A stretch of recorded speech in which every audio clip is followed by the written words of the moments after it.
Hello, welcome or welcome back. I am your most illustrative guru, Michael D. Nicola, here for your drawing pleasure or displeasure, depending on the day. As always, I'd like to start off my stream by thanking each and every one of my patrons, my YouTube subscribers, YouTube members, Twitch subscribers, Twitch followers, yada yada yada, everywhere. Everywhere on social media in which you follow and support me. Thank you. I also like to start off the stream by showing you guys what I worked on most recently, or what I most recently published by way of shorts, YouTube shorts, Instagram reels, and TikTok videos. This is a character that I just started fiddling with on stream a couple streams back. I hadn't thought of the game Lollipop Chainsaw in 10 years.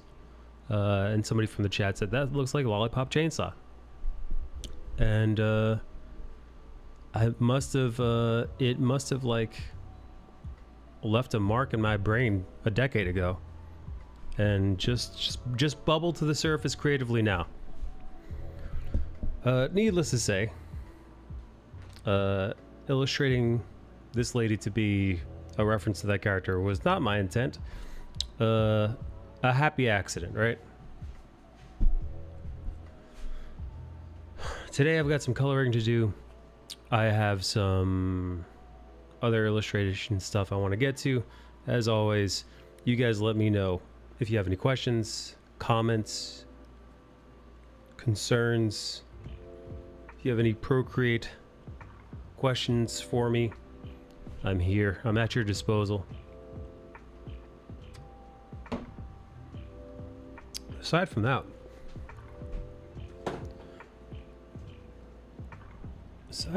oh, this is the way it came out.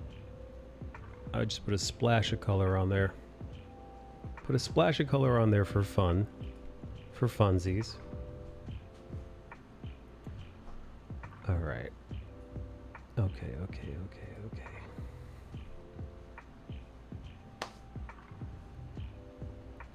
I finished, last time I streamed, I finished coloring this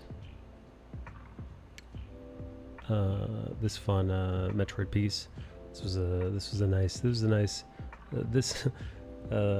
This character had been sitting on the desktop uncolored for weeks and weeks and weeks. I don't think I have any. No, everything's as done as I want it to be. The only thing is this, I've got to come in here, I've got to tinker with some of the colors. Some of these colors, they're not meshing. They're not meshing the way I want them to. So I'm gonna tweak that a little later. New day, new stream.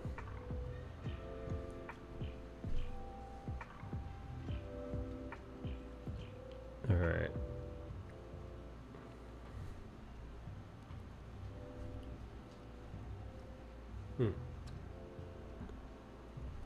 There's Nightbot. I was waiting for Nightbot. I was waiting for the Nightbot command to show up. It's about time.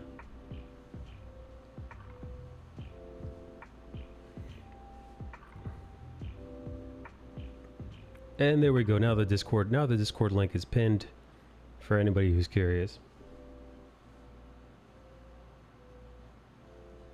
Excellent.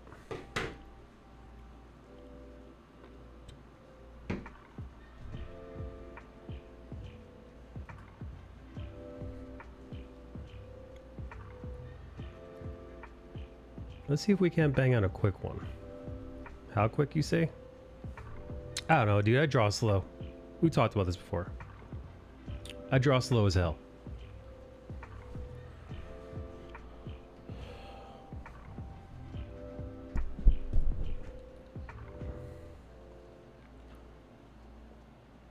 I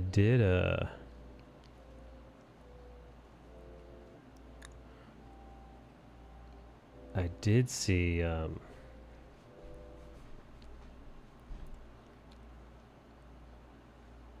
HBO or Warner Brothers Discovery. Did you guys hear about that? They completely scrapped the Batgirl movie. Dude, I forgot that they were even working on a Batgirl movie. That's how out of the loop I am.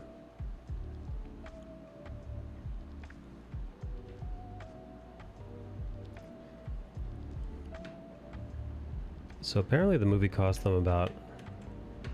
Come on, wake up. So apparently the movie cost them about $70 million.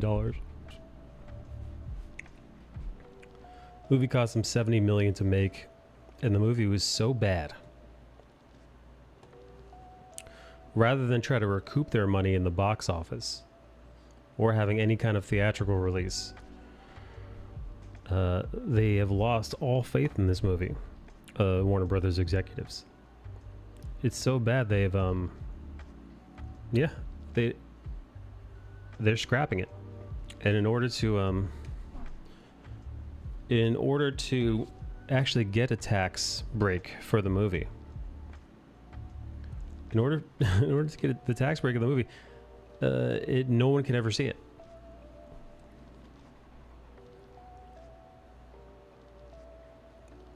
Which, by the way, didn't even know you could do that.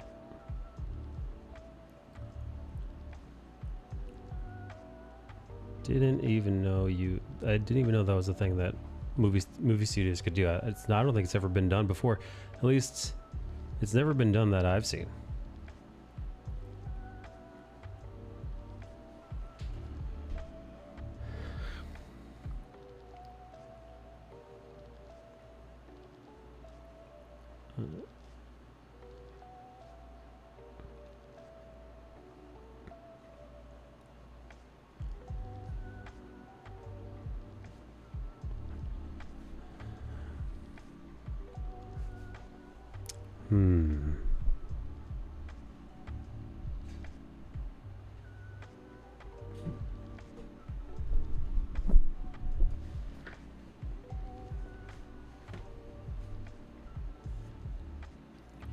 Don't mind me. Just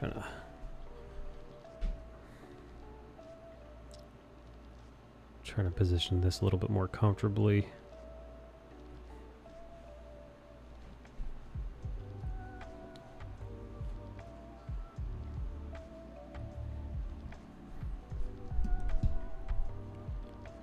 Okay.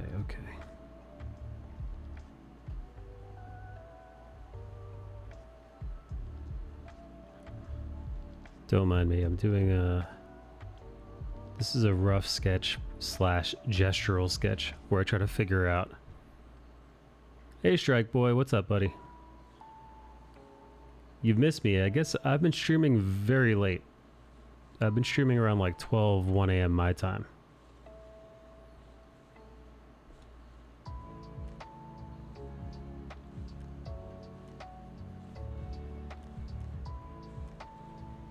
I'm doing the exact opposite of the exact opposite of what every streamer's told to do, which is I'm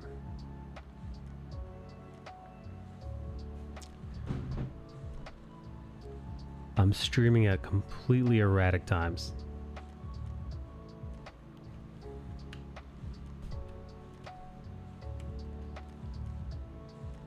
What's up, Brew baby? What's new with you, bud? Brew, you hear about this? You hear about the Batgirl thing?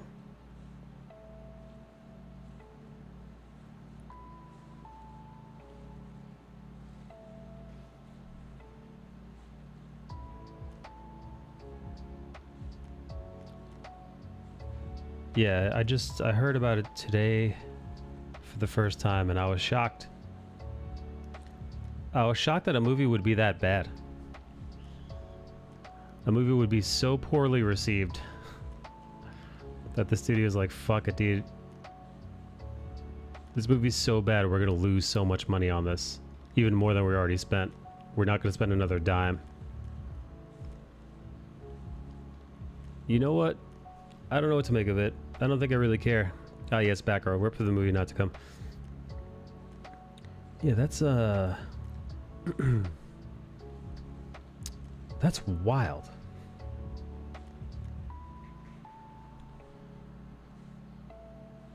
Yo, dog, I miss you because I appreciate your company. Glad you didn't die.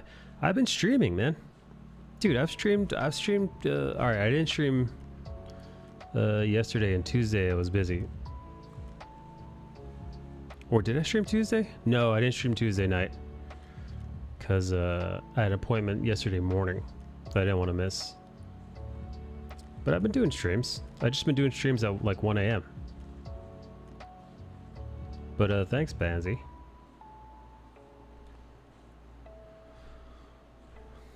Banzy, are you upset Batgirl's not going to be in the movie theater?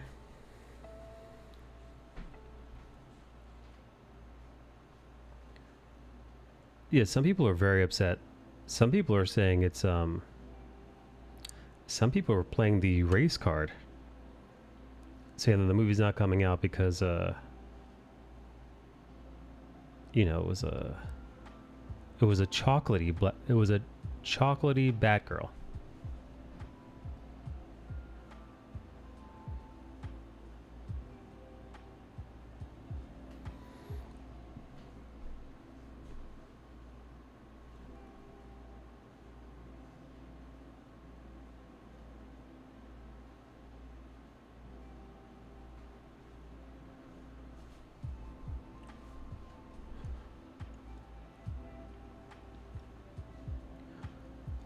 I just miss you because I hardly hop on because I was hanging out with the family. That's all right, Strike Boy. No worries. I'm here. I guess Fury Road also almost didn't get finished because some studio head didn't like it. It only got finished when that exec got replaced and saw the potential in Mad Max's raw footage. Wow. So they'd filmed it and they were just gonna not show it, huh? God damn. Hello, Shannon. How are you? Good to see you. Good to see you. We're just talking about Batgirl. Now, Batgirl stuff aside, I am most curious about what they're going to do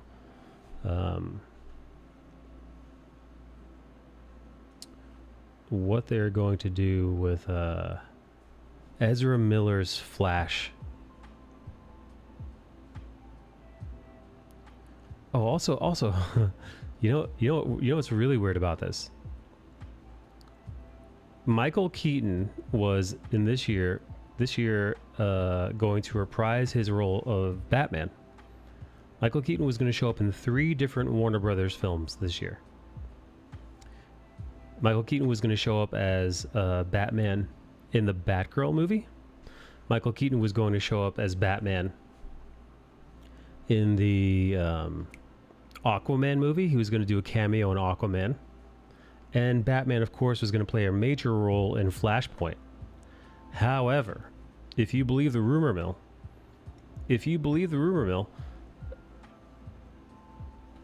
his cameo in Aquaman is being re-recorded as they're scrapping that. Hey, Frankie. Hey, Rummy. Hello. Hey, cuties. So they're scrapping the Keaton cameo in Aquaman, replacing him with Ben Affleck. They've already scrapped Batgirl, so he's not going to be appearing in Batgirl at all. And most people are assuming that they're going to scrap the Flashpoint movie because of Ezra Miller's shenanigans. So that would be 3 out of 3. We go from all kinds of Michael Keaton Batman to 0 kinds of Michael Keaton Batman.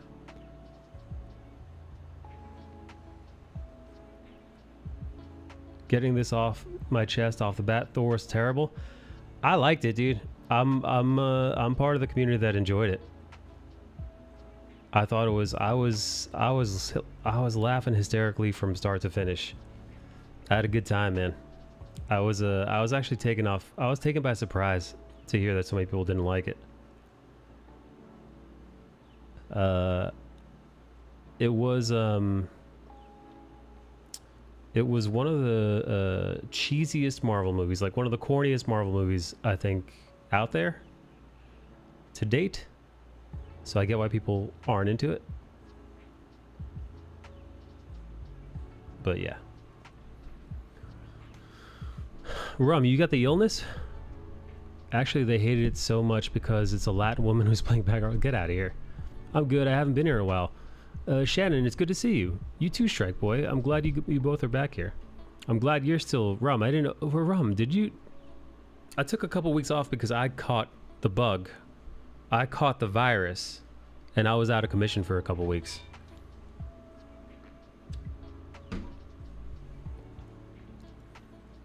I didn't like Thor, but it was enjoyable. I'm not... Listen. I'm not gonna fight anybody who didn't like the Thor movie.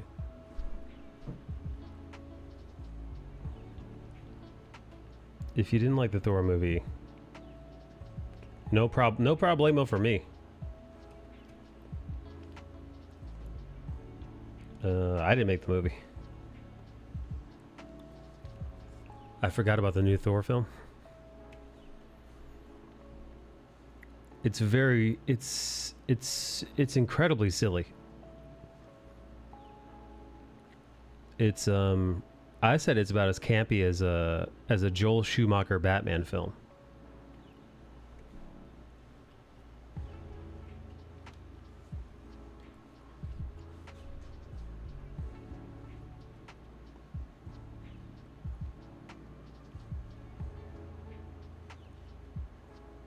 I thought Ragnarok was silly.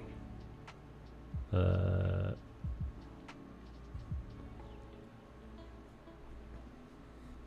thought Ragnarok was silly, but the Thor film, my goodness, the most recent Thor film, that was downright yeah, it was camp. It was. I don't want to spoil it for anybody who hasn't seen it, but it was very, very, very campy.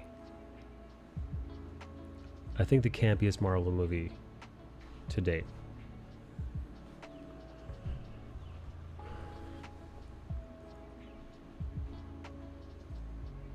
Frankie, dude, if you want to come on voice chat and break it down, you're more than welcome to. Same goes for you, Rum. I know you guys haven't been on for a while, but you're both more than welcome to join me. The more the merrier. I enjoyed Ragnarok because it brought together Planet Hulk. I've actually watched nothing Marvel related after Endgame except for the inferior Spider-Verse. Oh, you talking about No Way Home? Yeah, but yeah, come on, man. You can't count cartoon movies versus live action movies.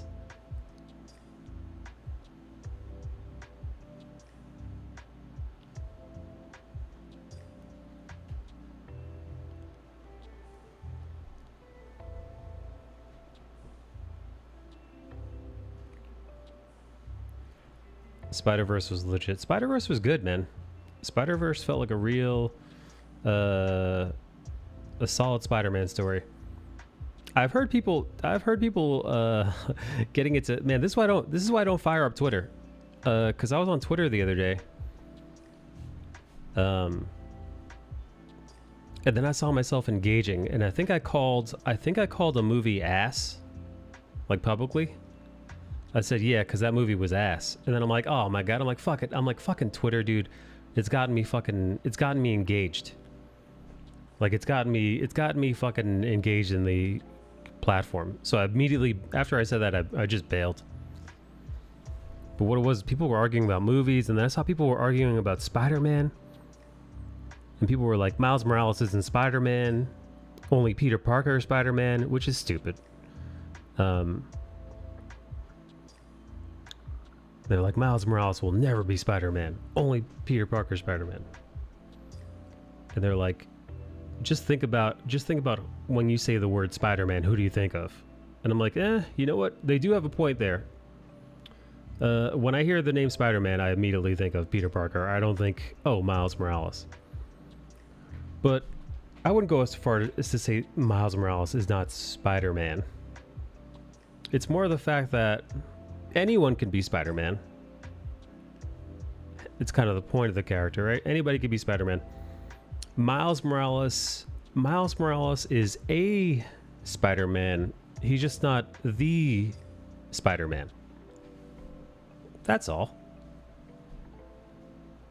But you know, it's Twitter. It's Twitter, so there's no such thing as nuance. So it's literally people just yelling at each other back. It's people just screaming at each other in a void.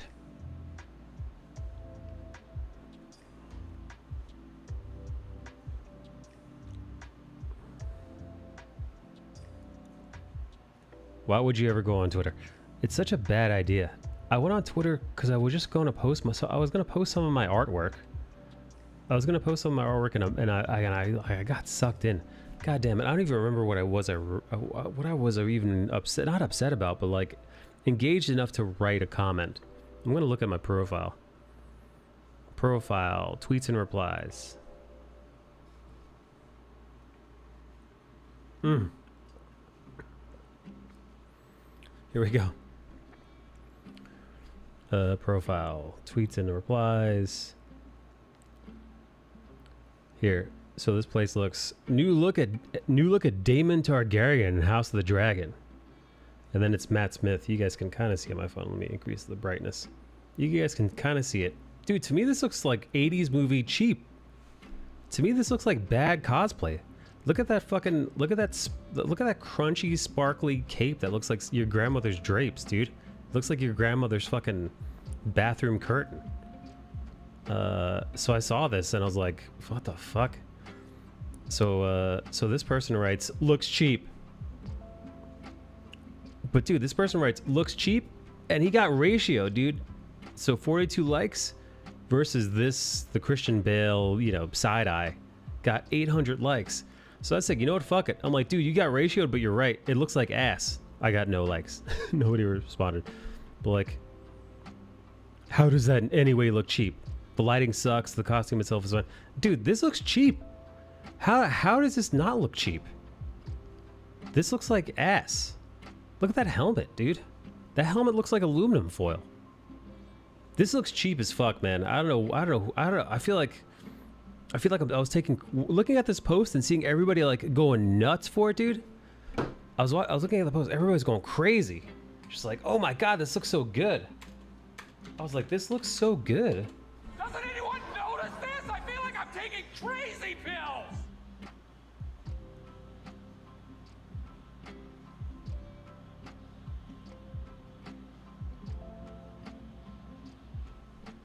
Yeah, so after I wrote that snarky, rude comment on that Twitter feed, I thought, you know what, dude, I'm already fucking, dude, Twitter is only good for getting upset.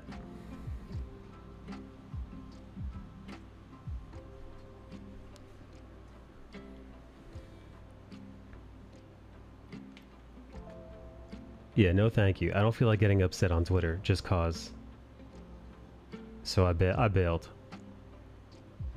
But man, it's crazy how that platform, Facebook too, by the way. I was on Facebook also to post art and look at plants. And sure enough, man, I'm on Facebook for like less than 10 minutes, 5 minutes. Immediately I see people getting into a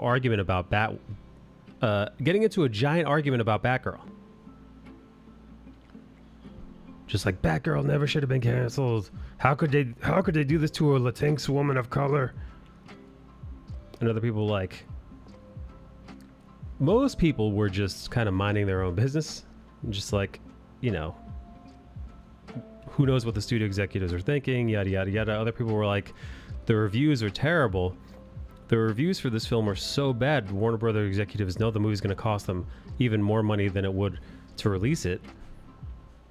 And then other people were just like, there were some people who were like, this is part of the woke agenda. This is part of the DCU. It's like, fuck me, man. Are you out of your goddamn mind?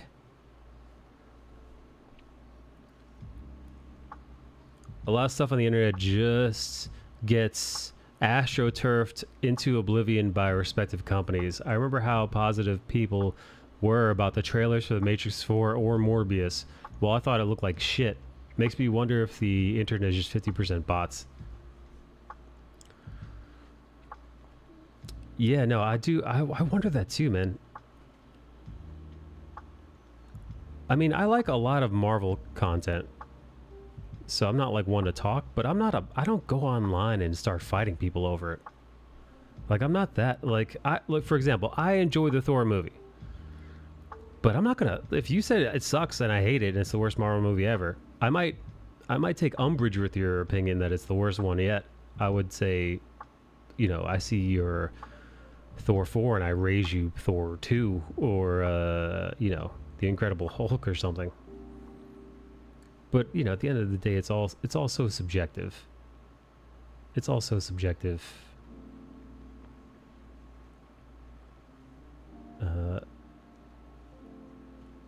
DC is good at sabotaging itself anyway, so nothing out of the ordinary. Frankie, what time is it over there, buddy? How are you, man? Are you still a master of the custodial? Are you still a master of the custodial arts, friend Frankie?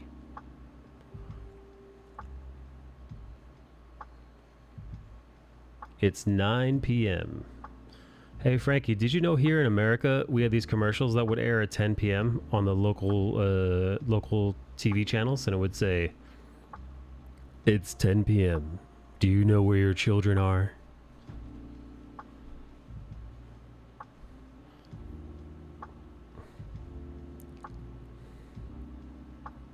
Sometimes my parents would goof around and they'd point to me and stuff.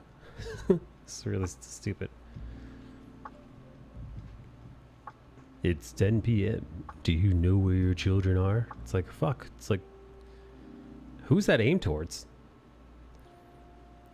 Because I would think to myself, if you're a parent that doesn't know where your children are at 10 p.m. and you see that commercial, I don't think that's going to change your mind on whether or not you give a shit about where they are.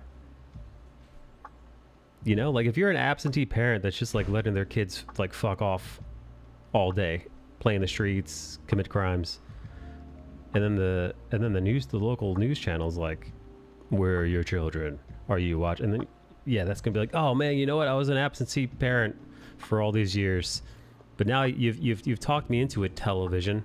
But hang on, I gotta pee. I'll be right back.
All right, I'm back.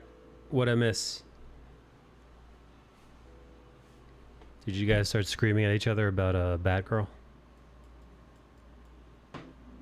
Apparently the Supergirl movie is also... There's going to be a spin-off Supergirl movie from coming off the Flashpoint film. So I don't know if you guys knew this, but there was some leaked footage of them filming the Flashpoint scene. And they had an alternate universe Supergirl show up, who was also Latina. And this Latina Supergirl, apparently was going to get her own spin-off film. But not anymore, she ain't.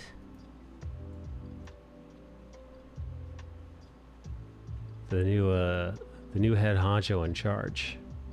Not on his watch.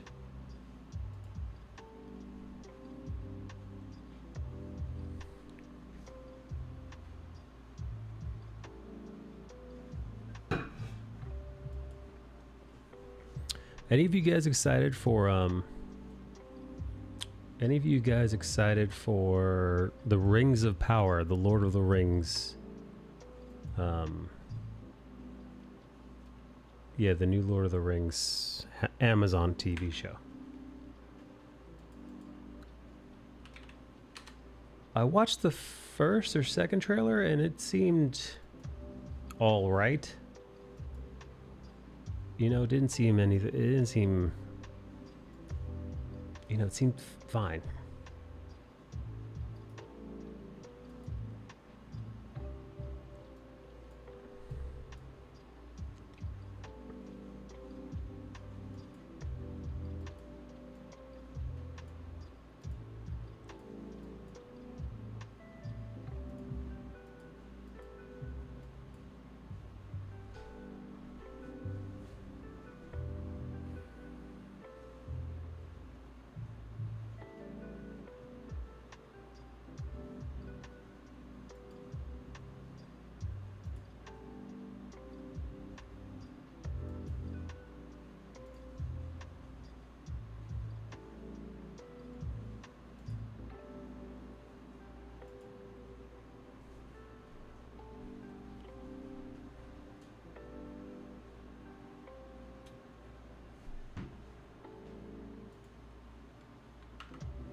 All right. Where are the white children at? Bansi, what are you talking about?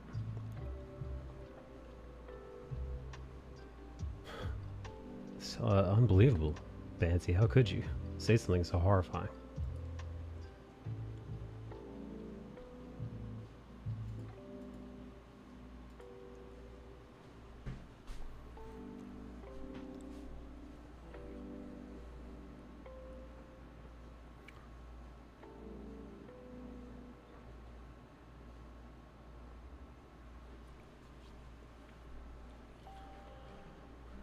Where was I? Hey, Brewmaster, thank you for waiting for me, bud.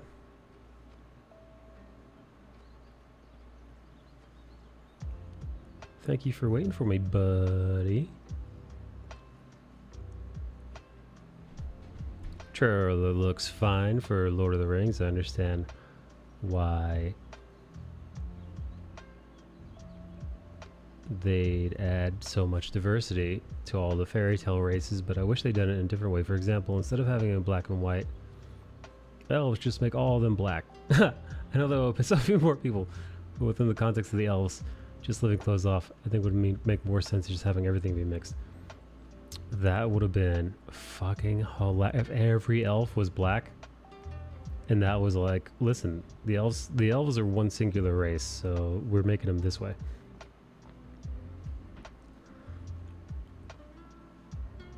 You know what, dude? The race swapping stuff doesn't bother me. It's never bothered me as much as it bothers other people. And I know, listen, I'll hear out the arguments where it's like, this is how the creator, this is the aesthetic the creator had in mind for these characters. you know, creatively, this is the way they were perceived, and this is the way they were written in the story.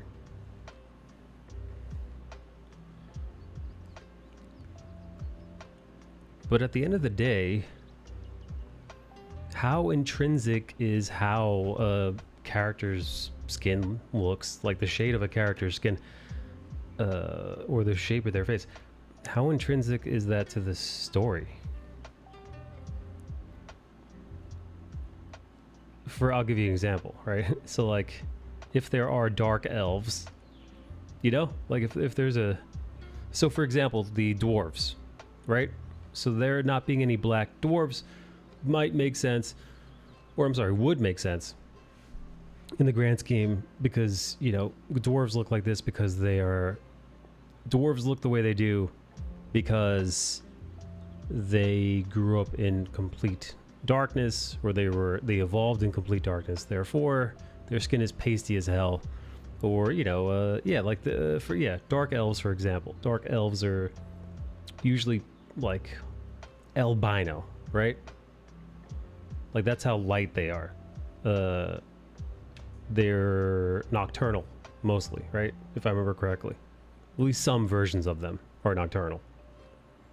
So like, okay, all right. Even evolutionary, that would make sense too, right? The same way, for the same reason why the Europeans got lighter skinned. It's just evolutionarily, their bodies had to adapt over time, mutate and adapt to service the environment.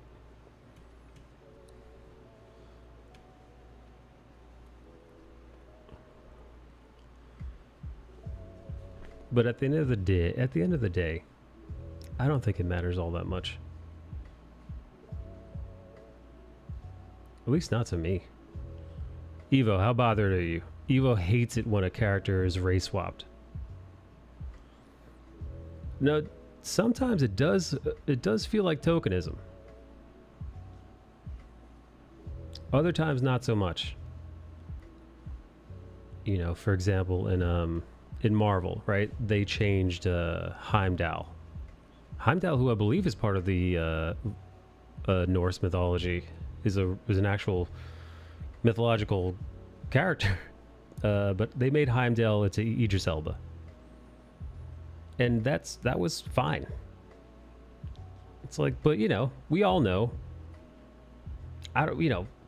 Did the Vikings even see black people? Like, did the Vikings ever even come across a black person? Who knows? Maybe. They came across Native Americans. I don't care if the story and production values are good, then that's good with me. Same. Nick Fury. Nick Fury is another example. Nick Fury, they swapped out the David Hasselhoff Nick Fury for the Samuel L. Jackson Nick Fury. They based him more off of the they based the Marvel Nick Fury more off the Ultimate Universe comics version of Nick Fury, and they ran with it. And some people were upset, about the Heimdall thing too. They didn't like it, and it was a lot of, the, it's North mythology. There's no black people in North mythology. And it's like, but it's fucking Marvel Comics, dude. It's not, like the Thor that, this is the Thor that like plays like PlayStation 4 and gets antagonized by gamers in like Fortnite. To be honest, fandoms drive me nuts. Fandoms drive me nuts even giving a shit about this stuff. I mean, dude, this is it though, man. Like this is fandom. This is just about every fandom I've ever met. Star Wars fans, Marvel fans, even before the movies. You'd be in the comic book store and people would be arguing. They'd be arguing, they'd be citing feats, they'd be citing certain creators. Well, did you know that's, Superman and this and this, and well, did you know in the original Bob Kane rendition of Batman was this, and Bill Finger had this idea for Batman. And did you know that he carried a gun back here, way back when, and which he did, by the way. But you know, I don't care. Just give me a good show or a movie. I hear that they're going to be completely dismantling HBO Max. I hear they're going to be dismantling HBO Max, and they're going to be merging it with Discovery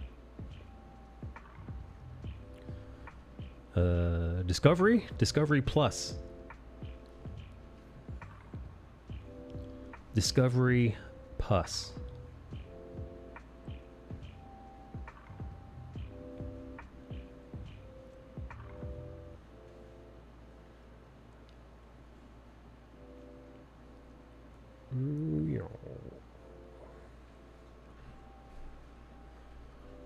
HBO is the dominant service there, though.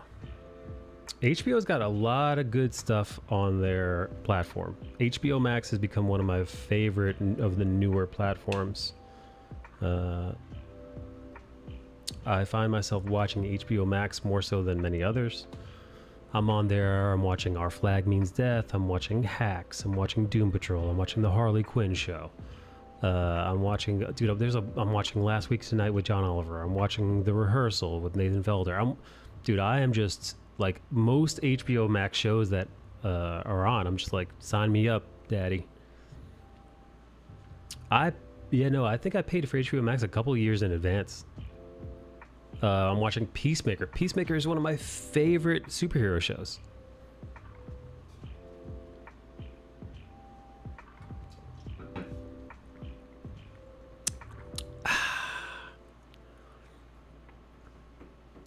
So likely just adding the Discovery stuff to HBO Max to pad out their offering.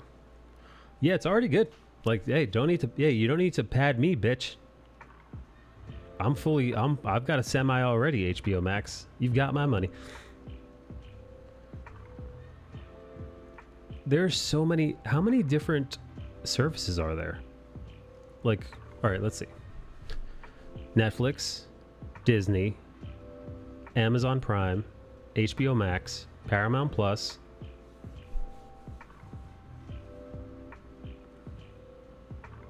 Who am I missing? Netflix, Disney, HBO Max, Paramount Plus, Amazon Prime. There's got to be more than that, though, right? There's like a whole slew of them. Oh, Hulu. How could I forget Hulu? Also majority owned by Disney. Hulu. Oh, Apple TV. How could I forget Apple TV?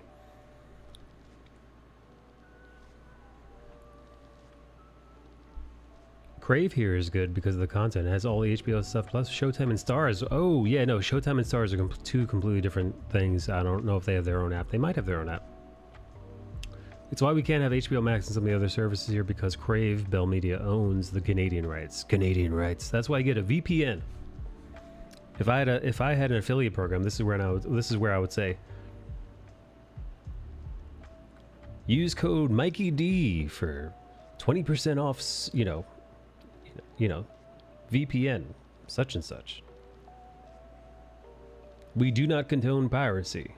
Wink.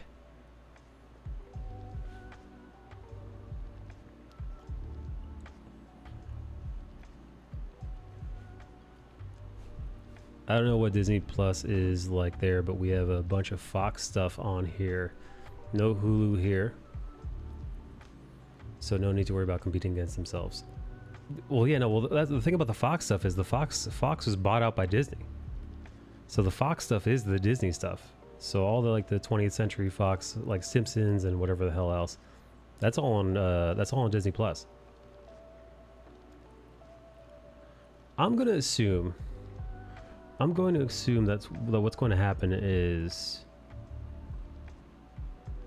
you're going to get 3 to 5, like the Paramount here in the States, that is. The Stars, the Paramount Pluses, the other ones, Apple Plus or Apple TV. I think a lot of them I think there's going to be 5 total. So like Netflix, Disney, Hulu, Amazon Prime. Yeah, let's see. Yeah, Netflix, Disney, Hulu, Prime, HBO Max is going to, I feel like that's going to be top 5 and the rest of them are just going to fucking fall off. Disney should just merge Hulu and Disney. Yeah, why not? That's actually a solid idea. Why not do that?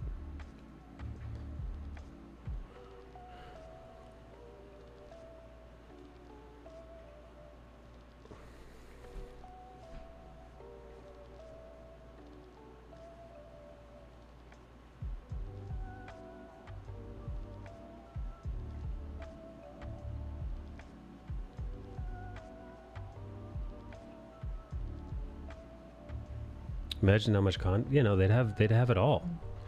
Because I'm mostly, that's where I'm mostly at. I swap between, Hulu. I was watching Umbrella Academy on Netflix, and then I was watching What We Do in the Shadows on Hulu, and then I was watching The Rehearsal on HBO, and I've just been bouncing back and forth and back and forth and back and forth, and honestly, it's annoying.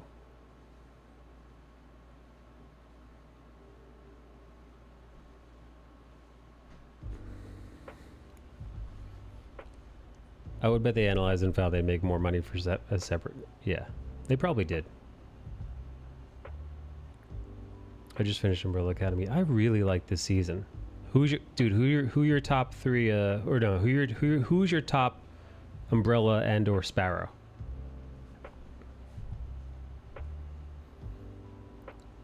I gotta say, dude, Elliot Page looks fucking creepy, man. That's just a weird looking dude.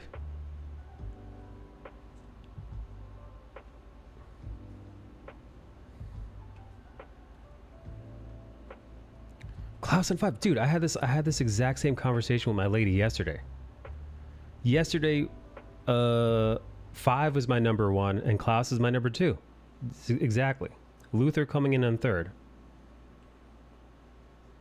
And I said about 5. I said, what I like about 5 is, although he's surly, he's a grumpy old man and he's surly as shit. He's relatively straightforward, direct. What you see is what you get. He says what he means what he says, and that's it. And he's got a kind of a charm to him. And Klaus is just I love Klaus's emotional intelligence and his quirkiness, I guess.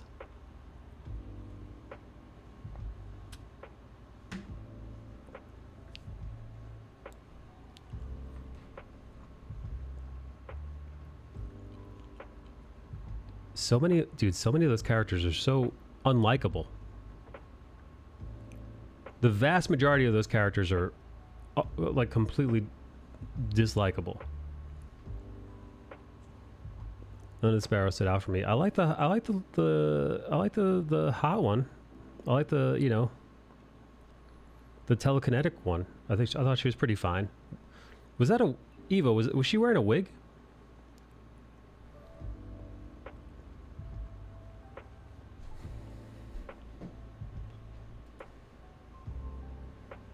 Well, yeah, I like the hot girl.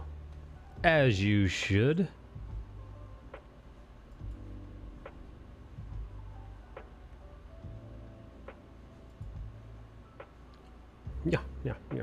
Yeah.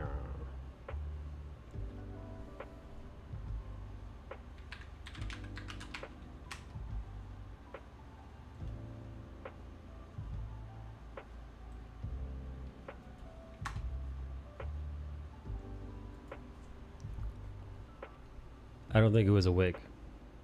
What ethnicity do you think she was? She looked like she could have been Mediterranean, perhaps Turkish.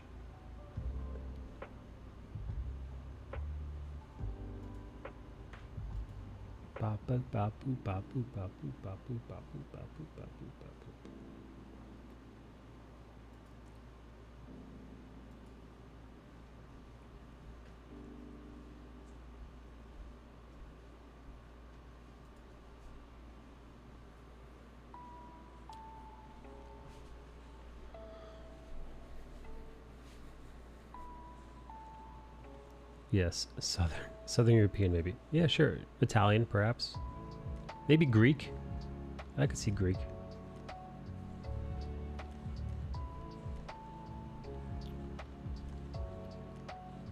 You know, sometimes I find myself a little jealous of those fucking Europeans. Like, they get to pick up and just be like, oh, you know what? Let's, hey, let's just take a drive to, insert, like, handful of hour drive to, like, if you're in Western Europe, it's like, yeah, let's just drive to fucking, I don't know, France. From wherever the fuck. Meanwhile, it's like, oh, you know what? I think I'm going to drive to Buffalo, New York from New York City. Okay, it's going to take me about 8 or 9 hours to drive there. And I'm still going to be in New York State. I did hear I was watching a TikTok the other day, and somebody was talking about, somebody was doing like it was like a video to European people about America. And they were basically breaking it down like, dude, you have no idea how vast America is. Like, you truly haven't the foggiest idea of how big this place is. And they were like describing how giant this nation is. Oh, we were close. Her parents are Venezuelan and Cuban. Dude, you know who I thought was hot? I thought the girl that was spitting. The girl with the spit, with like the venom.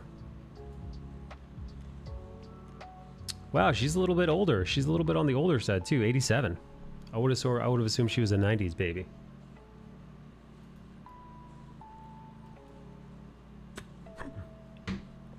Her name is Genesis? That's a bit much.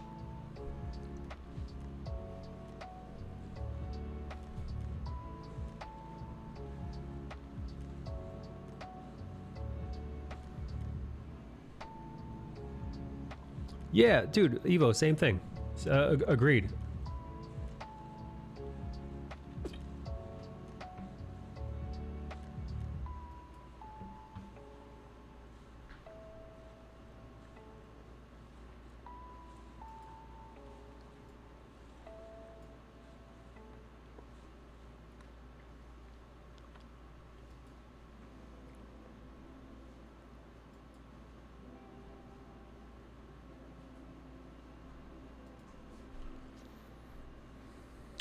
Hey Evo, what shows you watching right now?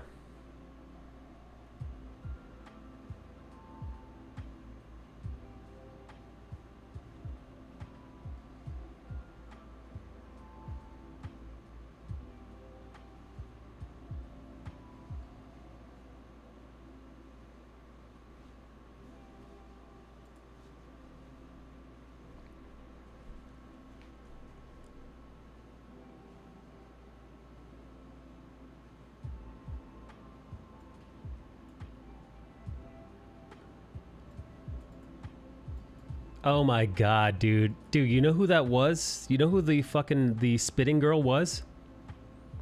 Jamie Hargreaves, right? Dude, here. Evo, I'll fucking show you. The girl that was giving you and me Kristen Ritter vibes. I don't know how I feel. I feel kind of grossed out now. Look. Here she is. She's actually, I'd say, quite attractive. That's Cassie. Oops. Nope, that's my own stream. That is Cassie David, aka Larry David's daughter. Larry David of Curb Your Enthusiasm. There she is in the back there.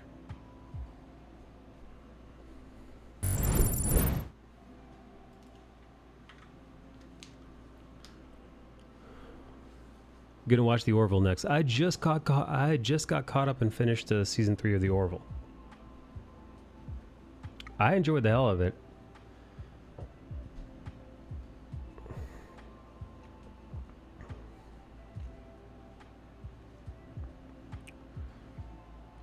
Got into a small disagreement with a fellow creator on here about the Orville because this isn't a spoiler. This is just talking about the show itself, just the nature of the show. I don't know how much of it. I don't know how much of it you've seen. It'll be the latest season. All right. So the most recent season, there was a 3-year. The show went on 3-year hiatus, which I wasn't aware of because I'd only just now started watching the show. And the show went on hiatus, and now it's back, but it's changed. It's hey Shannon, Orville is fun. Shannon, have you seen the most recent season? Again, no spoilers, because I know you guys haven't seen it. The Orville is it went through a little revamp. You get a new version of the Orville.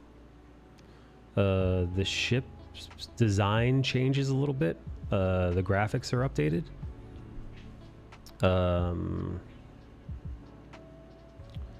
The CGI is it feels legit now. It no longer feels like you're watching a show on the UPN network or the WB or the CW.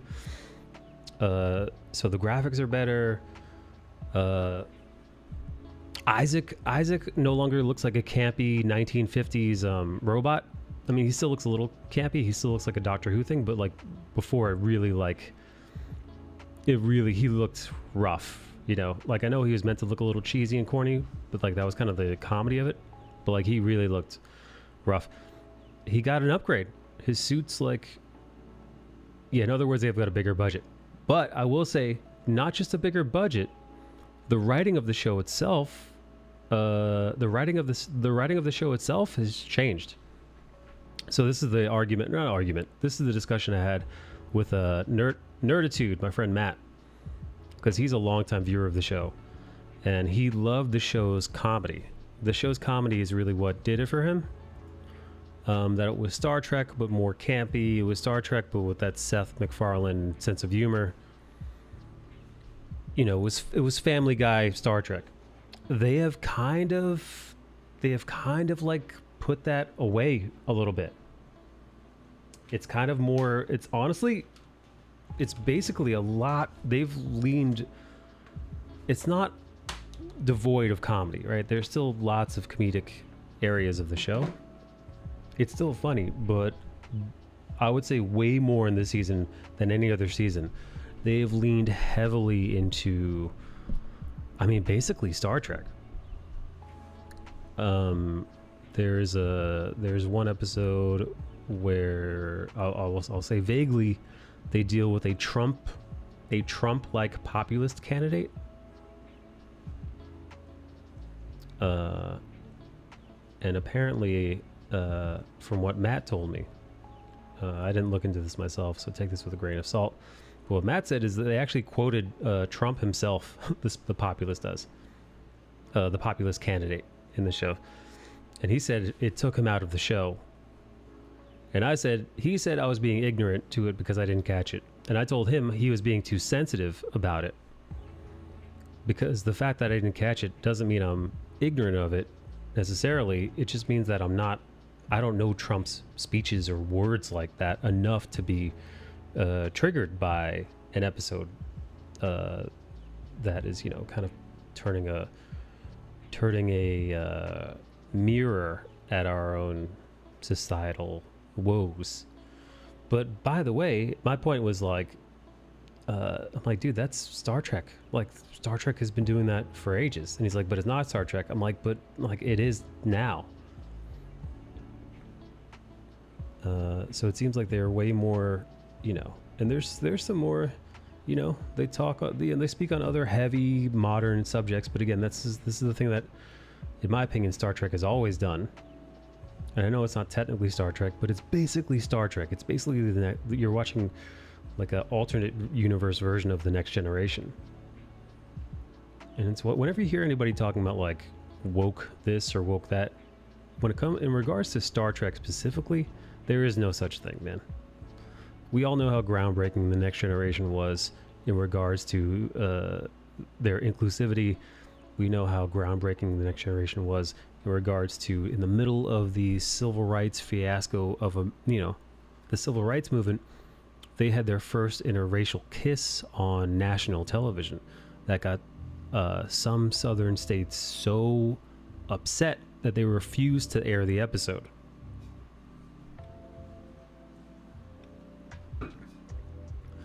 So yeah. Seth loves Star Trek, so of course you want to make a show like it. Yeah.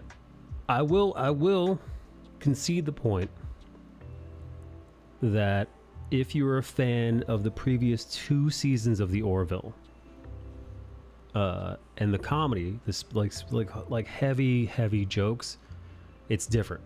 But I think Seth MacFarlane was letting you know that this is kind of a newer version of, this is the Orville, 1.5, 2.0.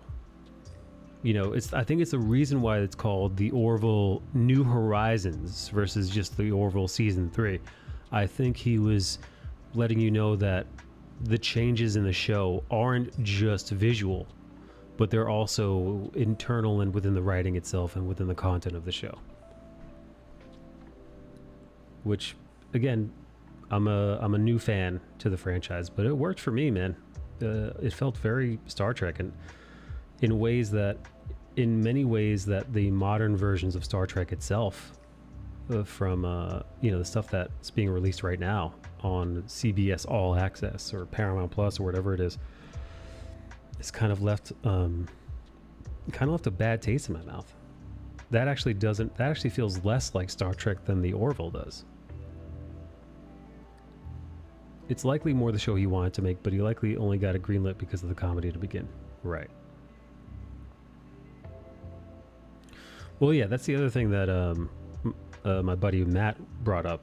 And I didn't know this beforehand, but apparently Seth MacFarlane is a very liberal kind of guy. And I don't know his politics. I will say this: at no point did I feel like I was being preached to, if that makes sense.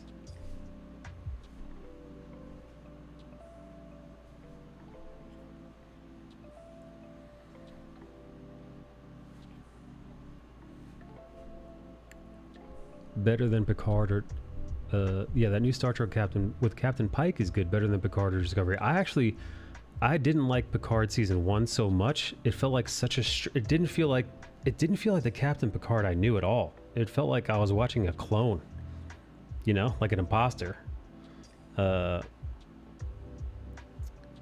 Same goes for 7 of 9 as well, and some of the other characters that they brought. It just didn't feel like what I was familiar with, so I bailed on season 2. And then the ending of season 1, I'll spoil it because who gives a shit, dude. The end of season 1 where they turn him into a robot. Like, Picard is dead. But they copied his brainwaves over to an android. But it's like, what? So he's gone. That's what you're saying. So real Picard is gone, and we've got a robot version of him walking around. Strange.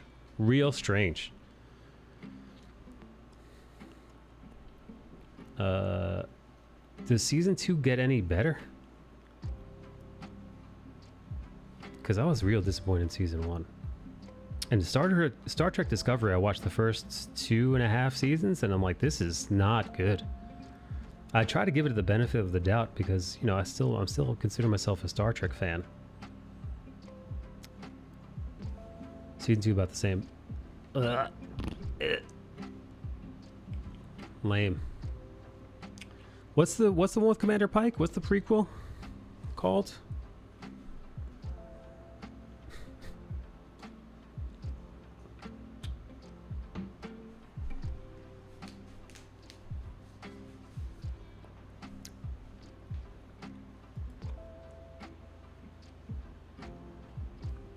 Brave New Worlds. Dude, was that Rebecca Romaine Stamos I saw in the promo for that?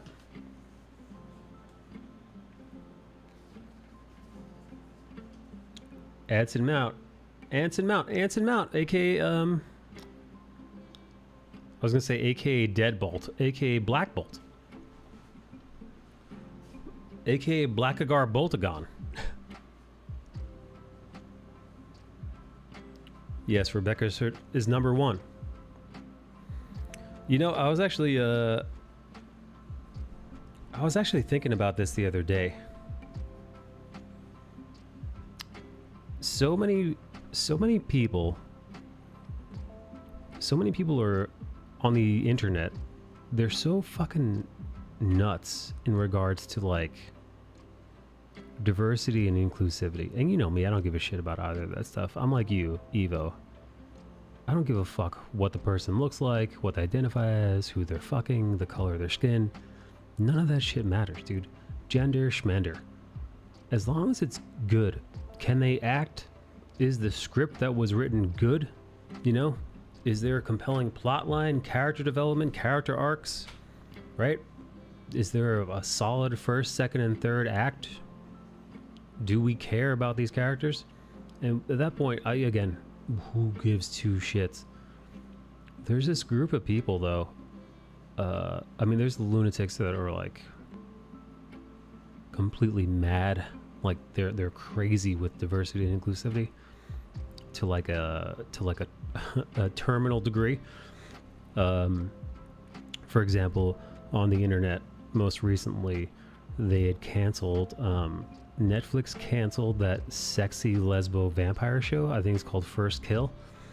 It's like a YA sexy teen girl on girl action vampire show. And they canceled that. And immediately the tweets that I saw were like, Netflix is lesbophobic. Netflix hates lesbians is what the thing. And somebody's like, yes, they canceled Sense8, which had plenty of lesbian stuff too. Netflix hates lesbians. And then somebody was like, I'm like, dude, they aired Orange is the New Black for like 8 seasons, which was like one of the most lesbian, like affirmative to lesbianism TV shows ever made. Like that's the vast majority of every relationship on that show, you know, minus like a handful is are woman-loving women. And that comment, that very reasonable, sensible comment, was immediately attacked and ratioed and cast aside. But the opposite of that, is these outrage hucksters, man, on YouTube and TikTok and everywhere else, anywhere else you find people screaming on the internet, and they kind of. You don't really know if they believe the shit that they say or if they're just trying to rile people up. But they're the types that, you know, they're like, another woman. Another woman in the movies. And you're like, it's gotten to a point now where people are so sensitive to that kind of thing.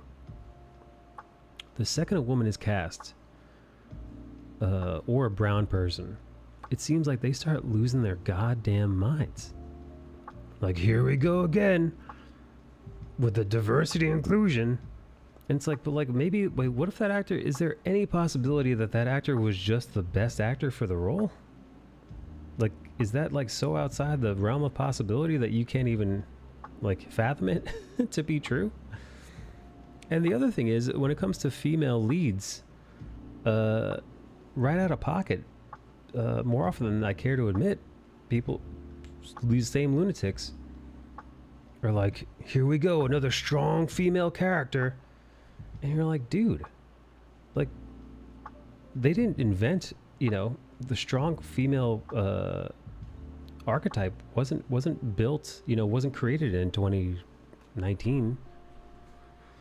And it's so bad, it makes me think that if old content that is cherished today were, if it had been wiped from our collective memories and re-released today as something new, it would be completely fucking lambasted.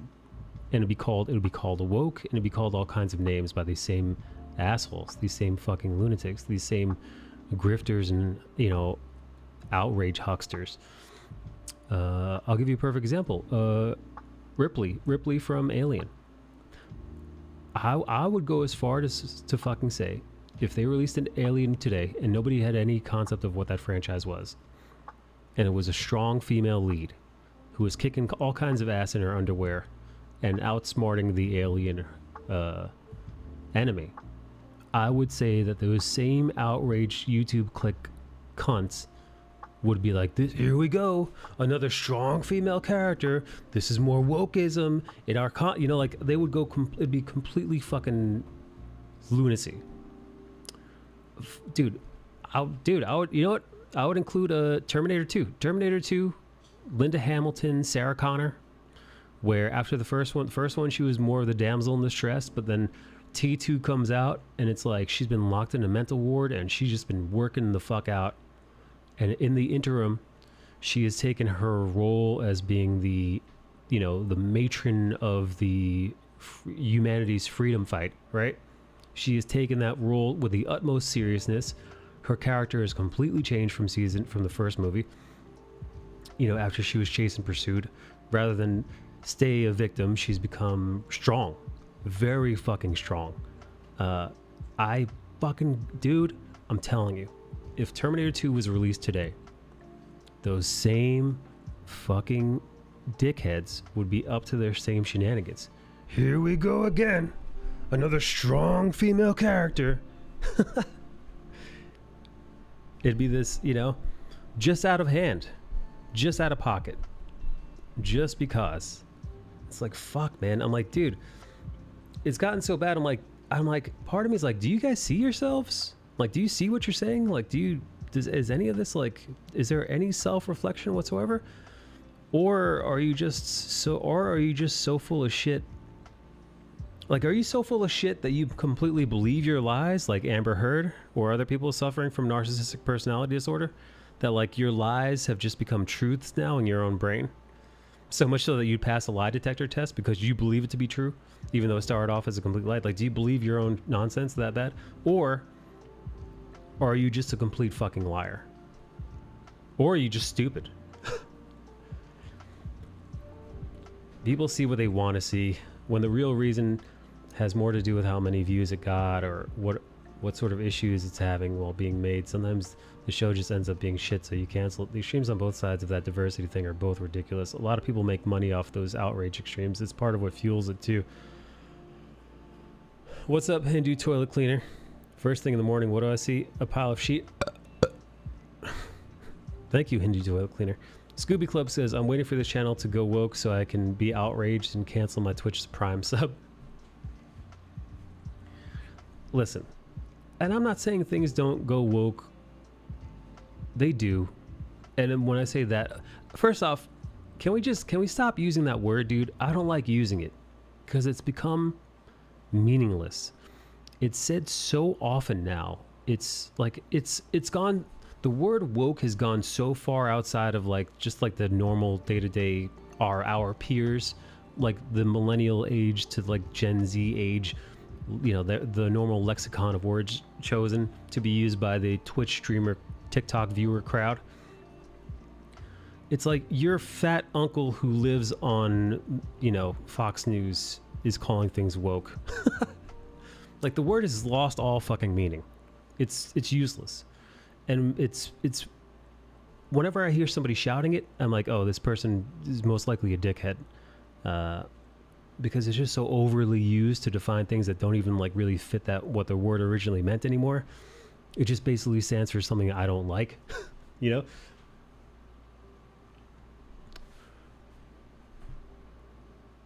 Point being, that word is stupid. It's lost its meaning. And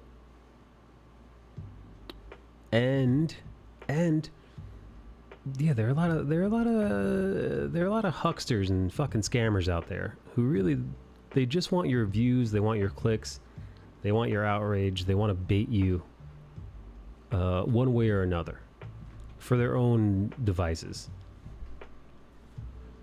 I hate it too. It's just knee jerk, but I needed to make an exception here for the line to work. No, listen, it's fine.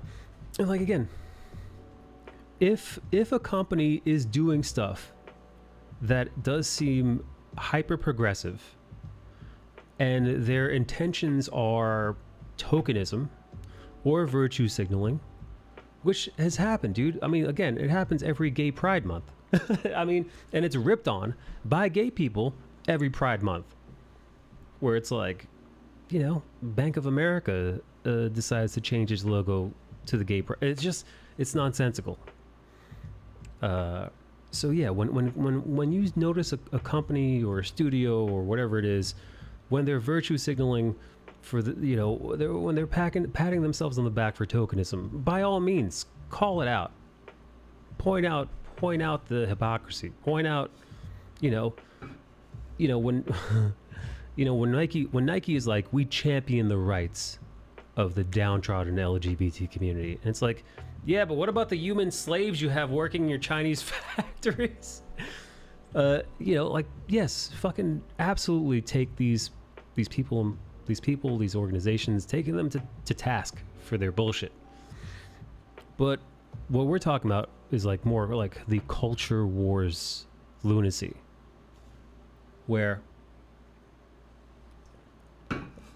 every form of new media is placed underneath this lens, and it's like, this is woke, this is anti-woke, which then of course leads into politics, right?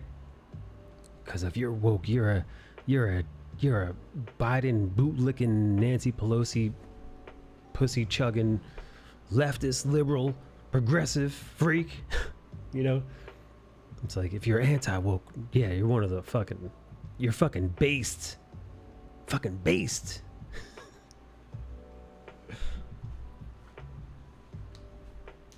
You're a fucking alpha Chad. You're Sigma, baby. You're Sigma Chad. The worst example I've seen of a movie being ruined by this sort of thing is the Wrong Turn remake. I love the original and hate the new one in equal measure. I haven't seen either Wrong Turn. I've never been wrong turned one way or another. Tell me about it. What is it? There's no room for gray anymore, but that's where most of the U.S. actually live. Well, what happens is all these people, like literal politicians themselves and cultural war lunatics, they keep egging each other. They live in these echo chambers, right? You've got these little echo chambers, and they fight against the other, and then while egging each other on, right? So you virtue signal to your own groups, and both groups do this, right? It's like, oh, you fucking libtard, you fucking libtard. And then you get chanted on and encouraged by your peers to reach even new heights of lunacy. Hyper divisive lunacy, completely partisan chaos. So like these little bubbles, they keep growing and growing and growing and growing and growing, and they're like these little black holes of our culture that start kind of sucking people in. But what it's really done is it's pulled society, in many different aspects of society, it's pulled them apart. And what you got kind of cooling off in the middle is this ever-growing group of, I'd call them normal, even-keeled people.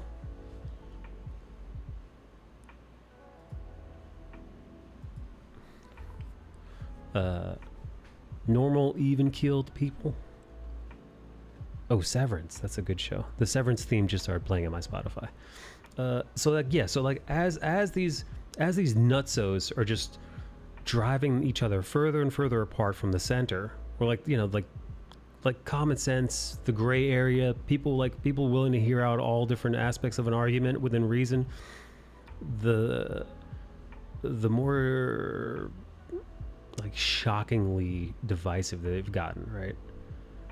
The more regular thinking people, even like I consider myself, there are many beliefs I hold that are quite liberal, man. The decriminalization of drugs, I'm 100% for gay and trans rights, and there are many, dude, I was a fucking universal basic income guy. I believe in social assistance, like positive assistance programs. I'm all for that shit, man. But there's other stuff that I do believe in, like I lean towards upholding the Second Amendment. Within reason, common sensely. There's a bunch of other beliefs I hold that don't fall in line with the status quo of the Democrats. This is why I don't call myself a Democrat. But I don't think I'm some outlier where I see both things. I'm pro-choice, for example. There's stuff that I see that is just kind of all over. There's stuff that I believe in and beliefs that I hold. There are aspects of the political spectrum that are kind of like it's not one or the other. There are little things that I like about all different sorts of points of views on the spectrum, but I'm not alone. And in regards to the culture aspect of it, not just the political aspect of it, I like to consider myself in the middle there too. Like I'm not anti diversity and inclusivity. I'm not pro it either. I don't care. I'm in the not care. I'm in the make a good movie, make a good TV show, make a good whatever, comic book. I'll read it regardless. I'm not counting the amount of, I'm not counting to make sure that the comic book passes the Bechdel test or not. But I think way more people are in that center category than ever before. I think there are way more people now who sign on to Twitter or Facebook or whatever, or TikTok or whatever platform you choose. And then you get on there and you look and you're just horrified by what you see. You're just seeing people screaming at each other. And it feels like you're walking down the street in the middle of a riot, not sure how you got there. And it's just one side of the street is filled with one type of lunatic, and then the other side of the street is filled with another kind of lunatic, and they're just hurling rocks and feces at each other all day and getting into skirmishes. That's how it feels. Let's see. Scoop says the original Eliza Dushku is one of my favorite films, a classic Appalachian inbred horror movie. The new one, I don't know what it was trying to be, an utter mess.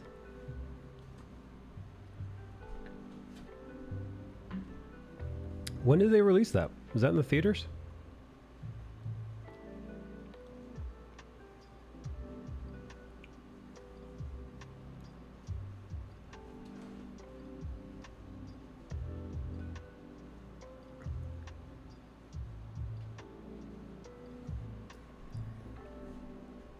I'll give you, listen, to go back to the culture stuff, I'm 100% on board for, I'm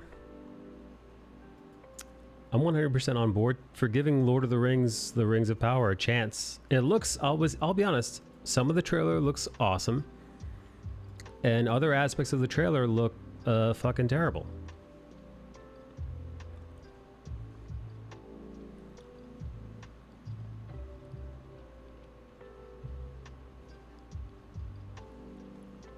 Dude, how is Larry David's daughter so hot? What the fuck?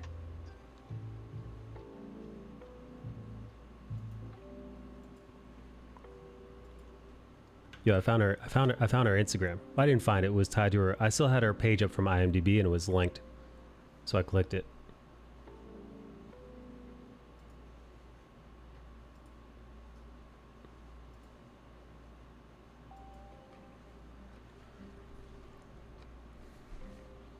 That easy communication can be a good thing, but it seems people want to use it in a way that's no good for anyone. It's often especially bad for them to participate in every day. I have reservations about the Lord of the Rings show too, but I'll watch it before I decide. That's the other thing, man. Declaring it terrible before... Dude. I left my YouTube on, and I was watching a Marvel breakdown of the Thor movie. It was relatively critical, and I disagree with some of the stuff, but I like to hear both sides. So, I don't just watch content of people and creators who absolutely agree with me. This person was very critical of the Thor films. I thought the Thor film, the most recent one, I thought he had some valid critiques. He said the second act was a mess. He said it was missing. There was plot elements that it was missing, and there was a major lacking in Thor's character development throughout the movie, and I think I could agree with that to a certain extent. But I left it on, and YouTube like tossed on one of these outrage types, and immediately this person's like, well, the Rings of Power have done it. I was like, Amazon does it again. Here we go. It's another horrible depiction of Galadriel. And they're like, this show is gonna suck. We know this show is gonna suck right from the first trailer. And I'm like, we did? I'm like, what do you mean we, white man? And also, what got me was also, the dude was just, no, it wasn't just some guy. It was Ryan Kinnell, I think is the dude's name. I shut it off. I shut it because like the dude was yelling. The guy was like legit yelling. He was like, another horrible Lord of the Rings trailer. And it's like, I don't know who that is. It doesn't fucking matter. They're all the same. I don't, just some guy. I've definitely watched some of his stuff before, and he's got a informed opinion. He clearly knows about comic books, and he clearly knows about Lord of the Rings. He loves the series, and he loves Tolkien's work. I've watched just some guy's reaction to this stuff, and he hates it because it's non-accurate to the books. And I think that's a valid point if you're a person who is a devout Tolkien nerd and you're looking at what Amazon Prime is creating and how they're not adhering to the book. They're really going off script and they're doing their own thing. And he's upset about that. I'll let him have that because, well, first off, it's his fucking opinion to get whatever opinion he wants. But second off, I get it. You're a giant book nerd and this isn't this isn't your book. My take on that is always, I divorce myself from the original stuff, or at least I try to as best I can. I look at it like, as long as you're doing your best to try and uphold the, I don't want to say vibe, but if you take what Tolkien was doing, in large swaths, not the nitty gritty, not the details, but what he was trying to say as a writer, as a whole, and if you do your best to honor that, I'll give it to you. But listen, man, some people are very, very protective of certain fandoms, specifically Tolkien. So there's a lot of unhappy Lord of the Rings nerds out there who don't like what they're seeing in the trailers because of the radical inconsistencies versus the books. So I understand why they're upset. Me, I know I've only watched the movies. I haven't read any of the books. I think I read The Hobbit when I was a kid, and I think I maybe have read some of the Lord of the Rings books when I was younger. I can't remember, but either way, it doesn't matter. I'm not part of that group. I don't know the ins and outs of Tolkien's work. I don't know. I'm gonna watch it with an open mind, and I'm gonna see if it's good. I'm gonna see if it gives me that Lord of the Rings feel that I've missed for 20 years. I may have gotten distracted by the IG, but the books, as covered in the time period the show is about, is thin anyway. They would have to be filling in to make a real show. The Second Age was written by Tolkien, more like a history or mythology. It was different from how the Third Age was written in the Lord of the Rings books and The Hobbit, and the previous movies differed a lot from the books, but people love those. I'm certain the series won't end up being the worst than the Hobbit movies. The Hobbit movies were ass. Complete ass. So yeah, I'm not going in there with any preconceived notions. I'm going to give it a shot. But I will say I understand why just some guy's upset. But the dude who I was watching wasn't coming at this from a I love Tolkien and this doesn't feel like an authentic representation of Tolkien's work. The dude who YouTube started autoplaying on my feed was a guy who clearly is like a used car salesman. It's like any other kind of outrage huckster. We know, you know the grift. Why? I don't know I will sub like I don't know next if grift week. is the right like word. Next week. Why? Hey, Did you Bale, for thank you for the 15 months, buddy. $4.99 today? 15 months, little man. Put that shit in my hand. Very nice callback. Thanks for the prime sub, Bale. I don't know if I want to call it a grift, because a grift generally means that somebody's getting ripped off. Somebody's getting, so like nobody's getting like stuff stolen from them, right? But the outrage YouTuber type, or the outrage TikToker, or the outrage Twitch streamer, or the outrage Twitter poster, whatever the fuck it is. We know the scam, if you want to call it that. Do you have any zines left? That's not how you spell the word zines, but I do have a couple. Yeah. We know the trick. The trick. Again, maybe there's a better word for what they do, but the formula is this: find something that you can say is quote unquote woke.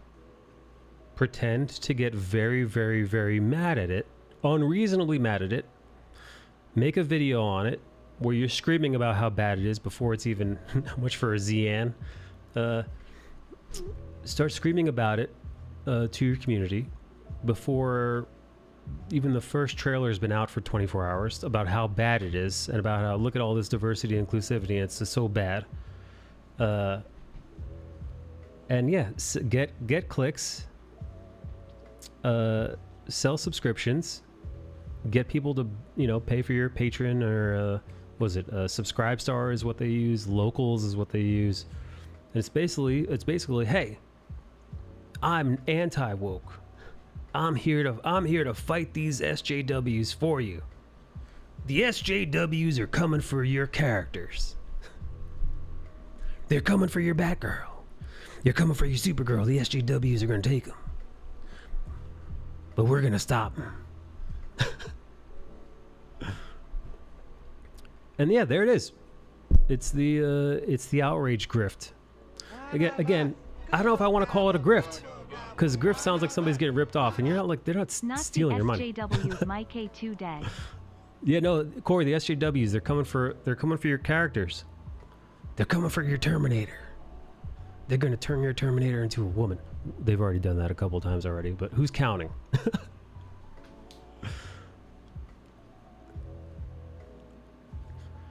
It's a grift in the sense that they play it up for the views. It's a grift in the sense that it's non-genuine. It's a lie. It is a lie, and they are trying to get you to spend money. They want you to, you know, use their code for Surfshark, or use their code for NordVPN, or use their code for whatever product, you know. And make sure to sign up for my Subscribe Star. And make sure that you pick up my T-shirts and other merchandise. You know. And then what's your merchandise? Well, it's me fighting the SJWs on a T-shirt, single-handedly, like the Sigma male I am. I'm gonna stop these libtards from taking your characters. It's like, how are you doing that exactly? When you actually think about it, what do these channels accomplish?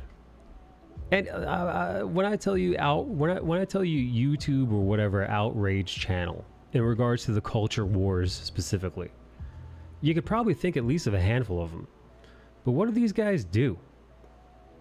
Like, you give them your views, and YouTube sells you ads on their behalf and YouTube's behalf, and you put money in their pocket one way or another. But what changes? Does anything change? Is libtard your promo code for NordVPN? Dude, if I were to ever get an affiliate NordVPN, it would be libtard. I'd probably get in trouble. I'd probably immediately imagine I work really hard to score like a NordVPN affiliate link, and then they're like, what do you want your link to be? NordVPN/libtard, please. And they're like, we've removed you from the affiliate. Dear Mr. DiNicola, we have found out this is a misfortunate partnership. We no longer require your services.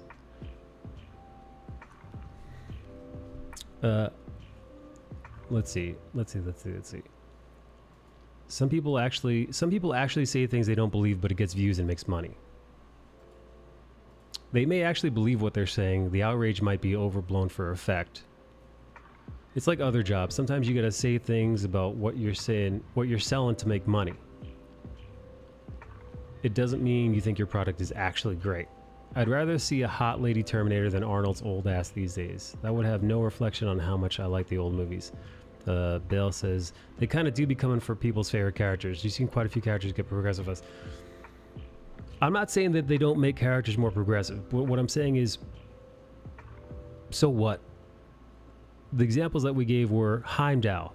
They race swapped him. Who gives a shit? They race swapped Nick Fury. Who gives a shit? It doesn't matter. So as long as the character is well written, the story is well told, it's well directed, the cinematography is good, you get, as long as the content is good, the other shit doesn't matter.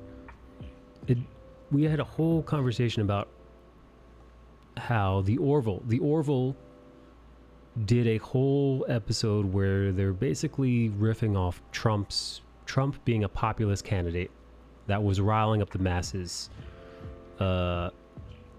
with, we'll call it mixed results.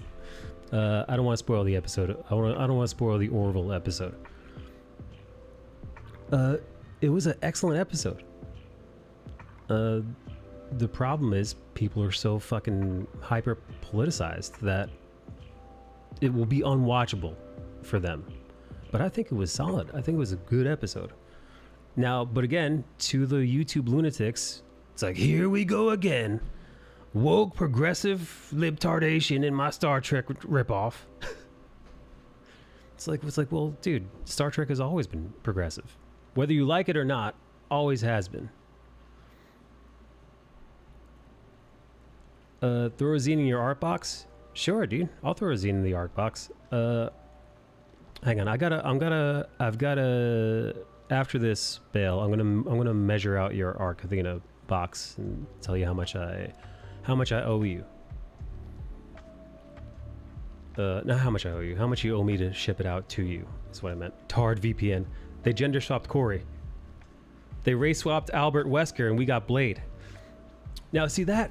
All right. See now the Blade thing. I don't think that was progressive. I think that was just stupid.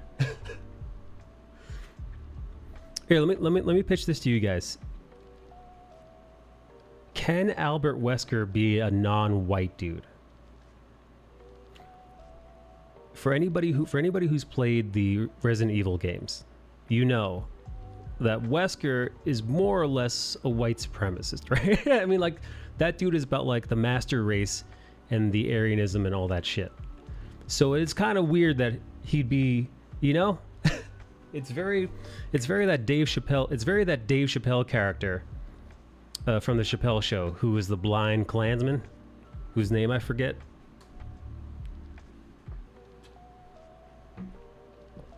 On my way to go hug Nikki. Liz is gonna go hug Nikki. God damn, I gotta pee again. Shit, I'll be super quick. God damn it.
I'm also going to tackle, hug Bill and KG.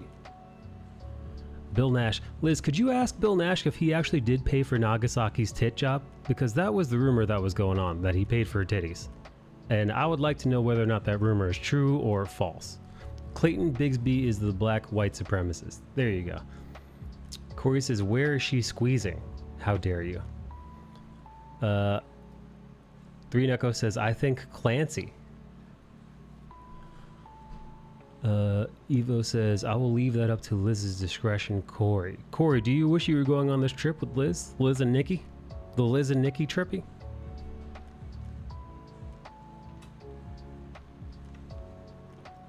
Whose breasts are these? Hey, Bill, whose breasts are those? Belle just posted a photo of a girl getting cum on her face with her tits out in the Discord.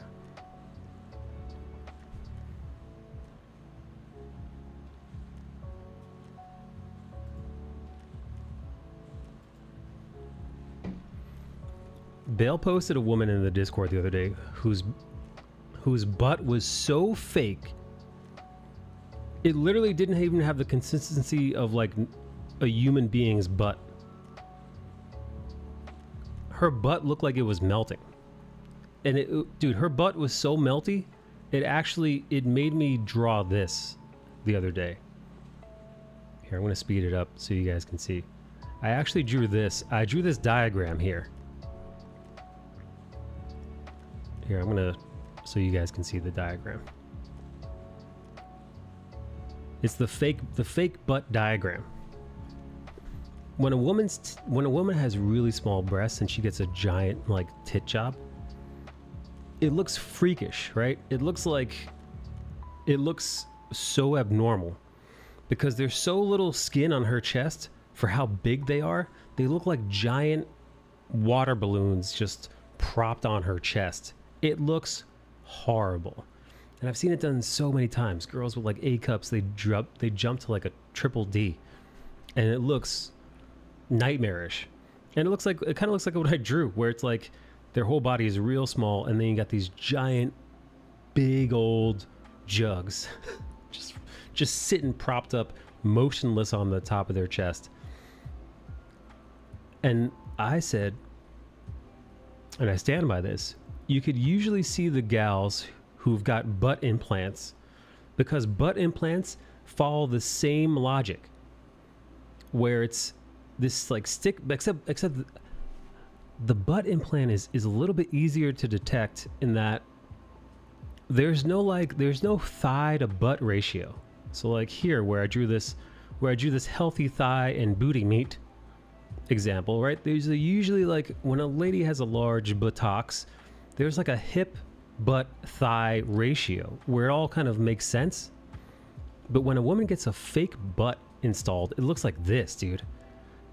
It's like skinny, it's like narrow hips, skinny twig legs, and then giant butt. It looks incredibly abnormal. It looks freaky. It looks weird. It looks like you're at a sideshow off the road on some truck stops somewhere. It's weird. It's really weird. But I've been seeing more butt implants in the e-girl community as of late, and it's disconcerting. I just thought I'd toss that in there. That's how Corey draws people.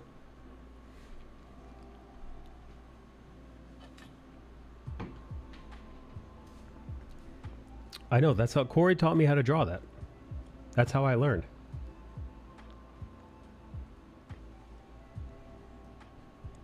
Call it the Corey method.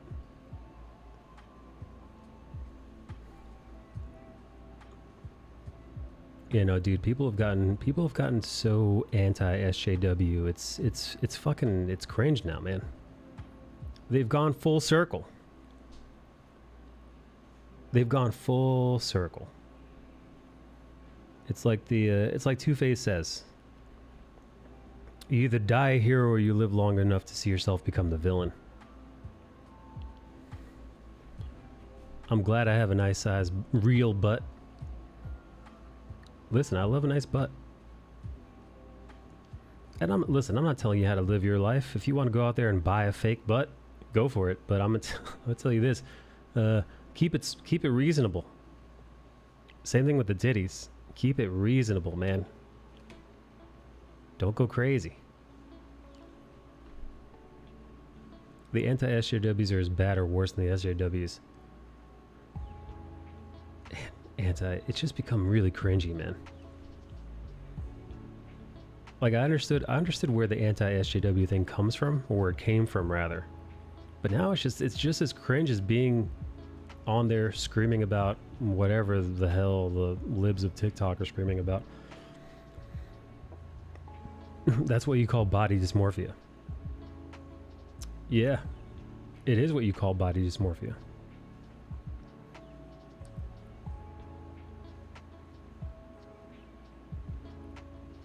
Corey loves a woman suffering with body dysmorphia. He preys on them like a spider. He finds a girl that's super attractive with like body issues. He's like, yeah, maybe, you know what? Maybe you could afford to lose a little weight. And then he laughs. When his ladies are like, how come you didn't text message me back? He's like, I was text messaging a girl whose hips look better. I also have body dysmorphia. We're two peas in a pod. You know, I was talking to a girl with much straighter teeth than you.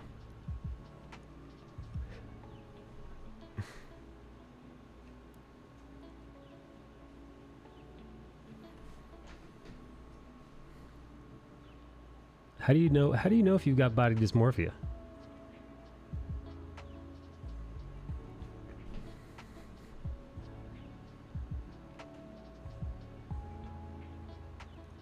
Someone once told me that women who get plastic surgery are usually incredibly insecure. And I've often thought how true that statement is. I've never asked anyone. You know, I've never asked anybody I knew who got like their tits done or their nose done and thought to ask, hey, did you get that plastic surgery done because you're incredibly insecure about yourself and looks? Hey, did you get that plastic surgery done on your body because rather than just own up to your faults, you'd rather pretend like they don't exist?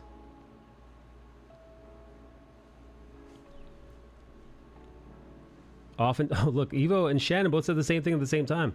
Oftentimes you don't know, says Evo. Shannon says they usually don't know. Hey, Melee, I've been streaming very late at night. I've been streaming like 1 or 2 a.m. my time. Melee.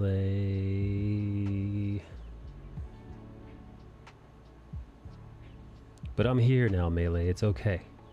You're safe with me.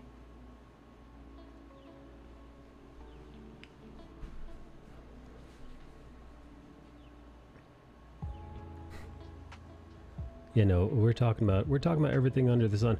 We started talking about Batgirl and how they you know, God, I gotta say, man, I'm still pretty surprised about the Batgirl thing. That movie was received so poorly that they're like, you know what, dude, we're just gonna fucking flush. Well, they're not gonna flush $70 million down the hole. What they are going to do is they're going to take the tax write-off for it. But like, they're like, you know, we rather take a, you know, $70 million tax write-off than risk releasing this to the public and have it be seen by the public. God, what a kick to the nuts that is. Right? There's no way you feel good about that if you're the gal who is playing Batgirl, or if you were the directors even, or the writer.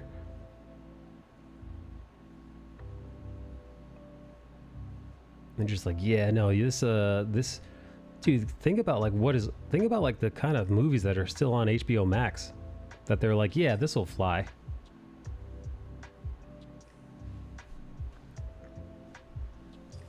I missed the convo about Batgirl. I haven't seen the trailer. I haven't seen the trailer either. What's up, Shammy? Shammy! Hello, Sammy. How are you? Sorry, we're talking about Batgirl and I'm doodling. I could show you some. What were you doing? What were you doing, Sammy? What were you working on? Oh, here's a Metroid that I colored the other day. Here's a Chainsaw Disney Princess that I did the other day. Here's something provocatively drawn, but don't worry, I covered her to shield your innocence. Yeah, this was done in a very like newsprint style. What else? I do lots of like standalone kind of characters. A self-portrait. What medium were you working in? Were you going digital? Were you doing Wacom? Cintiq? Were you doing a Huion? An X-Pen? Ooh, Cintiq. Fancy schmancy. What were you using? No, not Procreate, not on a Cintiq. Photoshop? Clip Studio Paint? Sammy, drop your Instagram or whatever your preferred method of sharing photos are of your art. Are they not releasing it? No, they're not, Shannon. If the problems were big enough to just cancel it, then it's likely not down to the actors. I like the Samus drawing. It's likely a bad script and maybe bad direction. Oh, bro, the lines of this one are so cool. Like the blue shirt looks cool. Thanks, buddy. Oh, and then I did this one. Another kind of quick character. I've been tinkering with this, like, you know, rough inks, a little bit of halftone. So like basically white, black, and like 2 to 3 colors. And this time only 2 colors. This was a light pink and a blue. But what's cool about halftone is the blue on its own, the blue on white looks one way, but when the blue interacts with the pink, you get this kind of like, and you zoom out, you get this kind of purple tone. This kind of, it's fun. Hey, there it is. Sammy making Instagram content.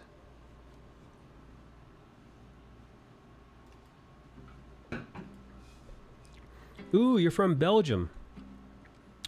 Are you from the French Belgium area, or are you from the...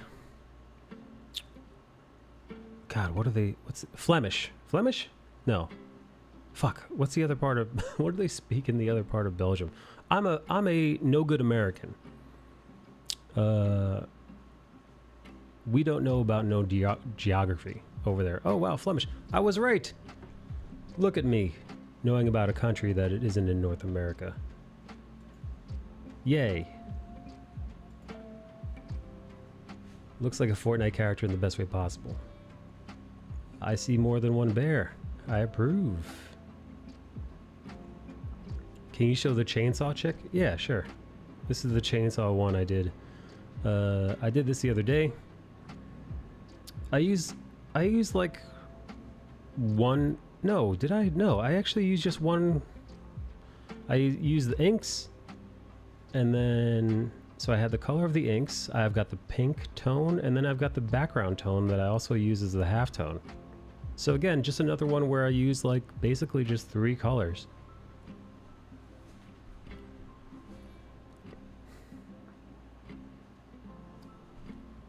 Yeah, welcome, Sammy. Thank you for the raid. I appreciate it. I like your characterization. That's a hilarious Trump, by the way. That's funny.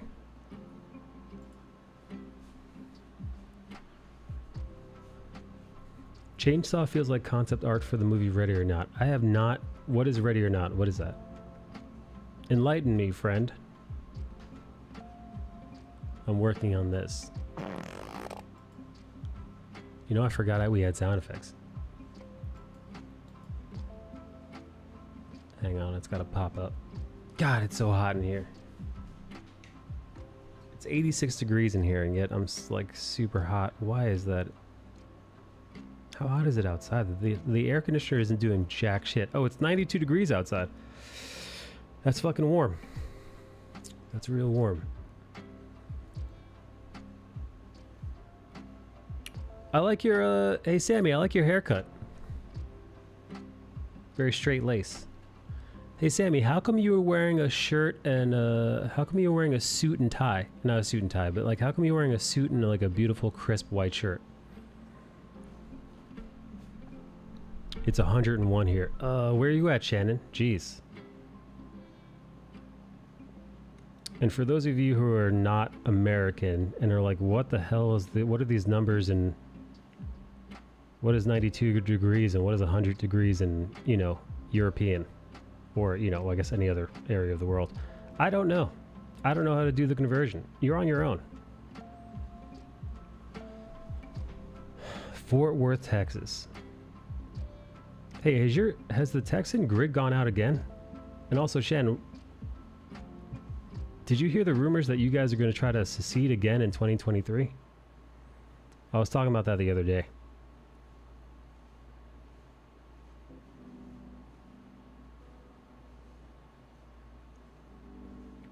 Oh, it's 38.3 Celsius. Guys, 38.3 Celsius. How do you like that? You like that?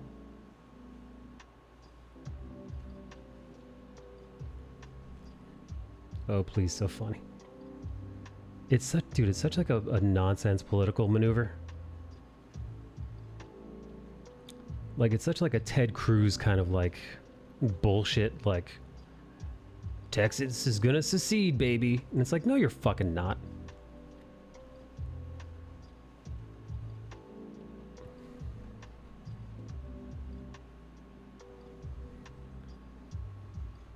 Texans are a little too proud. Yeah, what's his face?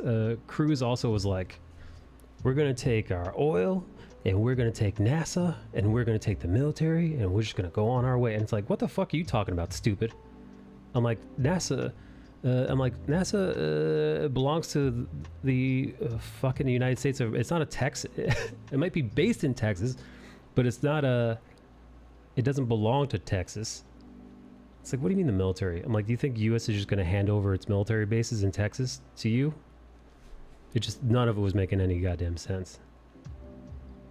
And also, it also spits in the face of history. Texas was on its own once, and then was absorbed into the United States, the rest of the U.S. And then, during, guess what, the Civil War, they were conquered yet again by the Union. So that's 2 for 2 now. What makes the average Texan think that should they try to split up again, anything different would happen this time? It's crazy. Also, NASA has a huge facility in Florida. Right. It's so dumb.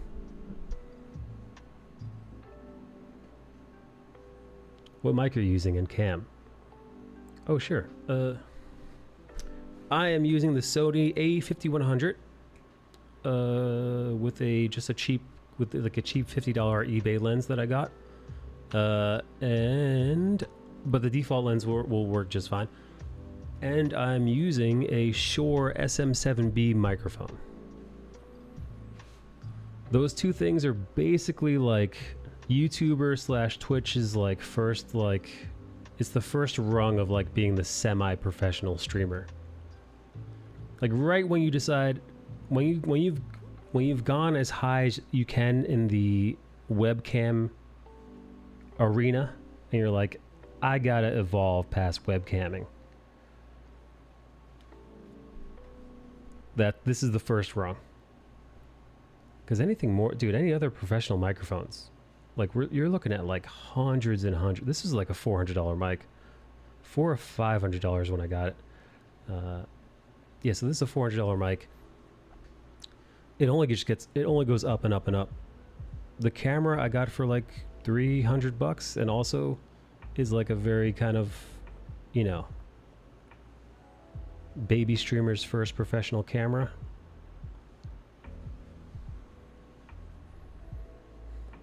How is Mike coping without Nikki? Dude, I gotta say, I am interested in how Nikki and Liz's party is gonna go. Guys, do you think Liz is gonna ask Bill Nash if he bought his ex-girlfriend her tits? Like the rumor I'd heard?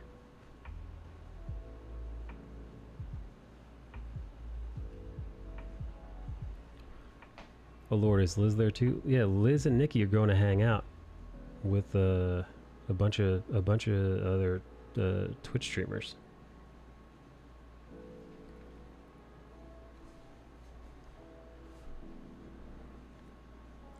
Corey, you got the SM7B too? Look at you, buddy. How do you like it? What kind of mixer did you get?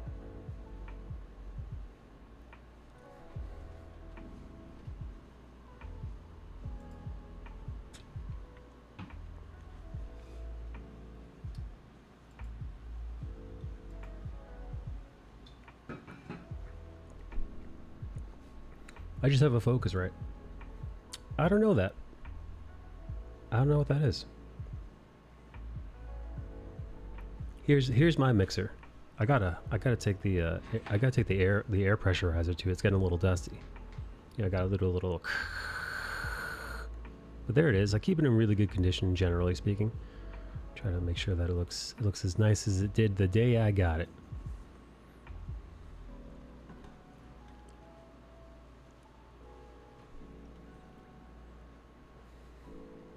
Yeah, so Nikki's going to hang out with Liz, and she's also going to hang out with KG, everybody's favorite Arizonian, KG Chan, and they're going to hang out, and I'm assuming just like kiss each other.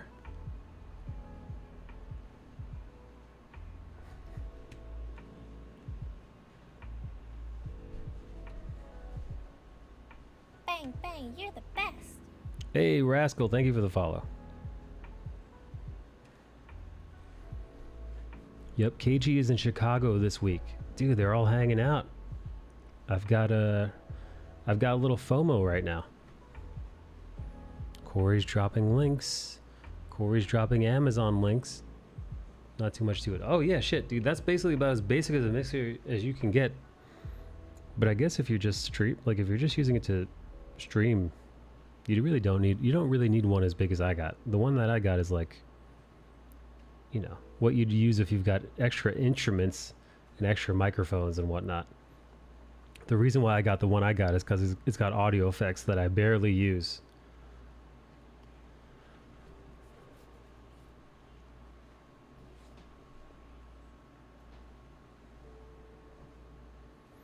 Yeah, to use the Shure SM7B, you need to have a mixer that will take in God, what's the name of the cable that you use? It's not a USB cable. It's an XLR cable.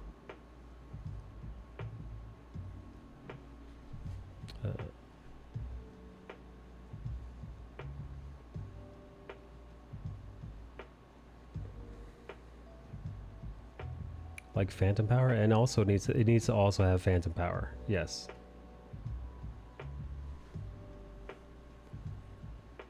I have a USB to XLR adapter.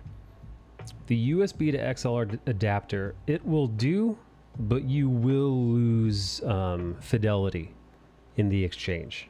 So like just tossing on an adapter, it'll work, like it'll get you there, but it won't sound as good.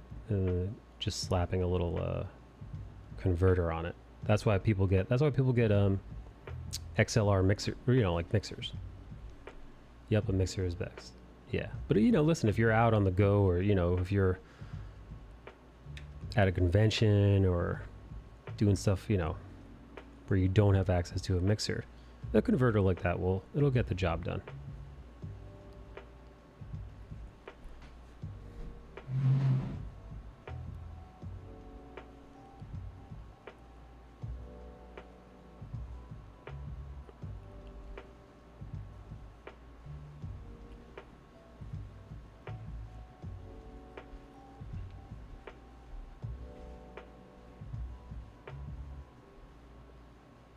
Hey, is anybody watching the new season of Westworld?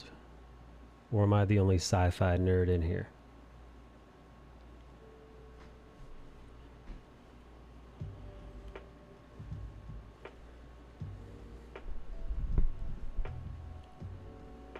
Around $100, you could just plug the bastard in and yell. I had the Rode NT1A before. I thought I'd see the difference between the condenser dynamic. What do you think of this? What do you think of the Shure SM7B compared? The Shure SM7B is a dynamic cardioid microphone, which, unlike other microphones, means that you have to keep your mouth about a fist-ish away from the microphone, because the second you move away from it too much, you lose, like I said, you lose lots of fidelity. So like even just being over here, like you can still hear my voice, but the quality of it is way different. Whereas like with a normal condenser microphone, you could move away like by a bunch, and it'll pick up a wide area of your room.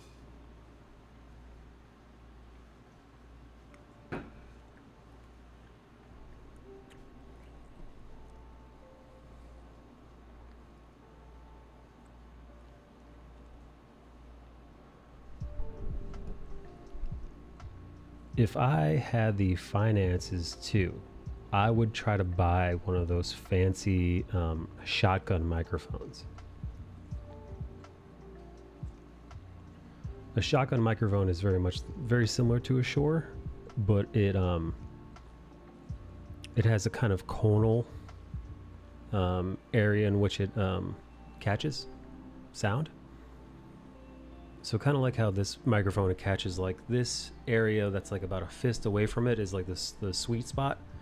A shotgun microphone, it's called a shotgun microphone because it's long, it's thinner, it looks like a giant stick, and it catches just what's in front of it, like just like right in front of it, and really doesn't. It's great if you got a lot of background noise going on.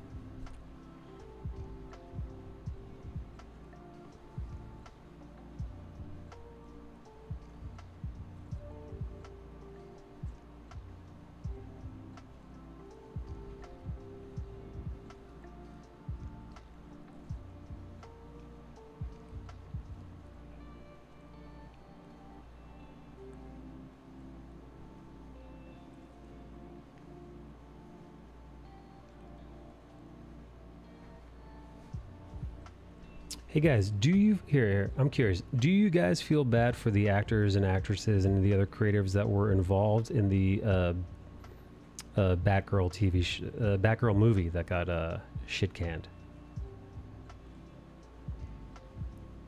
I'll be honest, man, I don't know. People are like, oh, I feel so bad for them, but I'm like, I kind of don't. Like, they did a job and they got paid, and yeah, it sucks that nobody's gonna be able to see it, but would you rather them not see it, or would you rather them see and lambast a terrible movie? Like, if it was that bad, like, why would you want someone to see something so horrible? I think if it were me, and you know, I knew that this movie was going to be awful. Yeah, I wouldn't want anybody to see it. They got paid. Also got horrible feedback. Yeah, exactly. It got terrible feedback from the test audience.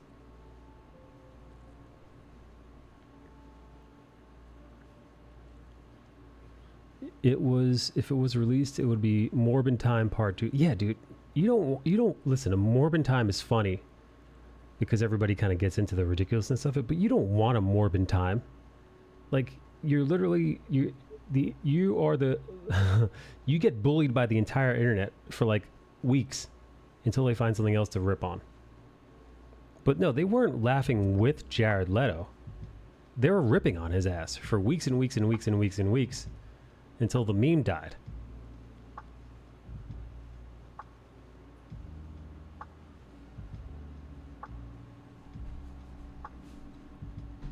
It might hurt everyone involved. Right, that's what I'm saying.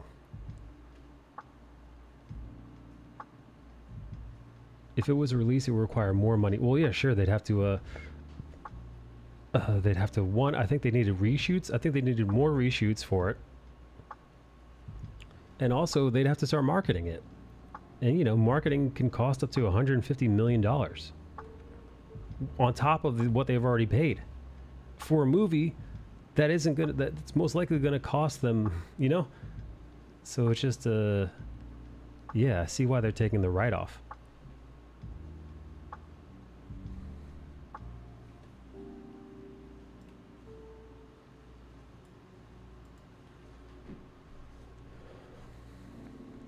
Marvel also got the Marvels also got horrible. Marvel scared. Oh shit! I didn't hear that about the Marvels. Really? Well, dude, I'll be honest. Ms. Marvel was meh. There was a couple of interesting things done in the episode, but overall, really nothing to write home about.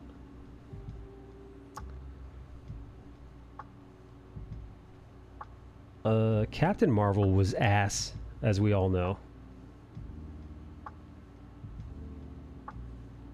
Captain Marvel was so bad that they kind of took her movie away from her. Captain Marvel is the only character who got a solo movie, and the follow-up movie doesn't even have their name in the title. It's not Captain Marvel 2, it's The Marvels. That's how negative the feedback was for Captain Marvel.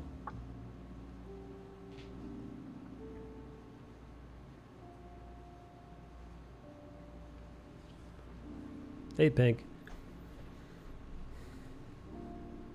They know it will perform poorly, and they're going back for more hurting. They're playing on it. Dude!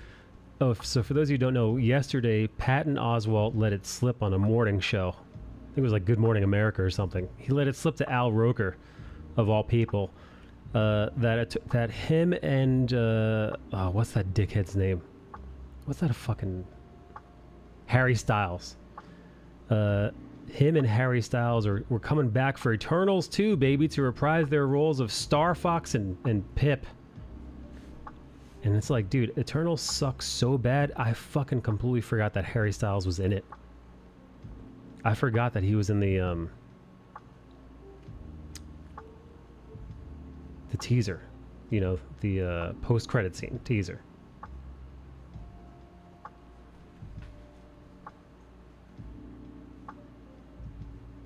There are rumors The Rock wants to keep Cavill at DC, but apparently Marvel is close to sealing a deal.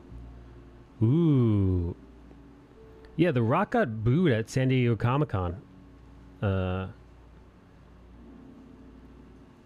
God, dude, DC.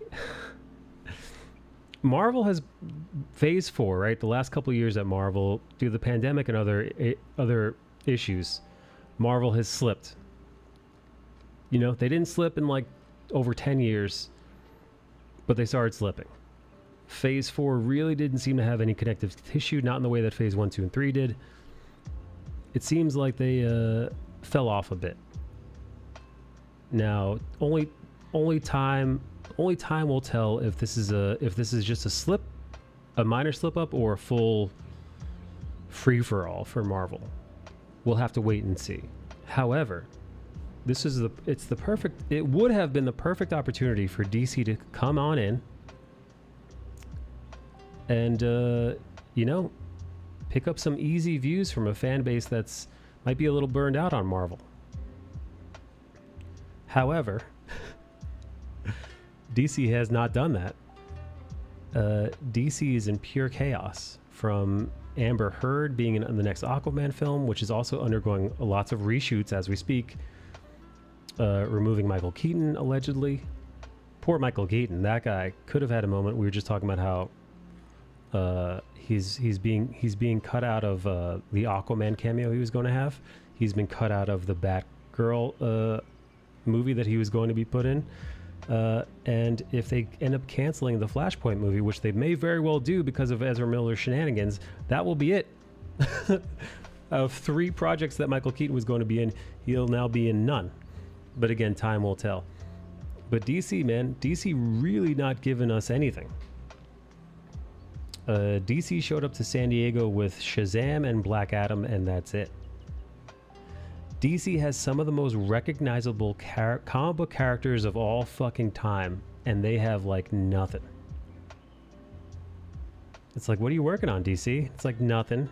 A Blue Beetle movie? A Blue Beetle movie, maybe? If we don't cancel it?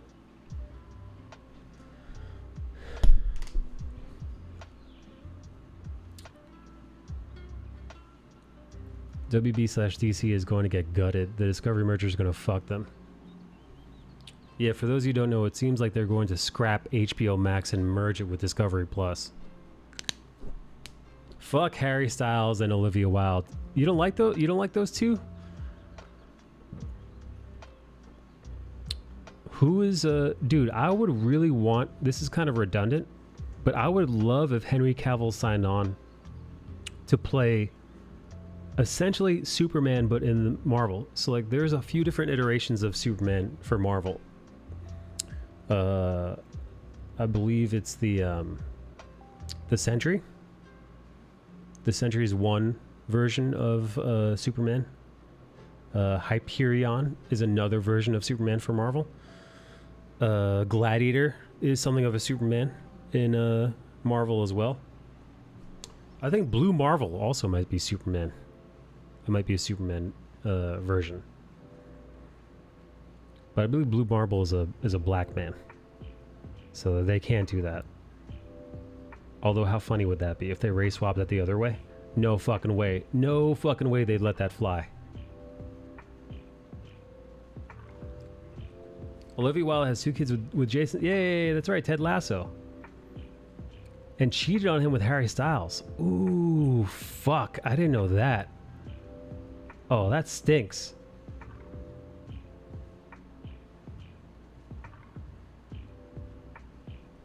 Oh, fuck her, man. She cheated on Ted Lasso, dude. Boo. Boo, Olivia Wilde. Boo. Tomato, tomato, tomato.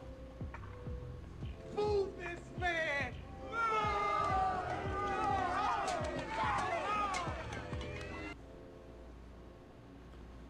It fucks Sudeikis up. Is that why he wrote Ted Lasso? God, dude, isn't Harry Styles like 20 years younger than her? Dude, imagine you're in your 40s and you find out your wife is fucking a 20-year-old. You're like, what are you, Dane Cook?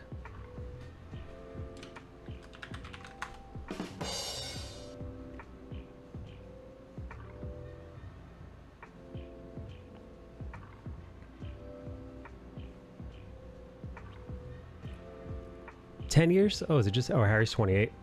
Oh, wait, Olivia Wilde's only 38 years old, dude? I thought she was deep in her 40s, man. Are you sure, dude? What happened to her face, man? What was she... Dude, was she like...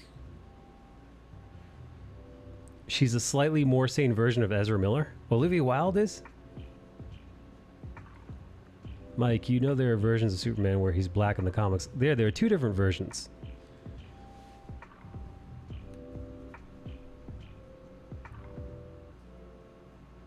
Yeah, there's a Valzad, I believe is his name, and then there's the other one that was, I believe, loosely based on Barack Obama, whose name I don't know. Her real name is Olivia Cockburn.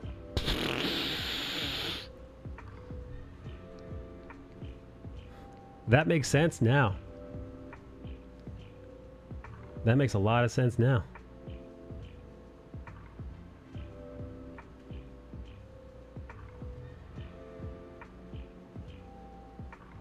Dude, I love Ted Lasso, man. That's one of my favorite shows. I fucking love the optimism of that show, man. It's so heartwarming.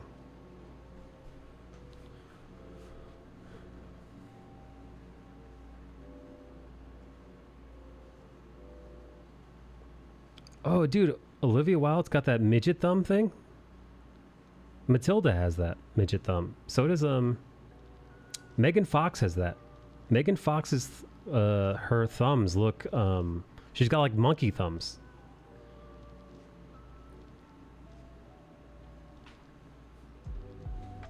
If you don't believe me, just Google Megan Fox's thumbs, and you'll see some shit.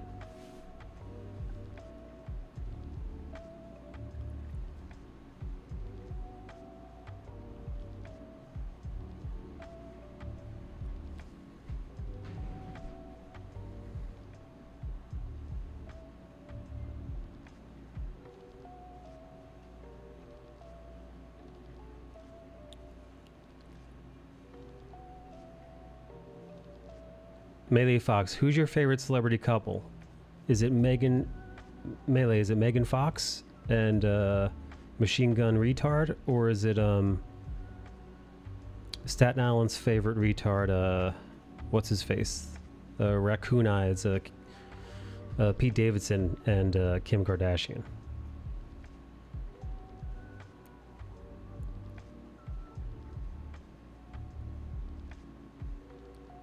Hey Melee, you seen that video of Young Gravy's dick? No. Megan and Machine Gun Kelly weird me out. I prefer Pete and Kin. Machine Gun Kelly's a fuckwit. Yeah, no, that dude's got some kind of learning disability, right?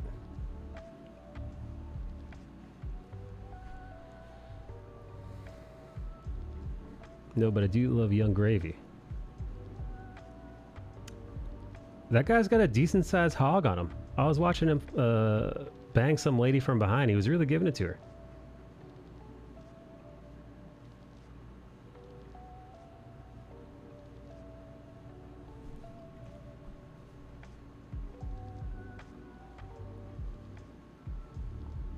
MGK is tapped. What's tapped? What's tapped, Precious?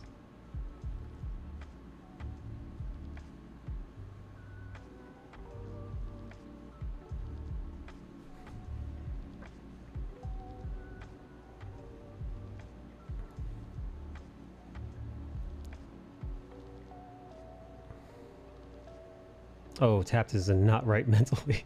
Okay, thank you.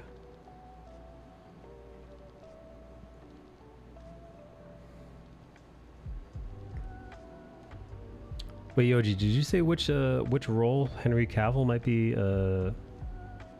in Marvel? Guys, if you had to cast Henry Cavill as a Marvel character, who would you pick him for? For me, it's Hyperion. I'm going Hyperion.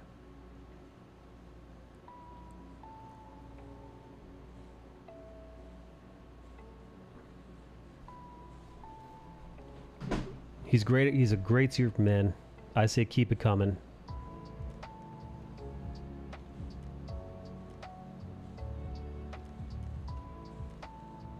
I can't believe they're doing an Eternals 2. That movie was so ass. Why, Feige? Just let it die. Yoji, why, dude? So boring.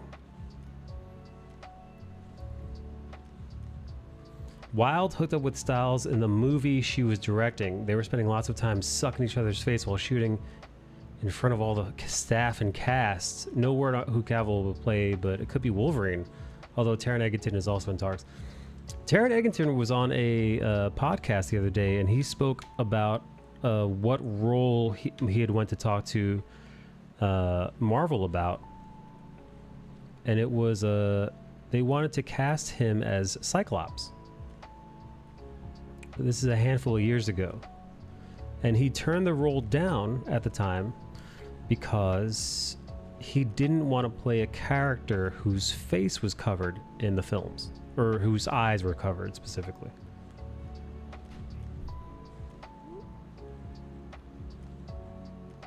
Wouldn't Cavill be a bit too tall for Wolverine? Dude, Hugh Jackman was like 6'2", 6'3" when he played Wolverine. It's fine.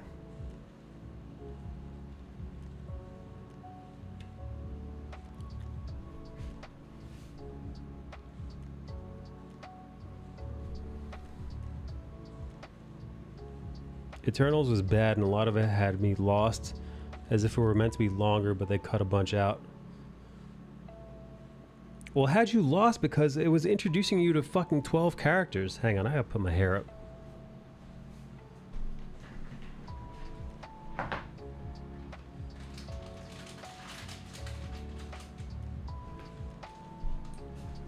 It's like, here's our 12 brand new characters that you've never heard of before or give two shits about. And it's like, well, what the fuck is it? What the fuck is an Eternal?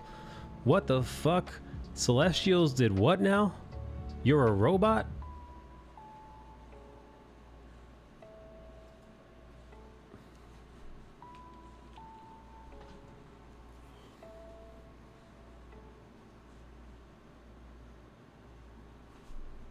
Are we for real complaining about character height now? Damned adamantium dragging him down?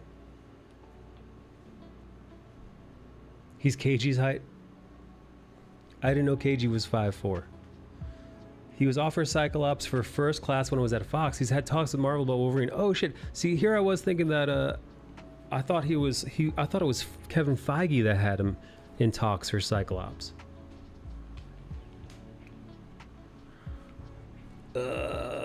Bun's a little too tight. God, yeah, my neck was starting to fucking sweat. Wolverine's supposed to be 5'4". That's why Sabretooth calls him Runt. Very few artists actually draw Wolverine as actual height. Most have him as tall as Cyclops and Jean. Oh yeah, no, Wolverine would probably look like a midget compared to most superheroes. Dude, Wolverine's height is it's nitpicky, man, because we've seen Hugh Jackman crush Wolverine, and you know, as Logan as Wolverine, for almost 2 decades. He's a fan favorite. Hugh Jackman has set the role for what it means to bring that character to the big screen, and whoever they decide to give the next Wolverine role to, that isn't Hugh Jackman, is going to have very large shoes to fill. And I mean that metaphorically and literally, because Hugh Jackman's 6'2", I believe. It's okay if it is okay for Wolverine to be tall. It's okay. It's okay. He doesn't need to be little. Yeah, sure, it makes him a hothead, but he could still be a hothead and be tall.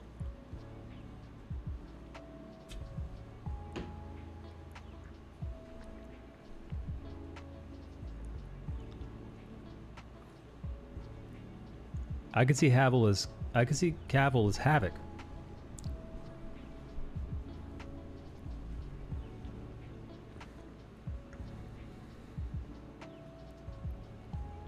Yoji, who would you have Cavill playing?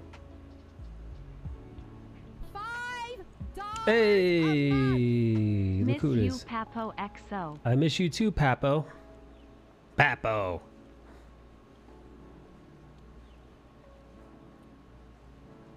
Yoji's like, I want him to be on Canada's team. I want him to play Puck. Now Puck is little. I feel like you gotta catch a very small man to play the Puck.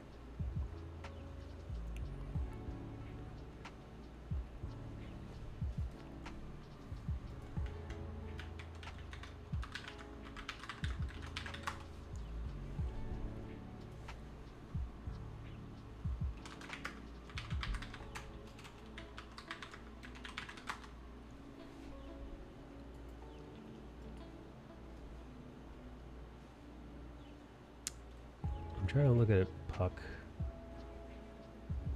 How tall is he? How tall is he? Yeah. All right, here's Puck from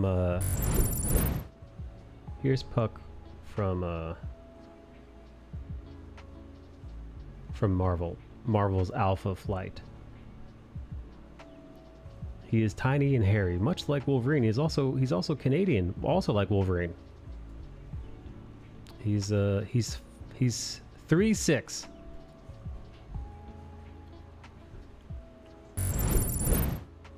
Taron Egerton is jacked. His newest show, he looks like he took some roids. They juice those fuckers up like crazy.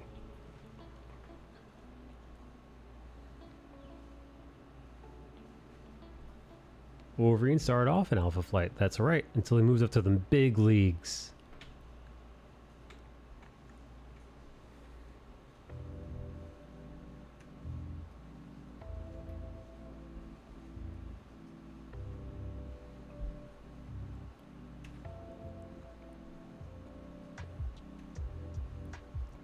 I wonder if Canada likes that Deadpool and Wolverine are their you know, countrymen.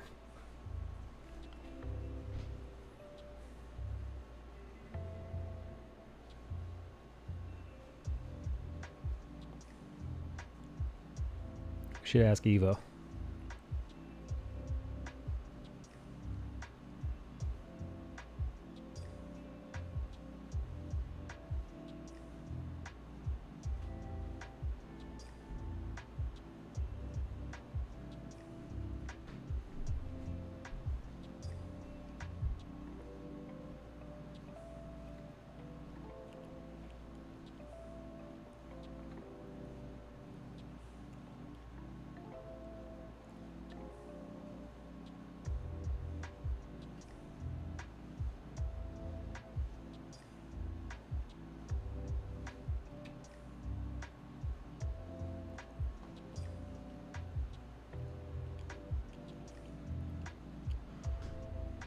They even retconned it so that the Wolverine's Weapon X project was tied to the Captain America Super Soldier. That's right. Yeah, he was Weapon.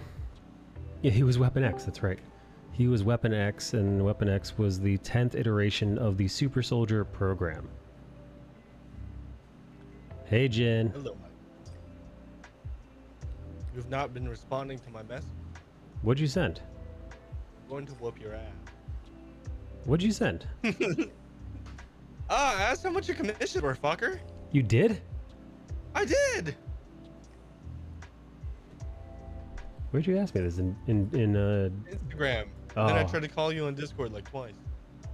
Oh man, I got my Discord notifications off. Oh, My also, friend is ghosting me. nah, dude. I also don't. I don't respond to my Instagram crap. But thank No, you for reaching out. No, dude, I've got a commission. I link. suspected it, so. I've got a commission link in my feed. Oh, you do? I think so. Let me see if it'll pop up.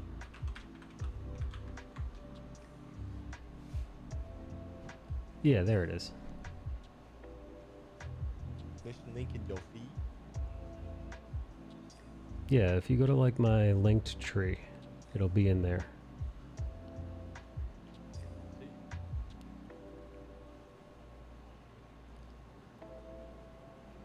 Oh shit, that's sick. You're only charging 75? Yeah, dude, I'm cheap. I'm cheapo. You're a cheap whore. Dude, fuck yeah, man. Fucking sick. Cool, man. I'm probably gonna need you for some fucking projects. I love your art style. Thanks, buddy. All right, yeah. I'm in. I'm in, baby. Sick. I started a new hustle. Jin, if you could be any other race of Asian, which would you be? Or ethnic group of Asian? White. Come on, how dare you?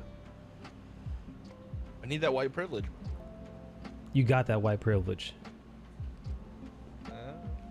Do I? Do you know some radical progressive types don't consider Asian people to have privilege over the other versus other POC groups? Don't look at me. I'm not. Maybe I've met one or two in my life, not somebody I'm friends with.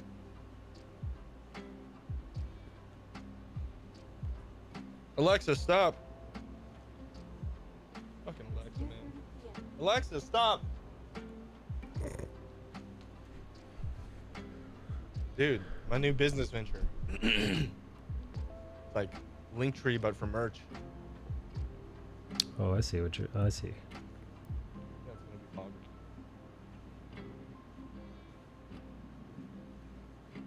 So, yeah, I've been commissioning some artists to make fucking merch for other people.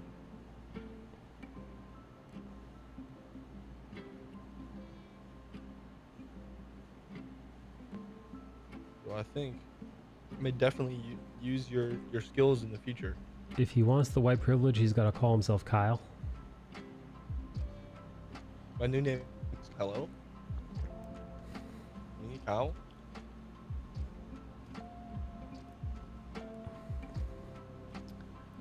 You don't strike me as a. You don't strike me as a Kyle, Jinbai. Really? No. I could see myself as an Andrew. Andrew? Yeah, maybe. Is that the... You ever think about giving yourself a more Americanized name as opposed to Jin?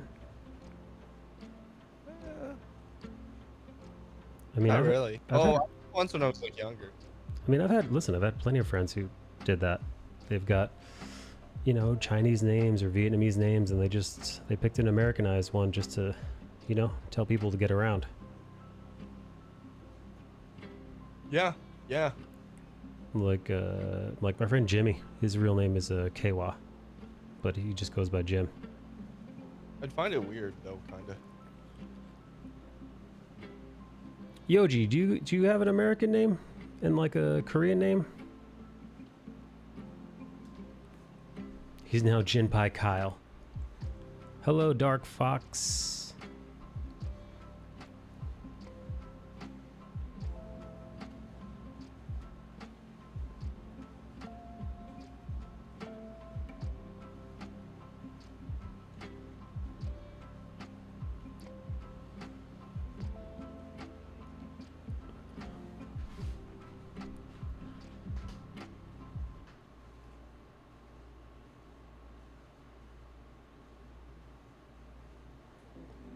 Now he's Jinpai Kyle.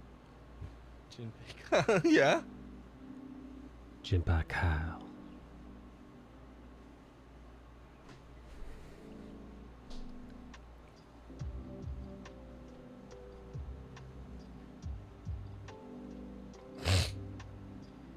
Don't mind me, I'm just cleaning up some of the inks that I've drawn for this bat gal.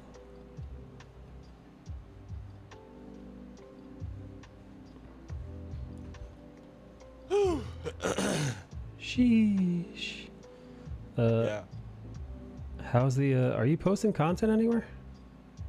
Me? Nah, I've just been fucking doing business, boy.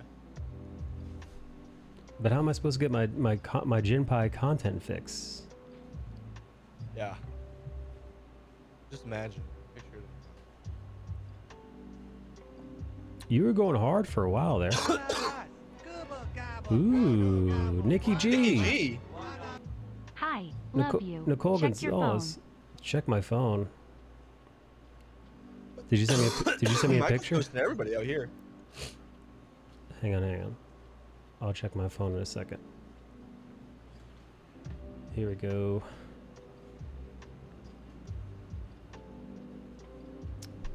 Oh, look at you two. Nikki and Elizabeth hanging out. Nikki, I didn't know you were taller than Elizabeth. You guys look so happy. Nikki and Liz the Tree Whiz. They're hanging out right now. I'm super jealous I'm not there.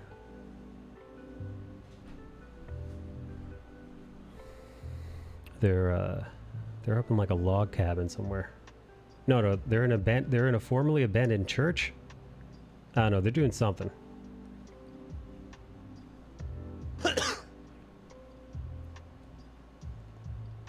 I want to party in an abandoned church cabin. Very happy. It's pretty dope here. Yeah, it was an old church. Is it haunted? Yeah, is it haunted? Have you detected any ghostly presence? See ghosts? Are you gonna do a seance? Did somebody bring a Ouija board?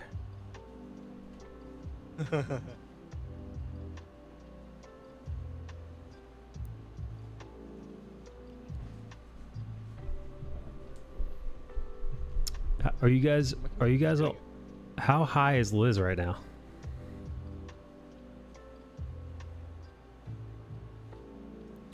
Nikki, what does Liz smell like in person?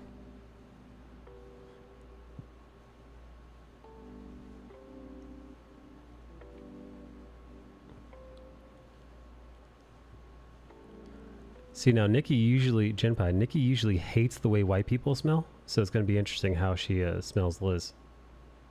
Oh damn, that's crazy. Yeah, Nikki says white people have a funny smell to her.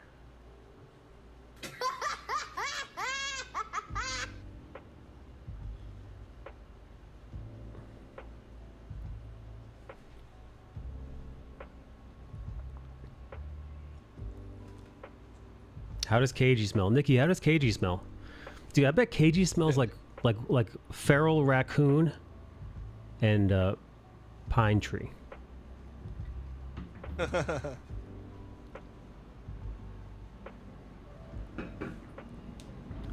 The wooded areas are creepy. I'll send photos later. No one brought a board. We agreed on that. Don't scare KG too much. Liz and making flower arrangements. Liz brought flowers? Yeah, are you guys really doing a seance?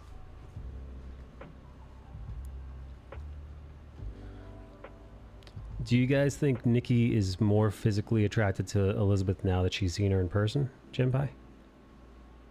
Yeah, I think so. That's the first time meeting in person? Yeah. Heavy sexual tensions. So heavy. Soup's heavy. Soup's heavy.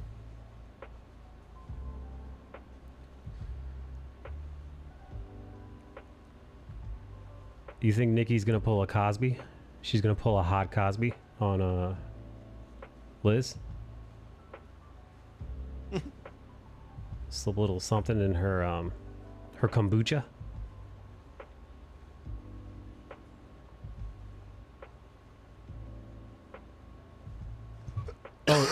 Oh, Nikki, Liz was here before, and she didn't give me a response. I asked Liz. I said, Liz, make sure to ask Bill Nash if he actually paid for Nagasaki's tit job, because that's the rumor I had heard, that he'd paid for her titties before she dumped him, and I want to know if that was a rumor or if that was true. Jesus Christ. So if you could clear that up for us, I would greatly appreciate it. Me and Yoji have got a bet going. Ask him yourself. Rude.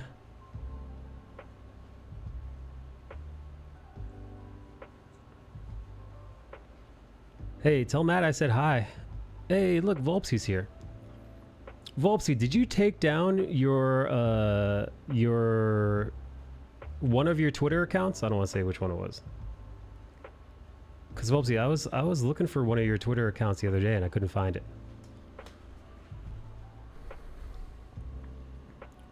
Happy 58. Oh shit, have you been subscribed for 58 months?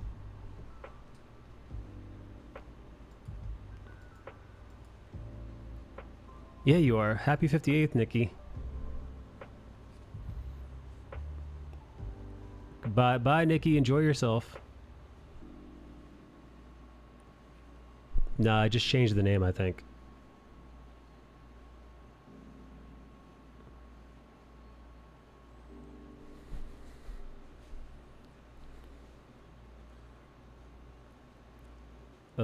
I did. It's .fbx now. What made you decide to change your name?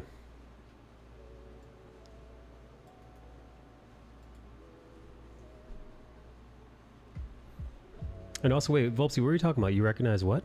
What were you saying you recognize? And, oh, dude, are you still... Volpsy, are you still in the States?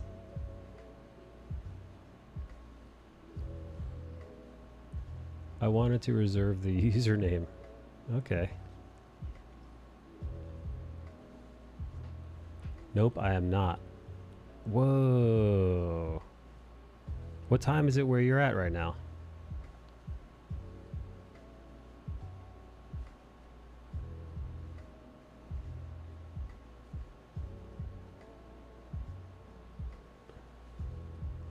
It's 7:40 a.m. Holy shit.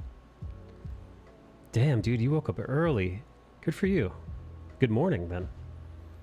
Good morning, Volpsy.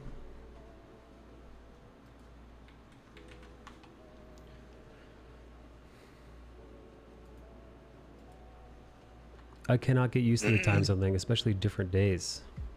Oh yeah, it's yeah, you're tomorrow. You're in tomorrow, which is Friday. Happy Friday morning. Only because of like a month long. There's a month-long jet lag. Somebody told me that it takes the average person a day per hour. So like if you're somewhere that's like 3 hours out of time, it'll take you 3 days to kind of get back on track. That's what I was told. Apparently for me, I used to not get it on the way there, only on the way back. Well, not anymore.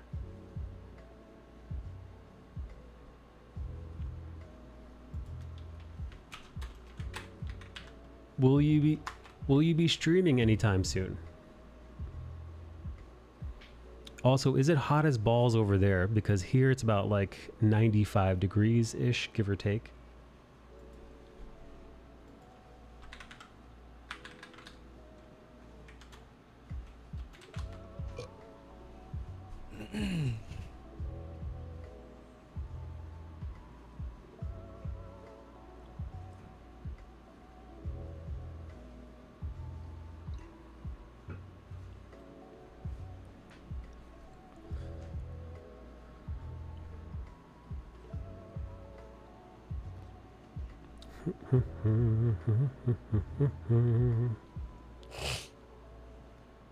Okay, you know what I think? I think the inks are where I want them to be. They're close enough. God, dude, it takes me so long to draw while I'm on stream. It has never not taken me forever to draw on stream. Every goddamn time. I can't, you know what it is? I can't multitask. I'm just not one of those guys. I'm not built like that. I'm not built different like that. I'm built regular. Oh, I was gonna say that. No, I'm the opposite of built different. I'm built normal. Damn. Although the last couple days it's been thunderstorming pretty hard, yes, but it's still hot at the same time. I swear art is like 5 times longer while streaming. Yeah, dude. Hopefully, I've streamed a couple times, but since everything isn't unpacked yet, it's hard to do an art stream. But hopefully the next couple weeks I'll have the normal setup again. Hi, you are a great artist. Thank you, Mercedes. Very kind of you to say. I'll be honest, I don't feel like a great artist. I feel like an average professional artist, if that makes sense. Like as far as like my craft is concerned, I know I would consider myself at a professional level of art, comic art specifically. I don't have like, what's that called? I don't have the imposter syndrome or the Dunning-Kruger thing. I don't believe I do anyway. I guess if I was suffering with the Dunning-Kruger syndrome, I wouldn't even know. But like, yeah, no, I think my capabilities are adequate for a professional. But no, I wouldn't say great. Just practiced.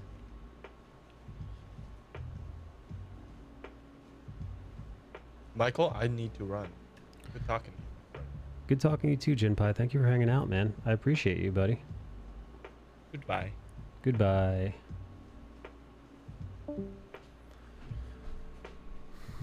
Volpsy, what are you working on these days? Have you been able to get a lot of work done? Being on the other side of the globe? And how's your mood? Have you found that... What do they say? What do they say about traveling?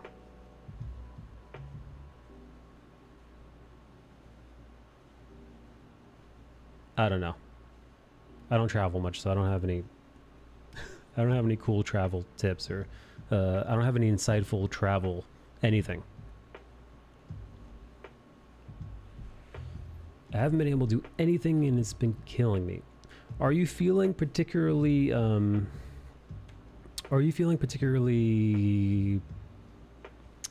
inspired?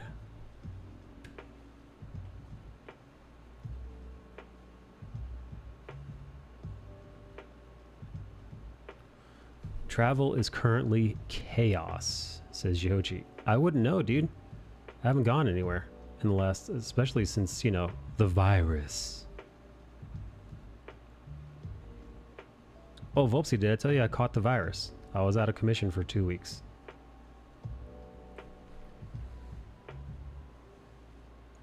It caught me. It didn't catch me. It didn't catch me hard. I was able to take it. I thought I took it pretty well, but also I had the help from medication. Not being able to work or do art is making me so depressed because I feel like I'm forgetting everything and falling behind everyone else. It's all just paperwork. Whoa. Hope it wasn't too bad. 2 weeks though. 2 weeks, it stunk. It felt like, I guess, not too dissimilar to how you feel. I like wanted to do stuff. You know, like I wanted, there were things I wanted to work on and stuff I had to do, but I had no energy, man. Just like the amount of energy it took to just do a basic anything was just, it was a gargantuan task to do like a regular thing.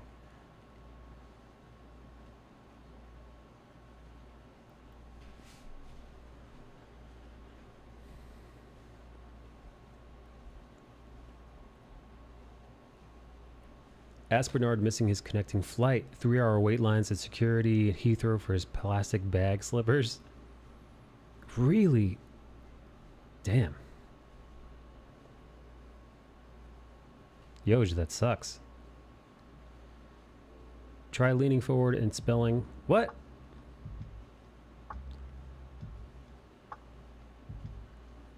What's up, E?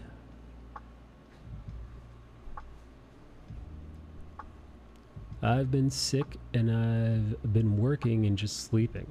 One day, I spent the entire day in bed, just passed out. Wait, Yoj, you got the virus or are you just feeling under the weather? Japan is super meticulous about everything, so it takes forever to get everything established.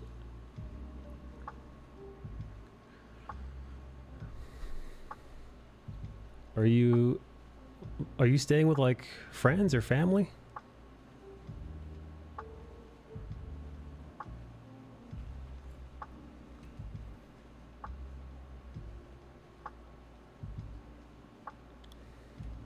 Yoji, be nice. Say hi to Volpsy. I know she's Japanese, but it's not her fault.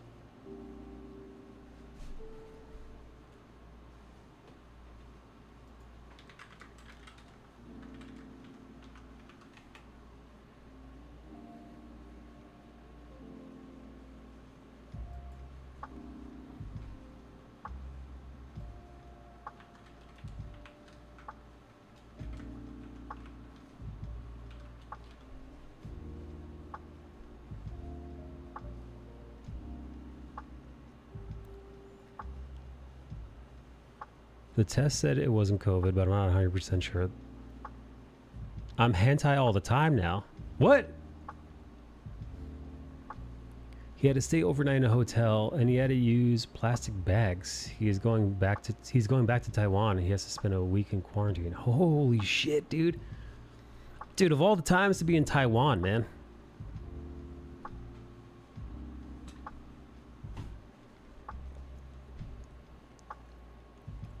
Volpsy, dude, I feel like the vast majority of people in my Discord server, they're hentai lovers, man. All like the lot of them.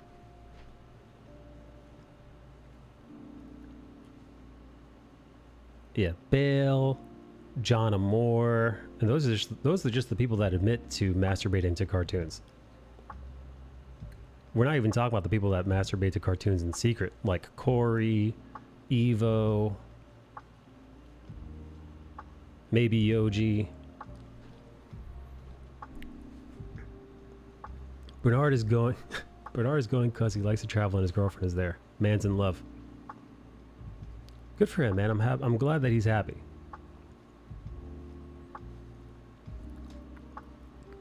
Don't put me in that group.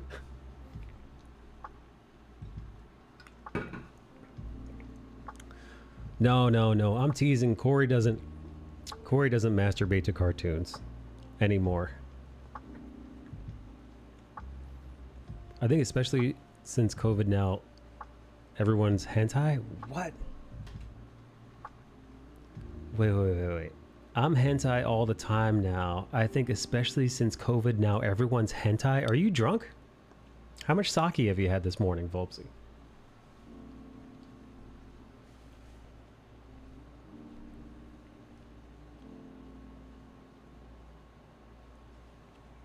Mike knows who I masturbate to. I do send Corey a lot of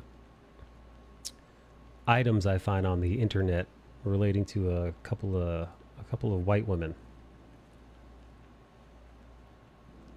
who are twins. None, but I should. Appreciate the tags.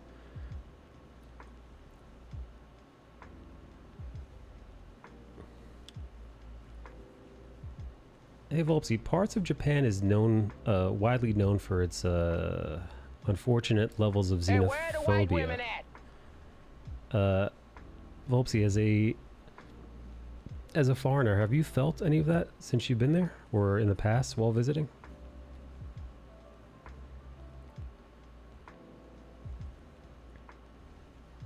A friend of mine was actually kicked out of a bar last time he was in Japan because he somehow missed like the.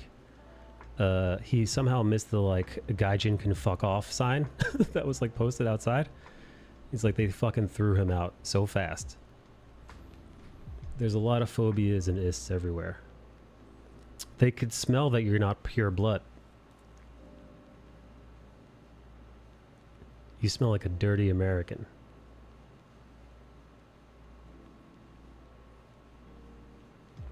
She's going to dye her hair black and blend in. What color is your hair now? I love that I could just go to the vending machine and get one if I wanted.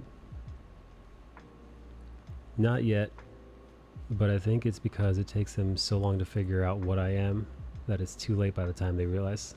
Why do you say it's too late? It's too late. You've missed your opportunity.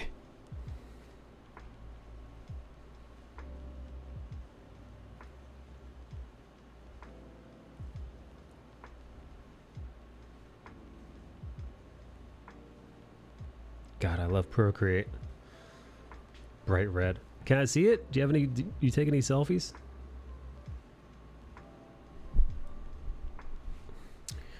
Volpsy, how tall are you compared to the average Japanese woman?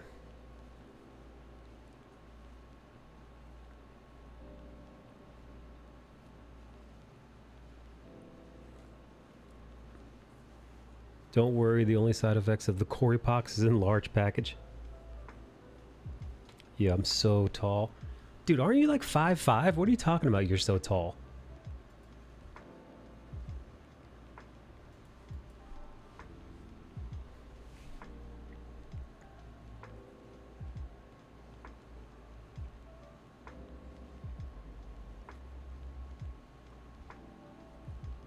Probably tall for Japan. Yeah, I'm short over there.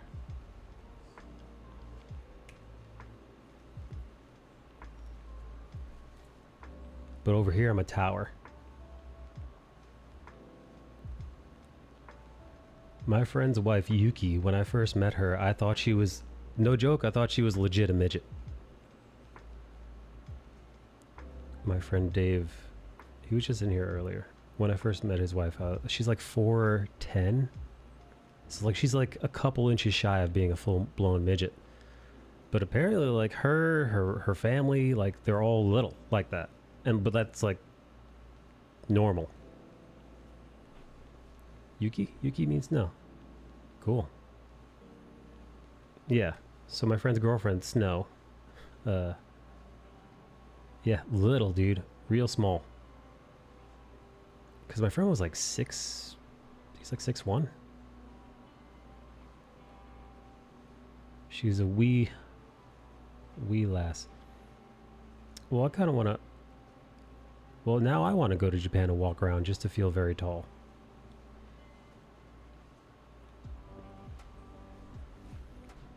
I'm like that girl at the Japanese cash register meme. Which one? I don't know that meme.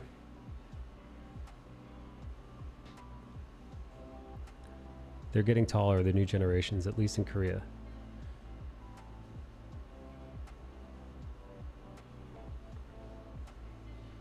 You would tower over people in Japan. Yeah, yeah. I guess being like I'm about 6'1". But yeah, no, Yoji, look at Kreese, dude. Kreese is tall as hell, man. The giant Korean.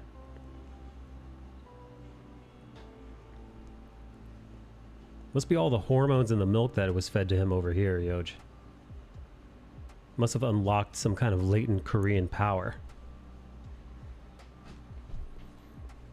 Stand in the middle of Osaka by the famous bridge during lunch. What's that? You should come visit when it opens fully. I've never been, but I would love to go. I'd be, honestly, dude, I'd be fucking terrified. I mean, I'd still do it. Just because I'm terrified of a thing doesn't mean I don't generally do it. Usually when I'm terrified of something, I usually go for it. I generally take that as a sign that I need to do it. If I'm like super scared to do it. Not always. Not like within reason. Not like, well, let me jump in front of this train. Like, I'm talking about like as far as like life choices are concerned. Non-life threatening choices. I'll translate for you. That would be so funny. Can I post a link? Of course you could post a link, dude. I totally get that though. Same. Tall lady shopping in Japanese store.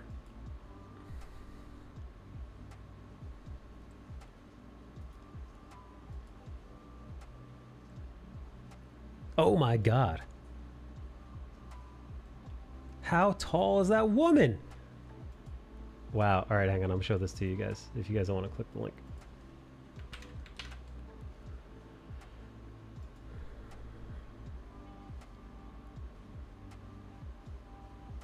Wow.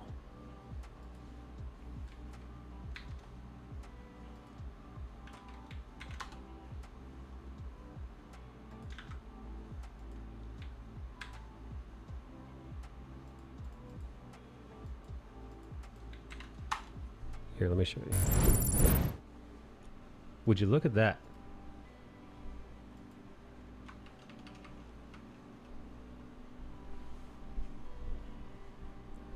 Do you think that cashier wants to climb her like a tree?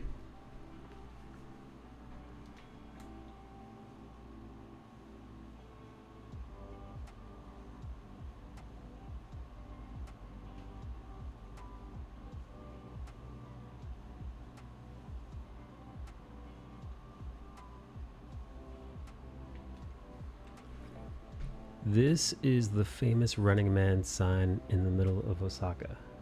Let's see. Oh, here. This is the picture that Yoji posted. Ooh.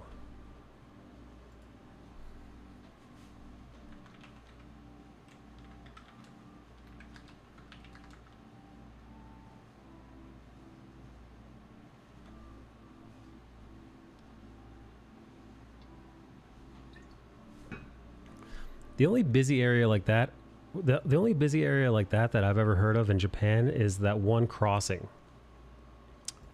Is it Shibuya crossing? I'm sure I butchered the damn name, but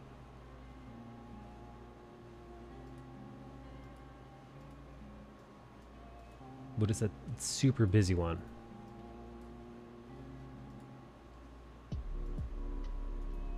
Here, this one.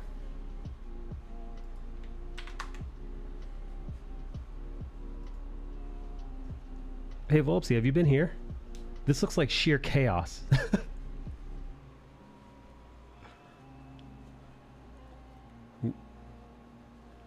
Some Asian men have a fascination of wanting to bang white chicks, but it's like white guys wanting to bang black or Asian women. You said Shibuya correctly. Yay!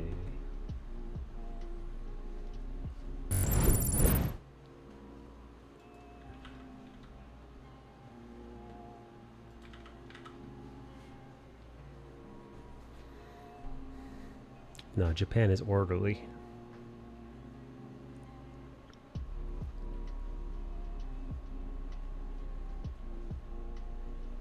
You should see all the people driving the speed limit.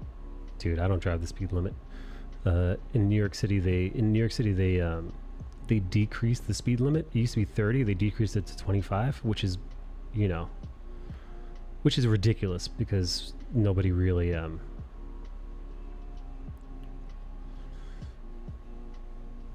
adheres to it. So what I do is, Yoji, I'll put the Waze app on, so I know where because I've been busted going faster than I should, allegedly, in various parts of the city, because they've got cameras to enforce said laws. So what I do is I leave the Waze app on, so I know when the red light camera and the speed track cameras are, and then I slow down when I know they're coming up, and then I just go back to my normal speed when they're not around. You know what's the most shocking out of everything? The fact that every single person is wearing a mask. That's cool. Do they have cool masks? Because I went through a phase during the early parts of the virus where I was wearing I had so many different masks, and so many of them were like, now I just wear a regular black one. Where is it? I've got a bunch of these. They're all disposable, but I got a bunch of these where like they fold up. So it's not like it's like an N95. So it's still like N95-y, but like it's not cool. It doesn't have any cool patterns on it. Oh, I do have a cool mask. Let me see if I can find it.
Better a Gaijin than a Korean.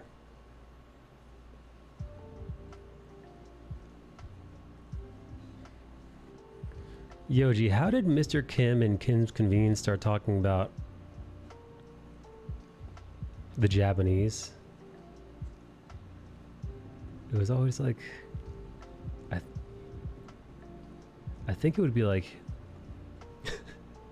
the year was 1910, I believe is how he would start the story.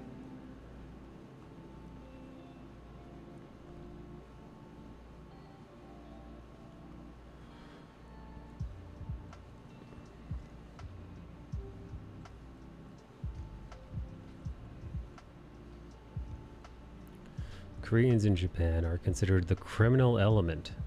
Oof. Well, that's a nightmare. You're not the criminal element, Yoji. You're a sweetheart.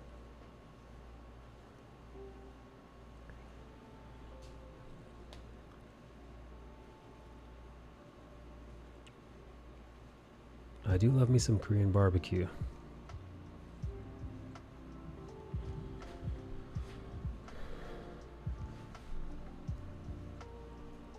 Despite most Koreans not being involved in crime, a lot of the pachinko parlors were run by Koreans. Yoji, you're making me think of that awesome TV show, dude. I can't wait for season 2. Pachinko, man, what a dope show.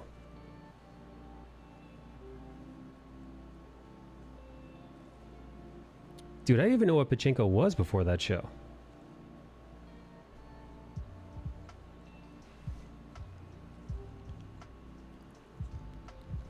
One Yakuza family did have a Korean leader. Whoa.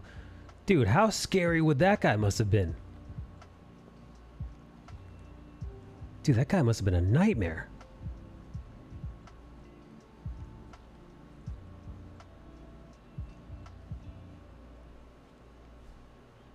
I mean, it's fucked and horrible, but it's kind of badass in the same way.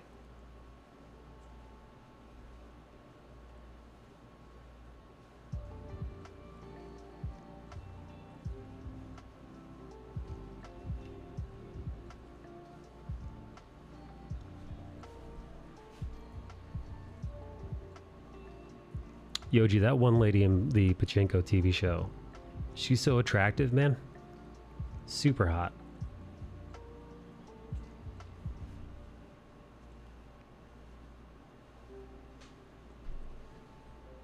Well, they know not to kill civilians, so the cops leave them alone, but they fucked up during the Yakuza wars in the 90s. Sorry, I got a call. They don't have fancy masks, but they do have a bunch of colors.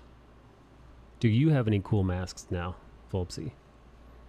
Oh, Volpsy, have you been hit on by any Japanese dudes? And then they have alcohol stations outside of every store, which is nice.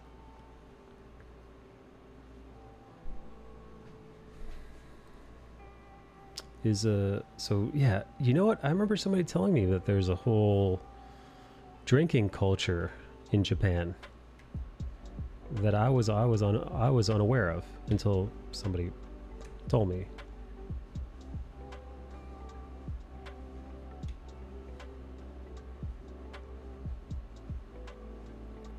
No, only foreigners. They're also creepy. Wait, so foreign dudes have been hitting on you? What's the move? White guys? Tell me it's white dudes.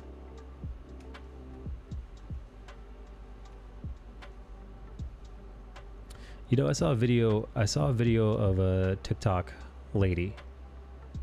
She was duetting somebody else's TikTok. And it was a very nice, handsome looking guy. And he was walking and kind of looking at his phone and talking to his phone. And he was walking around, he's like, I'm gonna be honest with you. He's like, sometimes I want to approach a woman.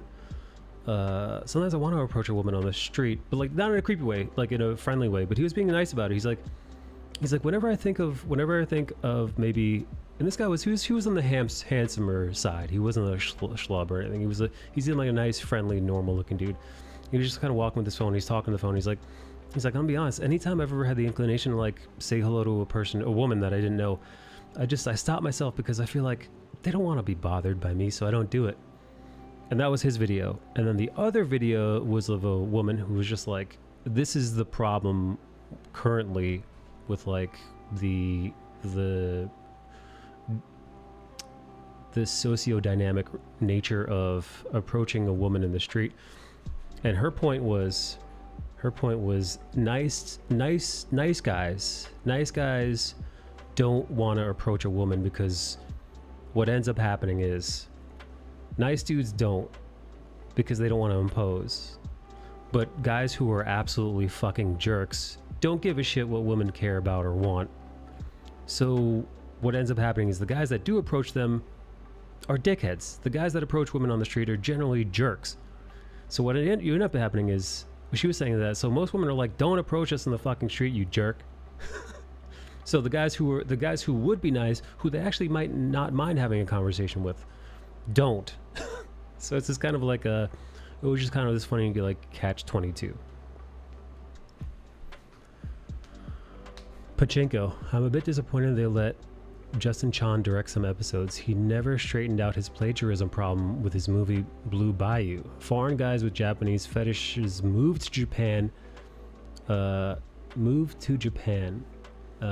English and hit on Japanese girls. They teach English and think they're going to find some anime girl. The other day I was at a restaurant eating and he was like death staring me down, and if I accidentally made eye contact, he would make this creepy smile and wave. Oh my goodness, dude. Wait, was it a white guy? Most Japanese and Koreans don't pick up girls off the street. Few do, but it's a small bunch and younger. Japanese have a term for nanpa. In Korea, it's not considered normal for people to talk to one another who don't know each other. And he started to walk over to my table, and then my friend sat down. But then every time I'd get up, he would get up, and one time he tried to say something, but it was so quiet I couldn't hear it. That's why they go out, get drunk, and have women brought to their table. Oh my god, yes, it's the worst, because if you actually want to meet someone, it's impossible. Yeah, the only times that I've approached a woman, like at a bar or out and about, is only if, like, I've picked up, and I'm an idiot, by the way. I don't pick up on social cues, so it takes a lot. Like, only if I'm getting, like, what, basically the female version of what that dude was doing to Volpsy, that creepy white dude, what he was doing to Volpsy, only if I see a woman doing that to me, and that I blatantly understand that, like, oh, she's, like, kind of, like, smiling at me from afar, and it's, like, definitely smiling at me and not smiling at somebody else. Only then will I even try to, or even think about making an attempt. But, like, in order for that to happen, and again, this is many, many years ago. I do not go out to bars and, like, hang out or do any of that shit now. But in my youth, I would need, like, a lot of, and then I will say, though, I have, on occasion, with a few cocktails in me, have made the approach, like, hello there, you know, like, just the, hi, how are you? And I've definitely been politely told to fuck off before, but dude, I was usually so sloshed at the time, because isn't that so weird? Like, it's something that's, I don't know about, for dudes at least, it's terrifying, approaching a woman that you don't know. And, like, the worst thing that she could say is no thank you, or even to fuck off. But, like, even that, who gives a shit, right? You don't know her. It's the but usually anytime I've been turned down from a woman, from what I can remember, that didn't really want to chat with me at a bar or, like, at a wherever the fuck we were, it's been polite and nice. Most people generally aren't absolute assholes just offhand, unless you're a dickhead too. But yet terrifying. Just like a, I mean, like, I can only speak for myself, but just like the proposition of it is scary.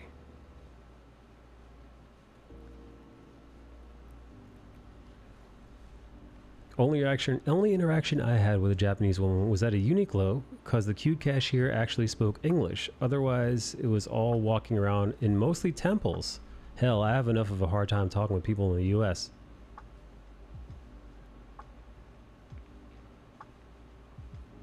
Oh yeah, no, dude, I wouldn't do what Volpsy just said. There's no fucking way I would ever. You're right. Dude, I'm not gonna. I'm.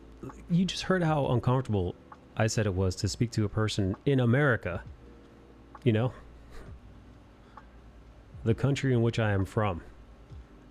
No way, no way would I be visiting another country and try to strike up a friendly conversation with somebody in another just like a stranger. No fucking, especially like a lady, like anything like that. No way, no way.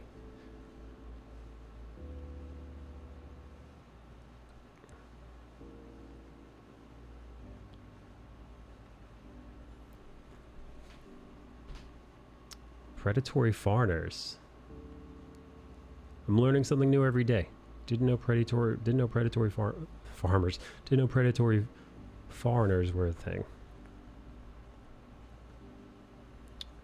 Yoji, you're right. It's all the anime.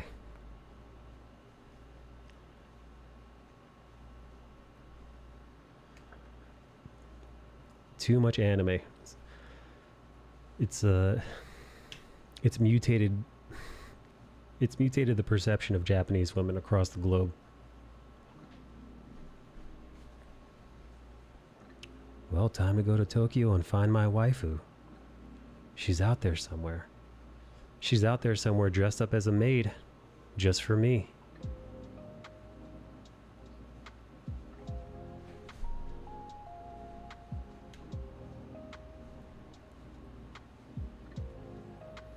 But the thing is, foreign guys do get more action from some of the locals because they're different, so that doesn't help.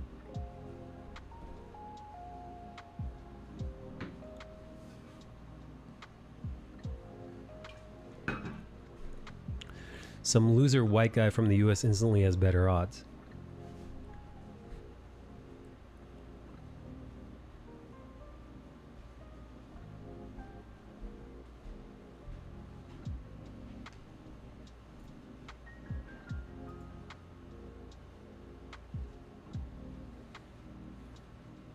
All right, I gotta color this, man. I don't know why I avoided coloring this. I've been tinkering. I do this thing, like the inks were probably ready to be colored about, oh, I don't know, an hour ago. I haven't really done, I've just been tinkering. God, I'm the worst at that.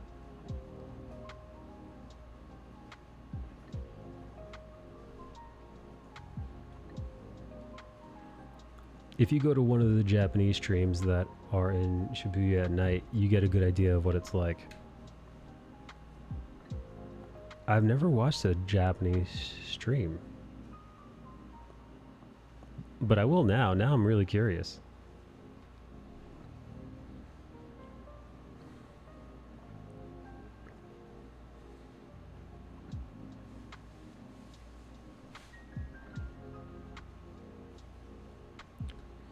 Volpsy, have you made any new friends?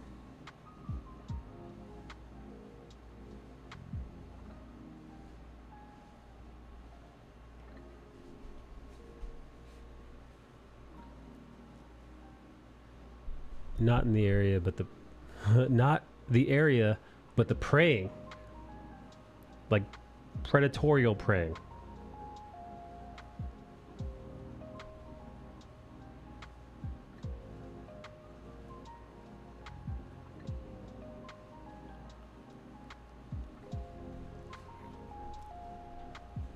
If you go to one of the Japanese streams, wow.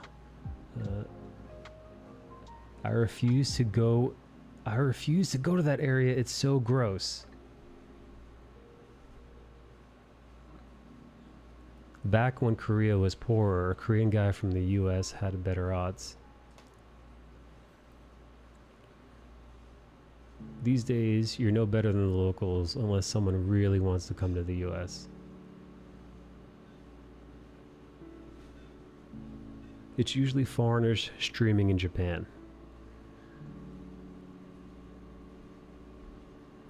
No, I haven't met anyone yet.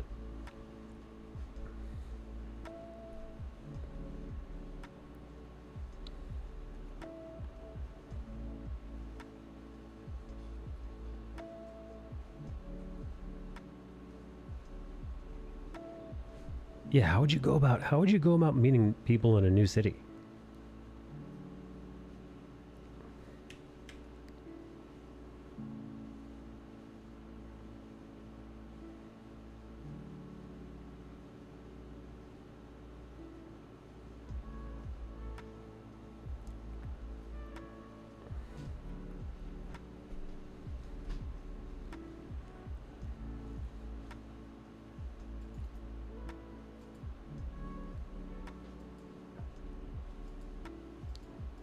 Jake and Bake had to save a woman on stream. He saved 2 in Korea. Foreigners streaming in Japan and Korea get good numbers. What's up, Keith? If you're Korean, you go to church or have a relative introduce you. But yeah, it's not much better than the U.S. Yoji, when you say Jake and Bake save them from predators, from like a dude who's being like extra creepy around.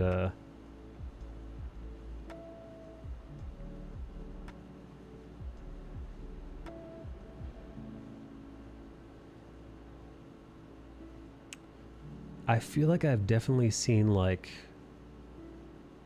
a live stream video where an Asian woman was being followed while she was live streaming. Like there was a creepy dude like following her wherever she was. I feel like I definitely saw that somewhere.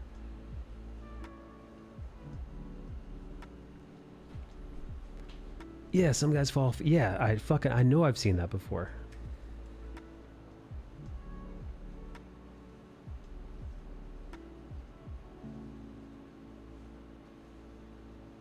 Well, Volpsy, make sure you don't get followed, dude.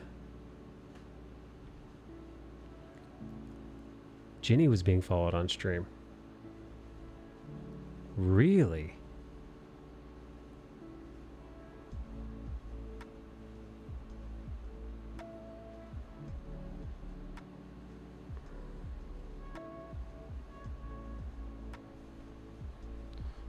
Keith says, I've seen it both ways. How do you mean, Keith?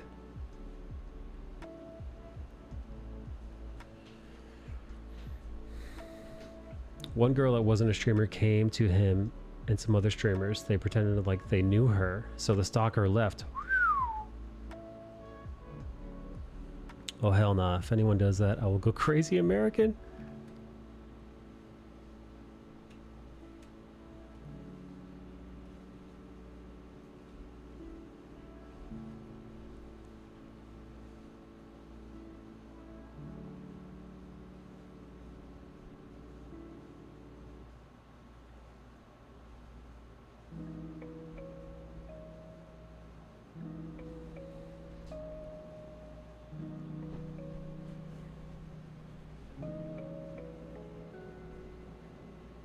And this is why we can't have nice things.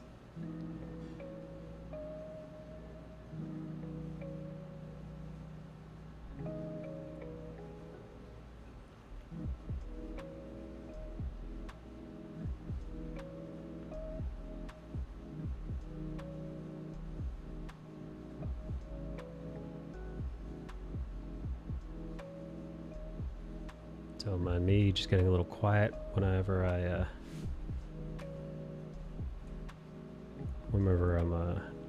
doing the flatting, because I clearly can't multitask.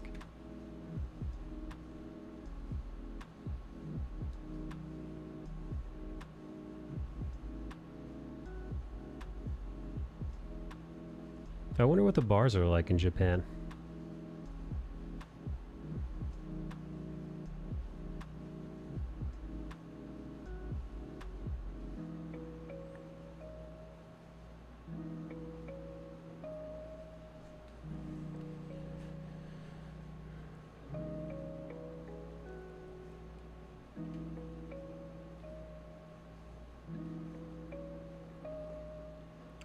Compared to the US, the crime rates are low and it's mostly safe.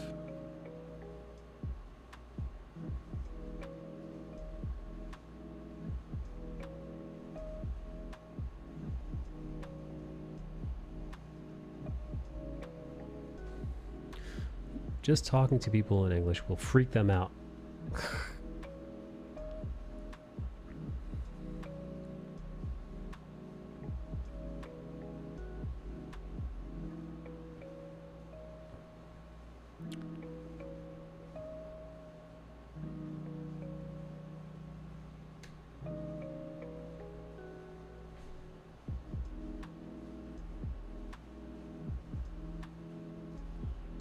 I wonder if Volpsy has spoken to anybody in English yet over there and freaked him out.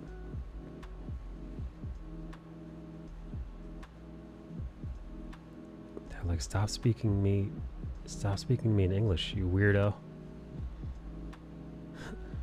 Stop speaking to me in that filthy tongue. Disgusting.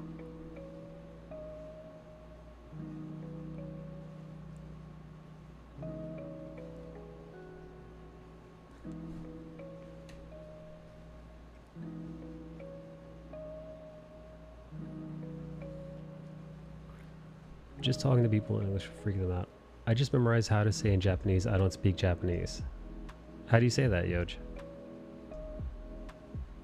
Did you, Yoji, when you were over there, did you freak people out by not speaking like when you told them I don't speak Japanese, were you just like, ah? I wonder if anybody thought you were lying, Yoji. Look at this, listen to this fucking liar.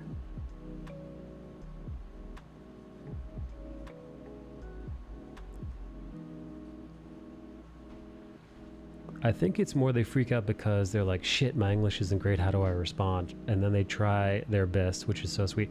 Has that happened to you, dude? Volbsy, have you forced Japanese people to speak English to you? But a lot of the time, they just want to practice their English with you. Yes. What made you say to them, hey, my Japanese isn't so hot. Could you speak to me in English? Or whatever you said?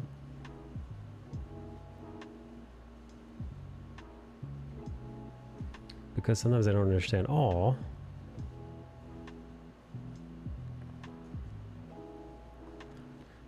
Volpsy's over there telling people that she's retarded in Japanese.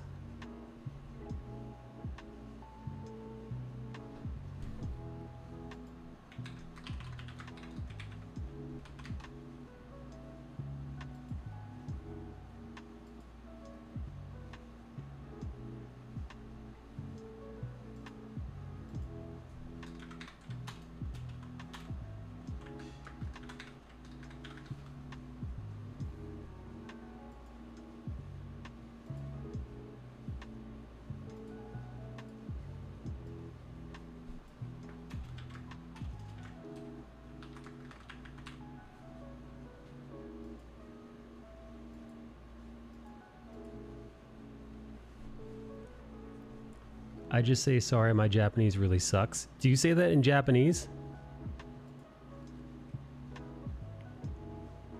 In Korea, I pretend I don't speak Korean sometimes, or speak to people in English, like the crazy woman at the bus stop that was trying to recruit me for a cult. Not knowing Japanese is great for that. 私は大きなダミーです。 Volpsy, is that what you say to them?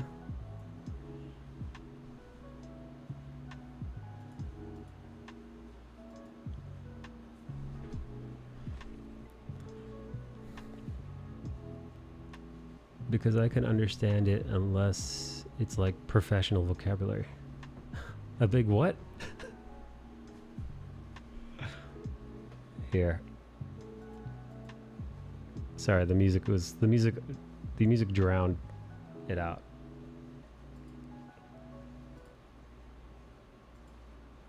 Here. I'll play it again. 私は大きなダミーです。 It's Google Translate, so of course it's going to be horrible. But I am kind of curious as to what you heard.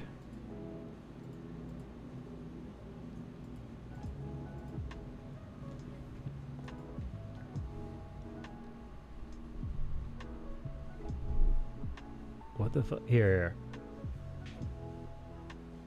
I'm a big... Well, now you'll never know. Now you'll never know.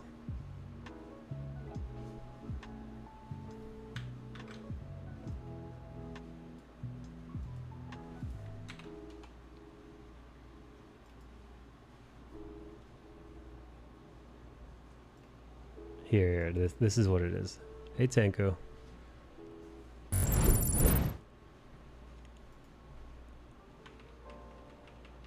Here, this is what it says. Google Translate does a terrible job with Asian languages. Absolutely. It's weird because it actually used to be good. Well, not anymore, it ain't.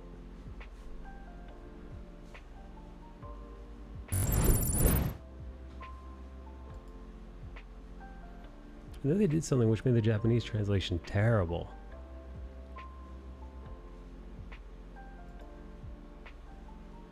It still doesn't make sense. Don't look at me, man. Are you going to TwitchCon? Nah, I'm not going to TwitchCon. I heard a bunch of people were upset that Twitch, I heard a bunch of people were upset that Twitch is, doing a no mask policy. Or not a no mask policy, but like a mask up if you want policy.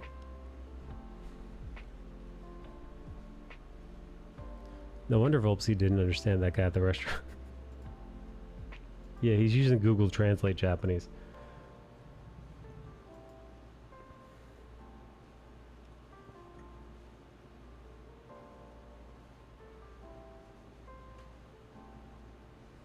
Google Translate failed him.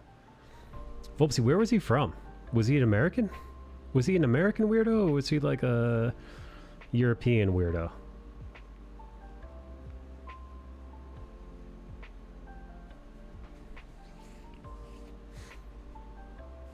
I was thinking about it until the policy was shown. I mean, listen, I already got the virus, so I don't care.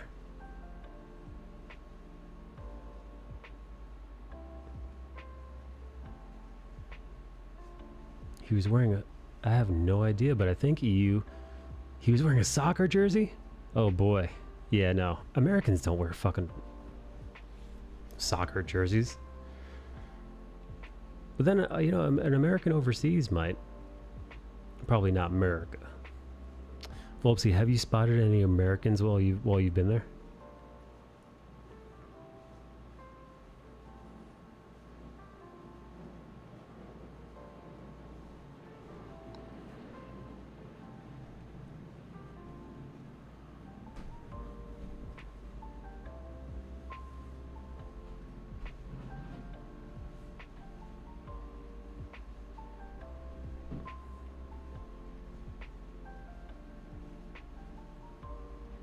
There are a lot of weebs. No.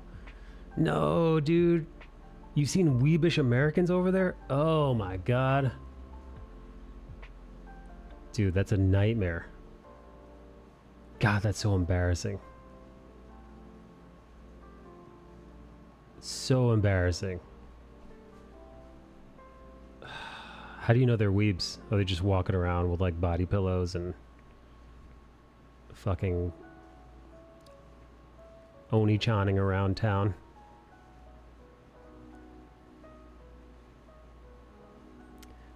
Is there an American equivalent of that? I don't think so, right?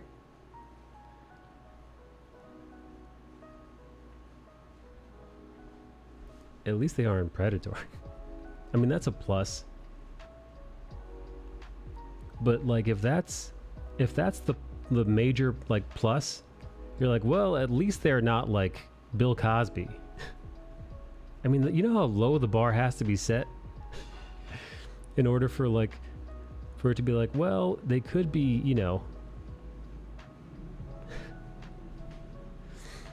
It's usually the hair color because they don't do the same type of hairstyles here. Really? What? Oh, you know what, dude? I never even stopped to think like what a modern Japanese hairstyle would look like.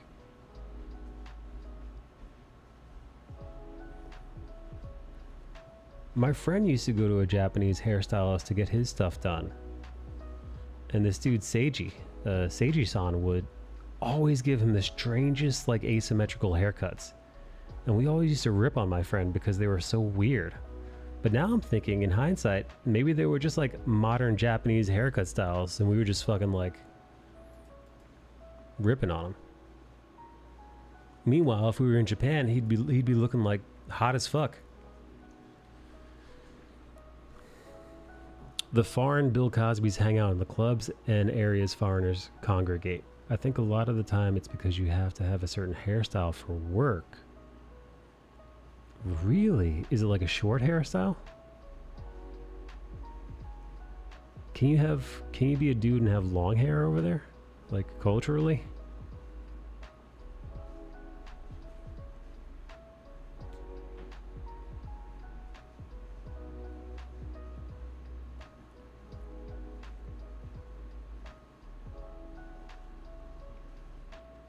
That and black hair. It can be tied back.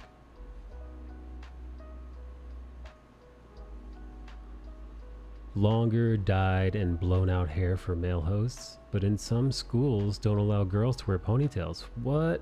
Wait, what? What do you have to wear then?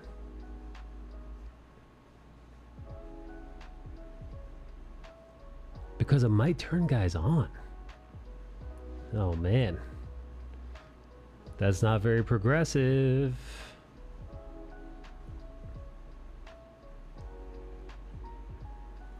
Volpsy, do you tell them that that's not very progressive? That's not very progressive of them?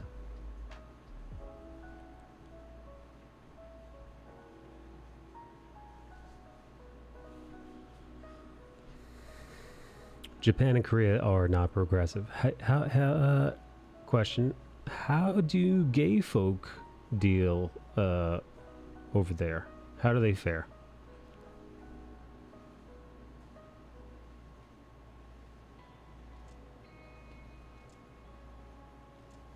They don't care.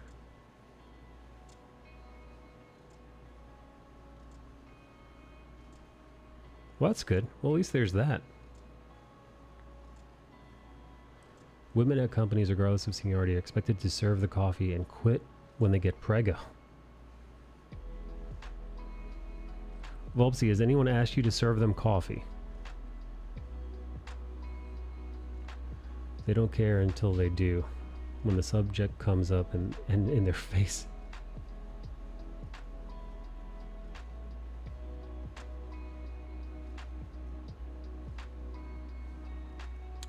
I could have sworn I read somewhere that at some Japanese companies to this day they have work uniforms for ladies.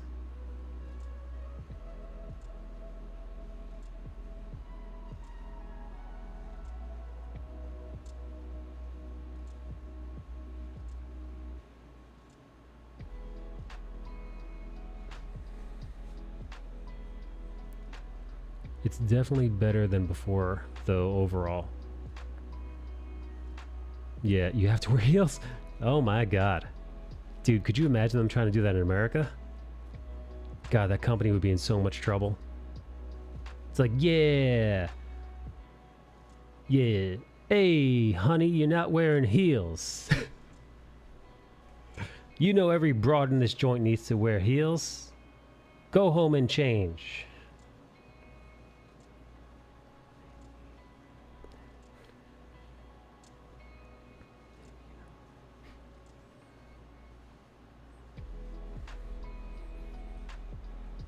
If you work like a service job like a store, you're not allowed to wear glasses? Hey, Four Eyes, what are you doing? Get your contact lenses in, toots. Wait, why can't you wear glasses though? What's the reasoning behind that?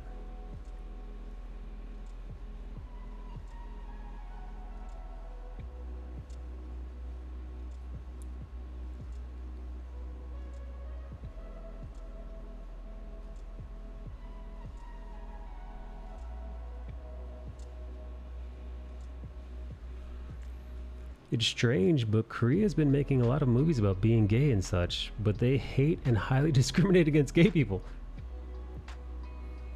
Because it makes you seem unapproachable and not as friendly.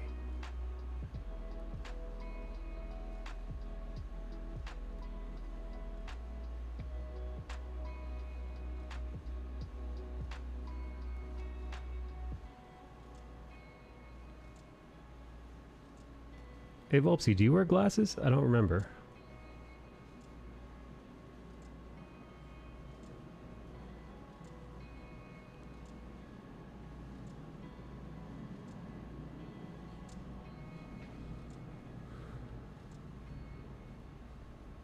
If anything, I kind of always felt the other way around.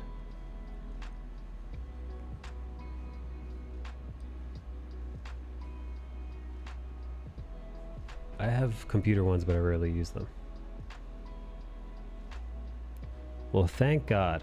We can't have you walking around Japan in glasses, Volpsy. All unapproachable.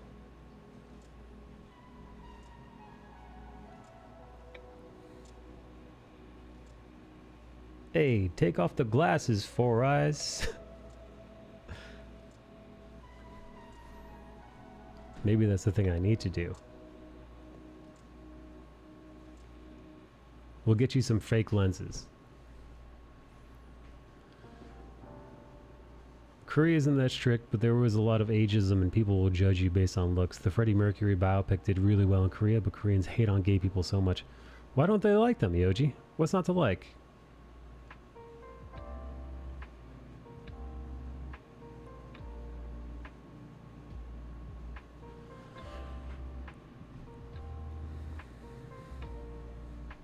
Just frames it, no lenses. Like, look at that girl. She's so unapproachable with those glasses on.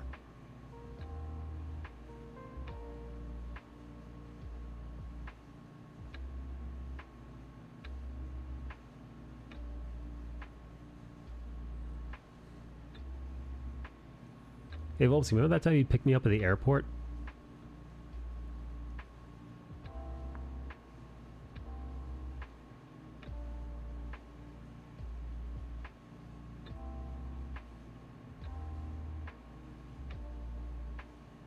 Yes.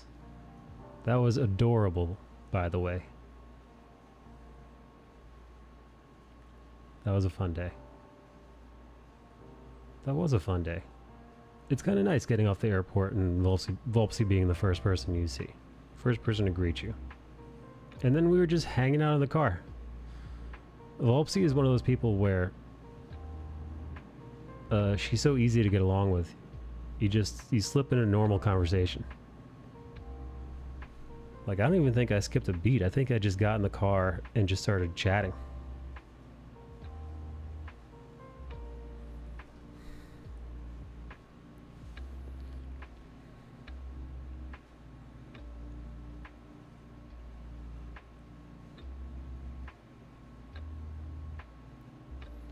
Korea is homogenous. If you're not like everyone else, you're a freak and an outsider.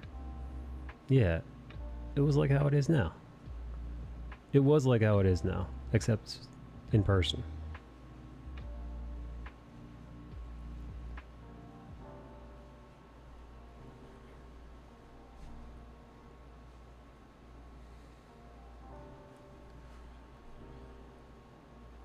God, could you imagine trying to drive around Tokyo? That's gotta be a nightmare. Plus hair touching. Me touching your hair or you touching my hair?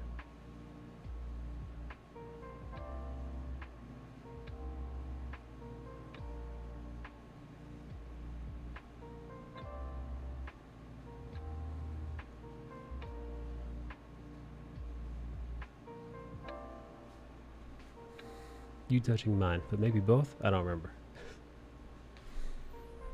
I remember at the last TwitchCon, Mimi braided my hair. It was actually really nice. She did a great job. She gave me a nice fishtail.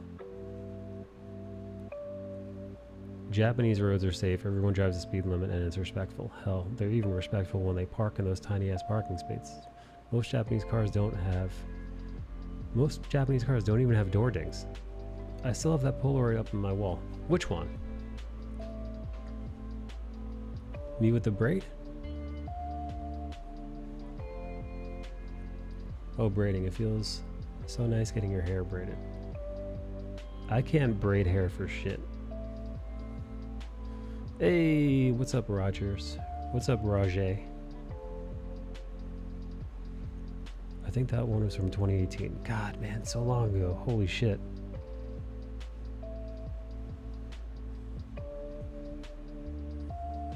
Is it up at your wall in your folks' place? Volpsy, you're saying you didn't take a photo of me across the sea to the other side of the world? When you were packing up, you didn't think to take the Polaroid of me with you? Unbelievable.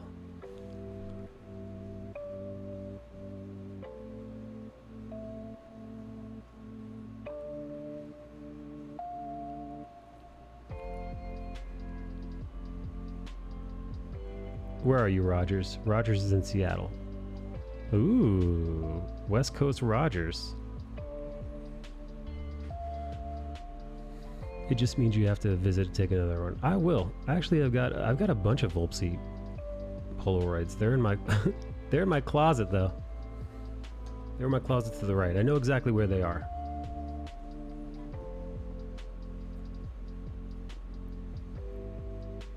Except this time's gonna be one of those in the Japanese photo booth. Dude, Japanese photo booths are legendary. I want to party in a Japanese photo booth. Do they have filters that you can put on your face?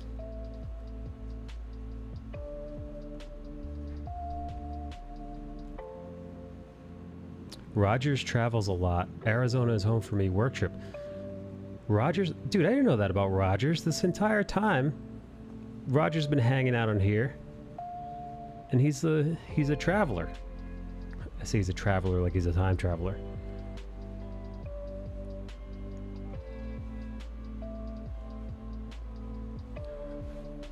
You can actually make my eyes normal sized. What's wrong with your eyes? Are your eyes abnormally sized? Guys, are Volpsy's eyes weird? Road Warrior, baby.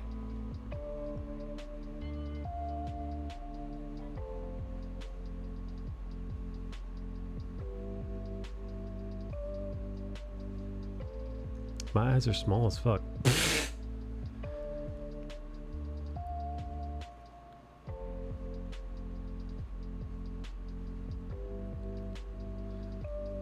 Do they call you the baby-eyed gaijin over there?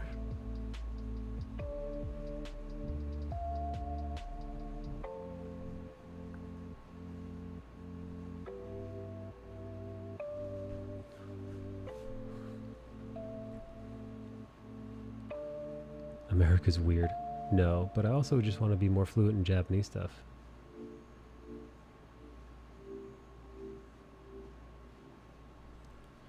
Alright, here. Did any of you guys realize that Volpsy had baby eyes? Your iPad needs to cool down before you can use it.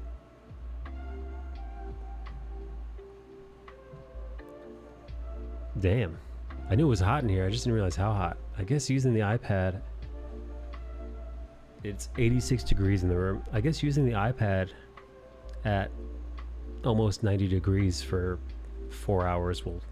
I've got the air conditioner on, what the fuck? Rude. Yoji, I think we're going to get a little group together at Emerald City Comic Con. Get well and come out west with us. Watch Volpsy become one of those how do you say that? Harajuku goth girls? You know I've been eyeing those shoes. Wait, the big chunky boots, like those giant boots that are like, they're like knee high and they give you like 4 inches. Those ones? They've got like all kinds of like straps on them and stuff.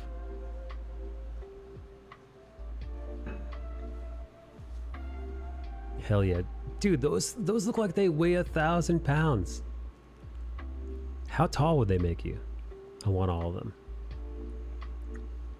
You too, Mikey, come experience the Emerald City. Yeah, who's paying?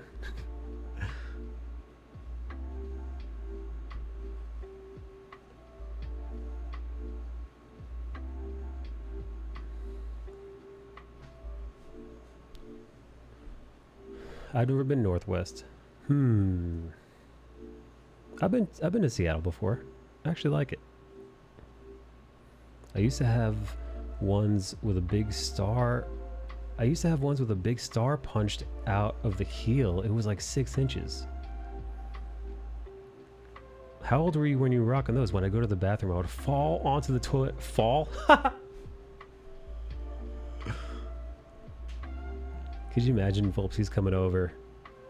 She walks into your house in these giant boots. Please tell me there's photo evidence of you wearing those somewhere that I can see.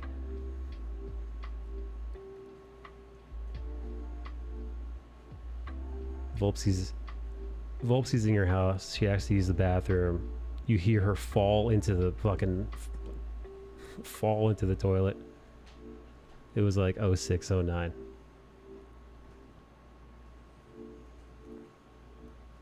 Because it's so much lower than you expected. It's way cooler here than home right now. Oh, dude, Arizona, you might as well be in Karachi, man.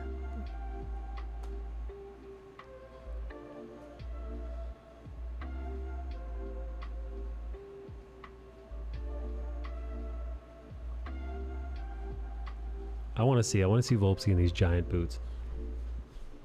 There's a video of a UPS guy fainting on someone's porch because of the heat. Fuck. God, that's so dangerous, man. Today in Arizona was only 90. That's like a spring day for us. It was 95 or 6 degrees today. It dropped down to like 92 as of the last hour, but still very, very fucking unpleasant.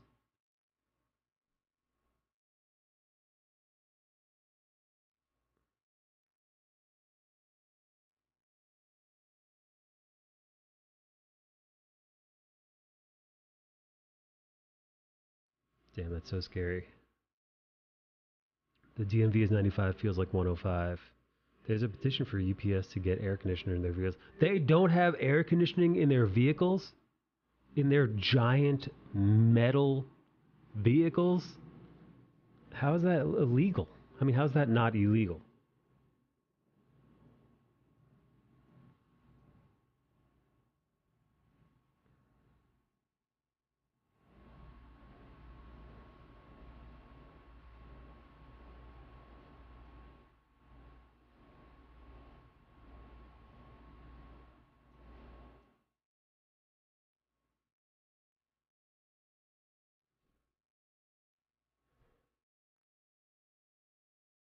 My AC died the other week and I had to figure out how to fix it. I actually fixed it. Your home air conditioner or your air conditioning in your car? I had a really beat up car a couple of years back. Before I leased the one I have now. And the air conditioner broke one summer. And the amount it would have cost to fix it, like, wasn't worth, like, I'd only paid like a couple grand for the car itself. And like they would have had to like basically take the whole goddamn thing apart. So it was basically just not cost effective to fix the air conditioning. And it was horrifying. It was a nightmare driving that thing around in the summer.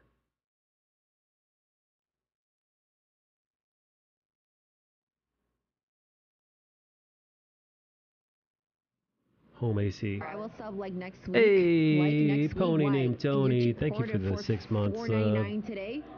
Less than 3. Less than 3 right back, Tony. Thanks for the love. Thanks for the 6 months. Thanks for being adorable. Thank you, thank you, thank you. Enjoy your 6-month badge. I can't wait for Volpsy's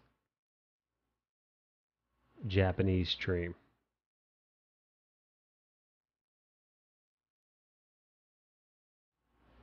I want to watch Volpsy live stream as she's walking around Japan, and I want to see the foreigners come up to her, start chatting her up,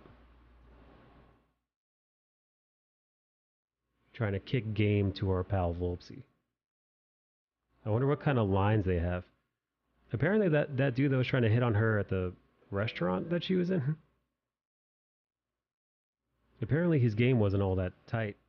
Because whatever he said to her, she couldn't literally understand what he said. He whispered it, apparently. He was so quiet.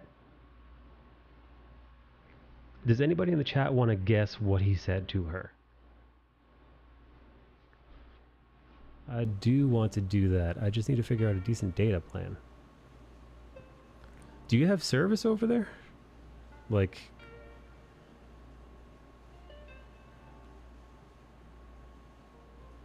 He got his Japanese from Google Translate.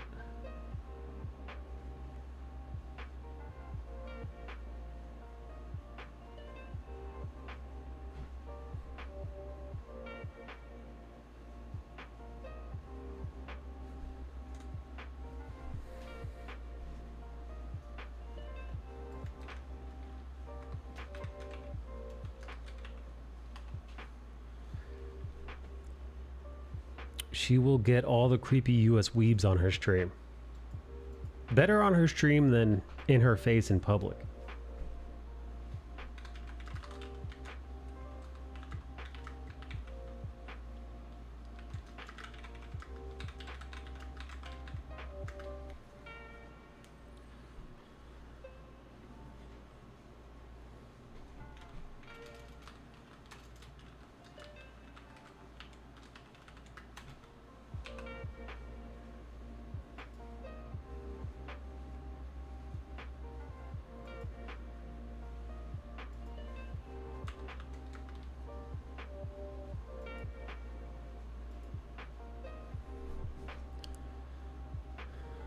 I do, but for only so long. Yeah, for real. I do have a mean resting bitch face, though.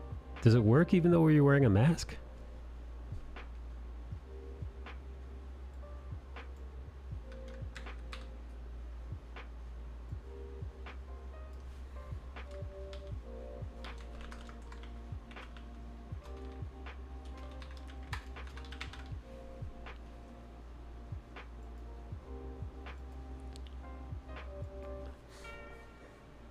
Obviously not mean enough because the guy at the restaurant took a chance, right? Yeah, no, it didn't work, dude.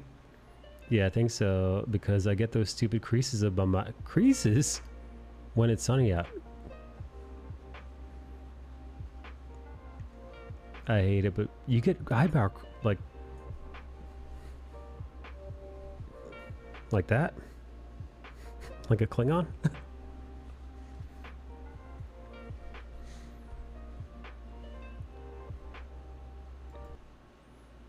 Hang on, Volpsy, see if you could translate this. I've got another Google Translate for you. It's gonna be horrible. It's not gonna make any sense. But here, see if this makes any sense to you. クソ女の子、あなたはとてもセクシーです。あなたの性器を味わいたい。 Wow, that goes on for a long time, way longer than I thought. Volpsy, did any of that make any sense?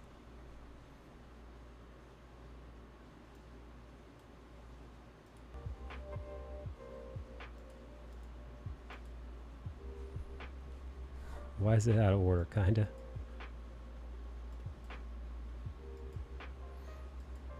Shit, something about sexy. Whoa, Yoji? Damn, Yoji, you were able to figure... Here, I'll just play it for you what it says. I just play it for you what I wrote in English. Damn, even Yoji was able to pick that up. Here, this is what it says. Damn girl, you are so sexy. I want to taste your genitals. That's exactly what I imagined the dude that came up to Volpsy was saying, except he was whispering it. He was whispering it under his breath a little bit. He said it too softly.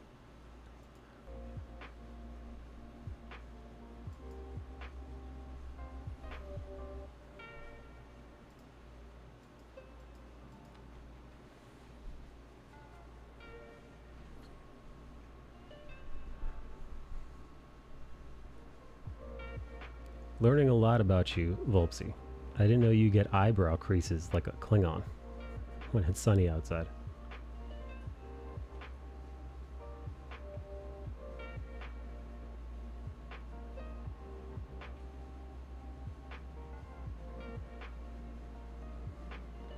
It's so hard to find a pic because I don't think it's common. Oh, it's okay.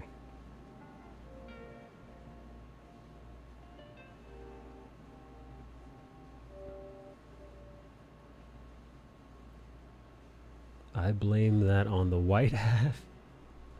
The creases?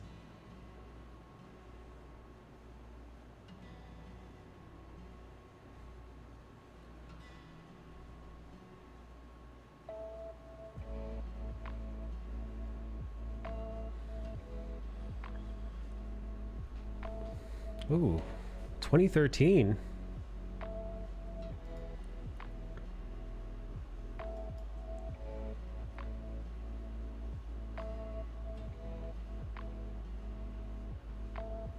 Wow, that's what your eyebrows look like when you, it's hot out. That is scary. That's very scary. You know, I wouldn't approach you.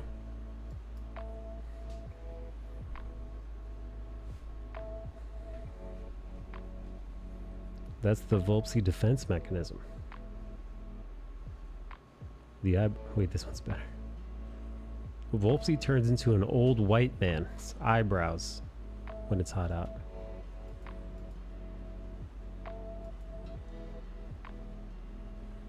That's so, I don't have that. Like, I get this, I get the little crease in the middle when I, you know, but I don't get that fucking Romulan V there.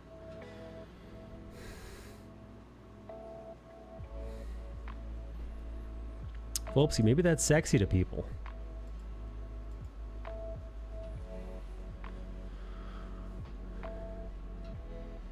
Maybe some whips. Yeah, no, maybe that's a turn on. It's like, yeah, but did you see her forehead? Her forehead? Sorry. It's a New York accent. Can't help it.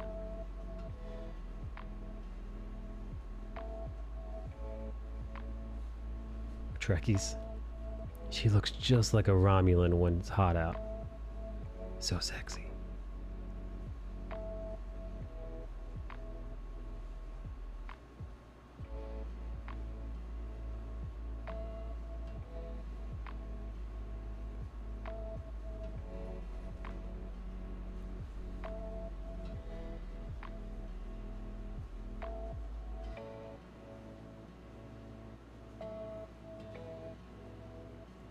Hey Volpsy, you know what? My friend who got a Japanese woman pregnant, I think he got paid $4,000 to get her pregnant. That's pretty neat.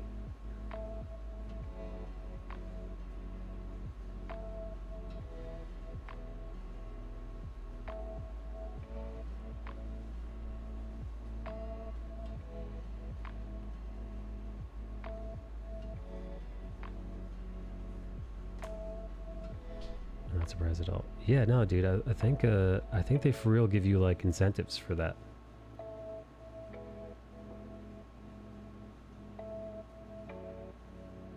Does she have any friends? Asking for a friend.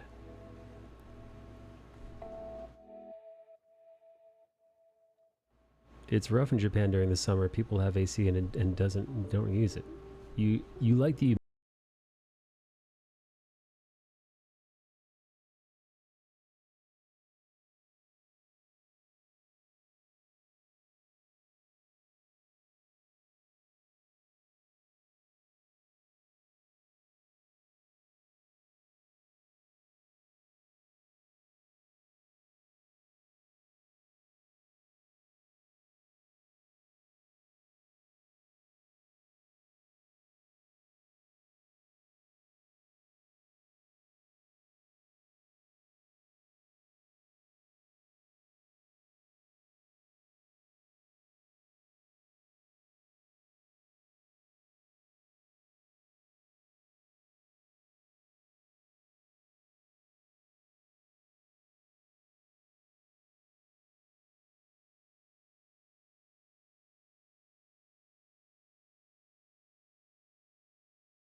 Yes, halftone layer. Hey Volps, you ever do 2D art? Or have you forsaken 2-dimensional art for 3D stuff? Since 3D is your jam.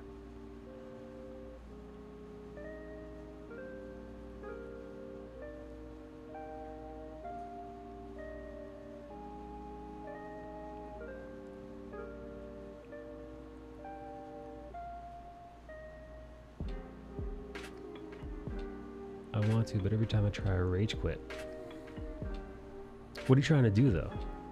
Are you trying to draw? Are you trying to paint?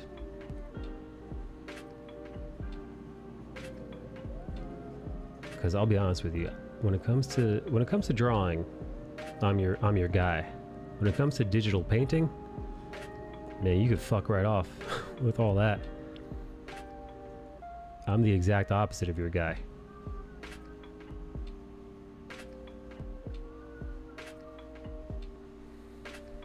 Done both.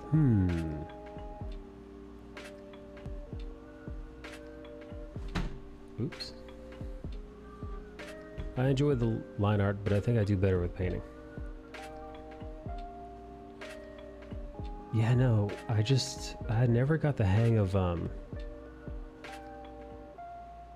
high levels of rendering. Really not my forte.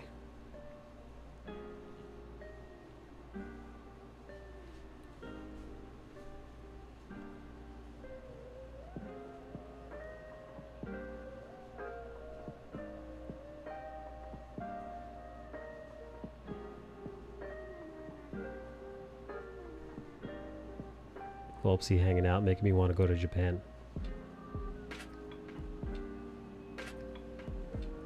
I just want to go to Japan and feel tall.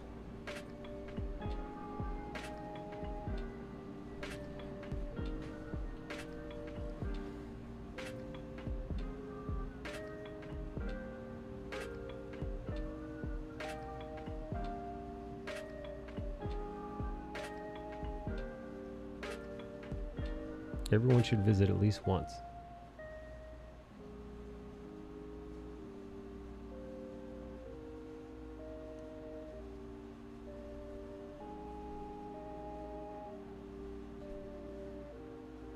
Yeah, it's definitely an experience, right?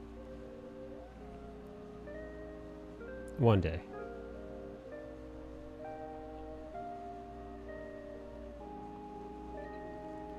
We're like such a different one from the Western. Yeah. Sorry, I'm not sure.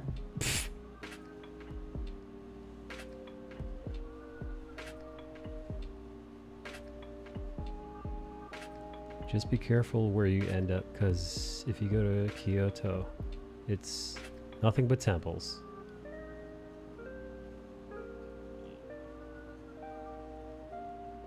Well, have you been to any temples since you've been there?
People who are lower.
The waitresses are Japanese and they don't speak English. Oh wow, damn, that's pretty authentic, huge.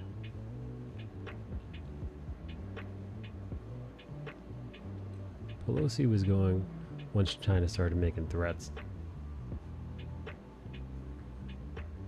They talked a lot of shit for a country that didn't do anything. They were like, you play with fire, you get burned. And then all those weird drills that they were doing, mobilizing like their various naval units and jets. If she really wanted to push it, she could have called Taiwan a country.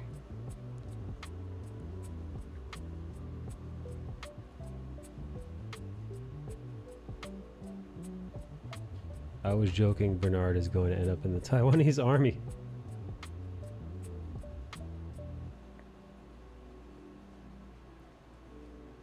time to fight the mainland.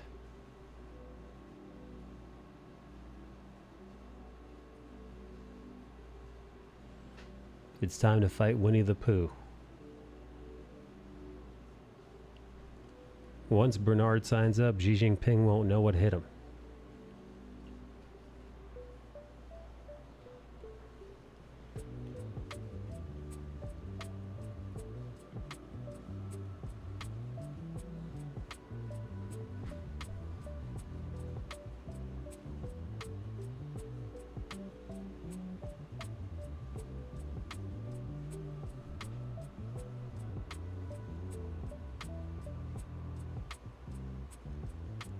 Hello, Boss Bunny.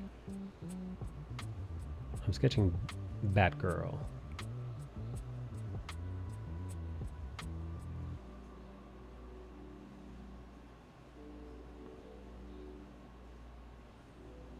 I'm limiting the color palette though.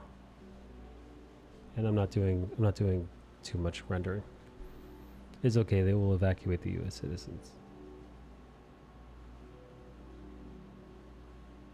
Yeah, nobody wants Bernard Chang getting caught up in a war once World War III kicks off.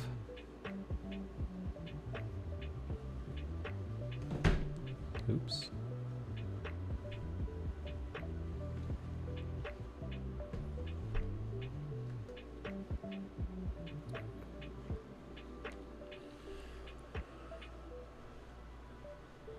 Bernard still has deadlines to meet. Yeah, there's comic books that need making. Alright. I've been on 4.5 hours. I am taking off cuties. Yoji, thanks for hanging out. Volpsy, thanks for hanging out. Thanks everybody for upping your subscriptions. You guys are great. I should be back tomorrow for more hangouts. I've got to go water my plants and finish this drawing up. I'll see you mañana. Good night, everybody.